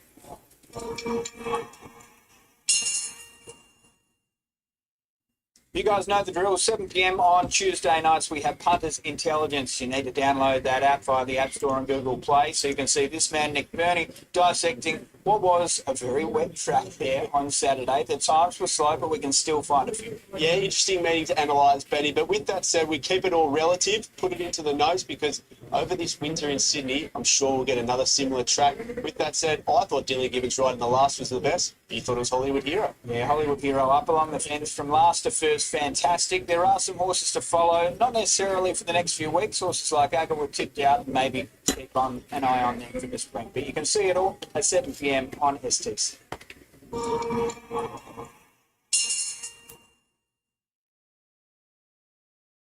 The last race today, the top one here is Starblazer, big weight, 66 kilos, Nick Haywood. Yet to catch a sight of him here. He's first up though. He doesn't usually fire fresh. His best is over a bit further. Sorry, as we said, has to love that weight. So happy to wait and see what he does today. 2 is Brentland's Trooper at $19 chance. I don't mind him today, the old fella. I think he can run a race on this track. He's been back and running on okay in all 3 runs this preparation. They've all been in country Victorian races. As you said, likes the track and likes the heavy. 3 is our favourite and deservingly so. Yamps, 340 to 250. Jake Duffy looking for a double. Yeah, he's a very honest horse that has a good turn of foot. I thought he was good over the Waterloo Carnival, and then last start at Wangaratta, I thought he was unlucky not to win. Got buffeted around in the straight and beaten just a nose on the line. Likes the heavy track, he's hard to beat. 5 is Pretty Penguin, a $19 chance. Just has no wet track format at all. No, that's the concern, isn't it? She had a tough run on speed last start, tied off that benchmark 66. So comes back in grade, gets a claim, good draw, but as you said, heavy form's not good. Star of Ida won a 58, 2 starts ago, then failed in Melbourne. Much easier assignment today. Nick Suke shooting for another winner. Yeah, a lovely race, and only 4 runs have been right up in grade. As she also put up lame last start at Caulfield and beaten a long way. Shows the speed to roll forward and could certainly give a start. 7 Casimir, a little bit of a hope at big odds, $19, Josh Richards. Yeah, I agree. He was behind the speed last start at Parks and held his ground well. Just couldn't really quicken. He's never too far away, though, and likes the wet ground. 9 is Darkly, for a bit man, Jason Mine, $26 chance. Beautifully presented. He looks lovely here, and he's nice and relaxed since Grassy just got aboard there. It's been 5 weeks freshened since his last start at Wodonga in a benchmark 62, where he got shuffled back worse in midfield in the run, and he just couldn't sprint from back there, beaten 3.5 lengths. We haven't seen him on a heavy, but that could help. 10 is Outstanding Reward. Now, this is also $71. I don't think it's a $71 chance. It's second up. It's had a run here before, and it's been placed 3 or 5, second up. So I'll just give it a bit of an outsider chance. Yeah, I probably agree. I mean, first up, she just struggled to get involved. That was beaten 9 lengths to Chemtrail, but you're right, she's definitely capable of more than that, and also likes the wet ground. I'll tell you, also does like the wet ground is the 11 Alsho.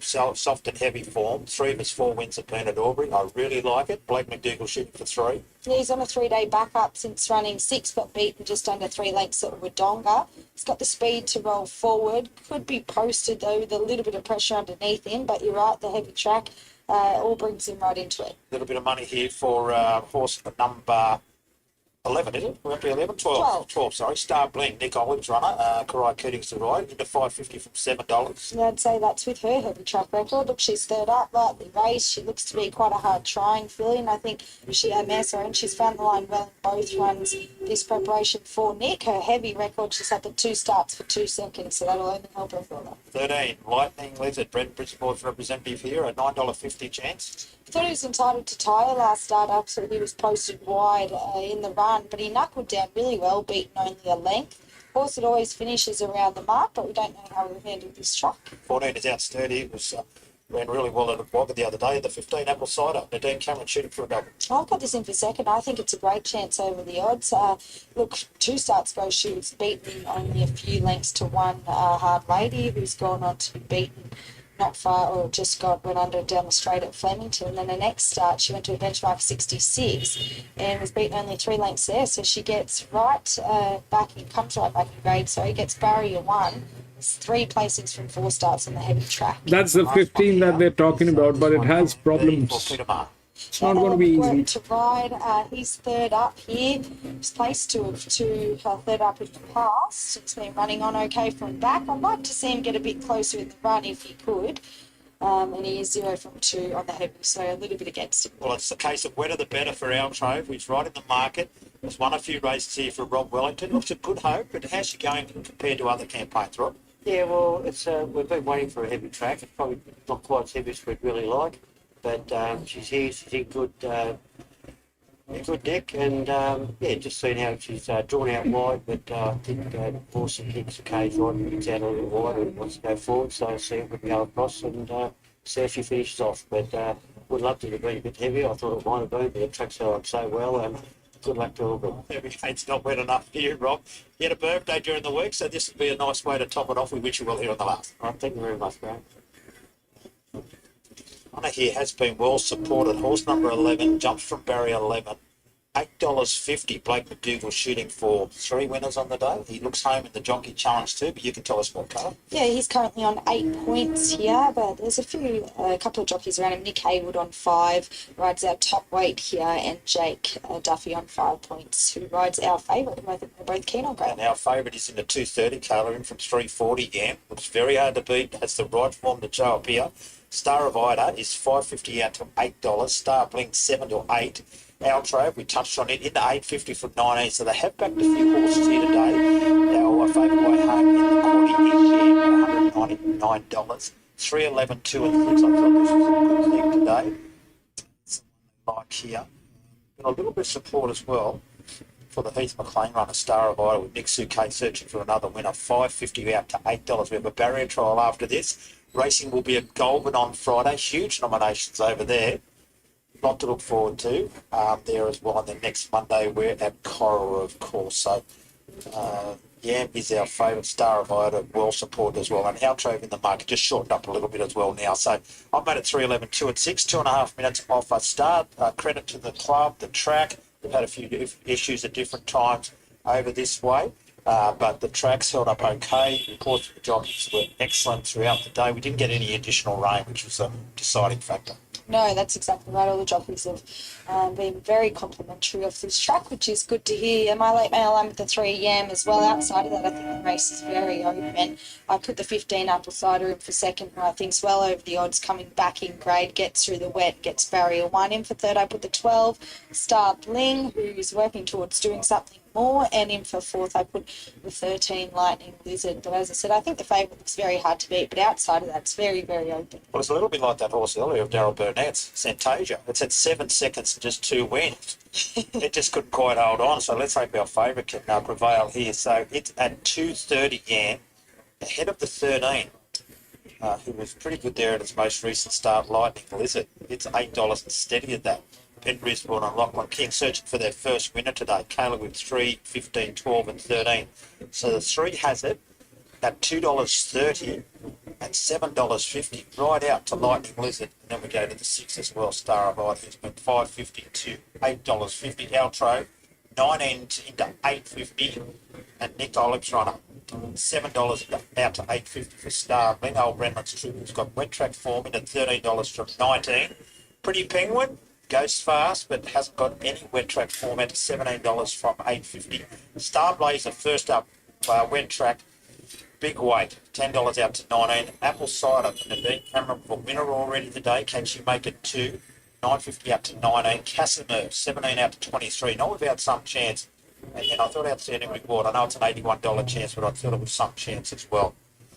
So that's the way that just start to circle. Our starter rider just out the back there, along with Altrove, as these horses start to take shape for the lucky last. James Tate's done a great job again today. Here he is for the final time.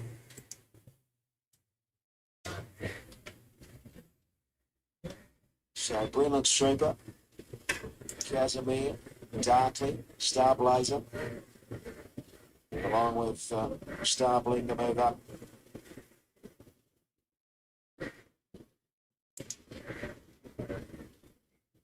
Altrove's had a bit of support at longer odds. They're moving up here. Good money for Altrove. Altrove is into 850. Frank Sanders, Sky Racing, linking into the coverage of race number 7. Be ready to hire benchmark 58 handicap 1175. Yam, solid favourite, well-back favourite 240. And number 13, $7. Lightning Lizard and 11. Altrove, well in the markets, come in from $19. Star Blend goes up, Brendan's Trooper, Casimir, Star of Ida, Star Blazer, Altrove to move up. So about 4 to move up, 5 to move up. Blake McDougall's going for a winning treble here. Aboard Altrove, there's good support at longer odds. Up goes Casimir. Yannick winning the previous race. Blake McDougall riding Yannick to victory. Impressive win by Yannick, who was very well backed. Altrove goes forward, Star Blazer about to come up with the barrier blanket applied, and Star of Ida and Brendan's Trooper complete the line. This is race 7. They're ready to hire benchmark 58.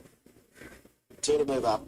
Brendan's Trooper has drawn the outside. Star of Ida's hit barrier number 12, second to the outside. 250 Yam, Lightning Lizard $7, Altrove $8. And also Star Blink $8. Star of Ida goes in, and Brendan's Trooper complete the line. Apple Cider's in the inside gate. Penguin drawn close to the inside. Red light comes on for the last, 11.75. 13 going round, they're away and racing. It was a good start to the last. At the end of the day, Star of Ida came out running. Altrove's going up on the pace. Apple Cider's prominent. Brendan's Trooper shows pace out deep on the track. And Lightning Lizard's not far away as they sort their order out. Yam, the favourite, will settle midfield. It's being followed by Star Bling, Casimir 3 deep, a length and a half. Outstanding Reward, followed by Star Blazer. Darkly is a long way back with Alan B. Settling down. Star of Ida joined by Brendan's Trooper in the lead with 700 to go. They're 2 in front of Pretty Penguin, Altrove and Apple Cider. And Lightning Lizard, Casimir. Yam, the travelling well. Midfield from Star Bling. Well back Star Blazer. Outstanding Reward. Then comes Darkly Alan B, the last one. They straighten up at the 400. Brendan's Trooper goes up to Star of Ida. Altrove with a strong run. And then Pretty Penguin, followed by Apple Cider. Yam's looking to get into open territory. Brendan's Trooper in front of Altrove. Yam's going for a split closer to the inside, and then Lightning Lizard followed by Darkly, but Yam takes the lead for Brendan's Trooper, then Altrove. Yam's powering away in the last for a big win. Yam bolts in by 2.5 lengths. Brendan's Trooper, Darkly third, Altrove fourth. Then Lightning Lizard, Pretty Penguin, Star Blazer behind. Brilliant. Apple The Cider, favourites Alan home. B, Outstanding Reward being followed by Star Bling, Star of Ida. And the last one home was Casimir. Our favourite prevails in the last race, yeah. He was held up for a fair while down the straight, but when Jake Duffy was able to get clear, this horse, the 4-year-old, has had the 7 seconds, but that's his third win. Our favourite pays $2.50. Old Brendan's Trooper, terrific run by the 7-year-old, takes his earnings plus 200,000 with that performance at $3.50. Darkly putting plenty of value into the exotics there at $10.20, and Altrove, after racing up on the speeders, ran fourth. So that will give Jake Duffy a share of the jockey challenge with Blake McDougall, who ran fourth there on Altrove. Yeah, exactly. Hasn't he just got a super turn of foot, this horse? I mean, we know he always gets back in the second 9 half and of 11. the field, which is probably what's seen him in so many seconds and fall short a few times, but he's got an electric turn of foot to be able. Okay, so that thing worked on this horse. How, I don't know, but it did.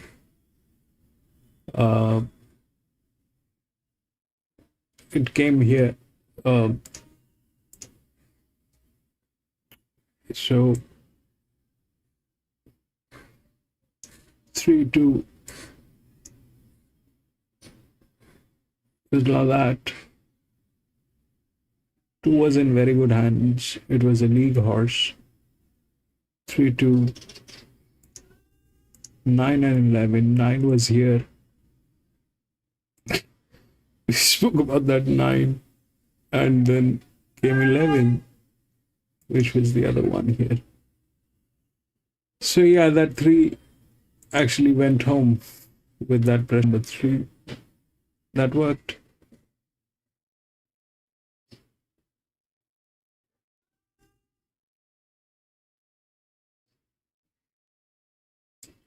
Anyway, that is it, ladies and gentlemen. That is it. We had 7 races today here at Albury. That was the last one, but I'm going to be racing tomorrow again. It's Wednesday. We should be having some good tracks tomorrow.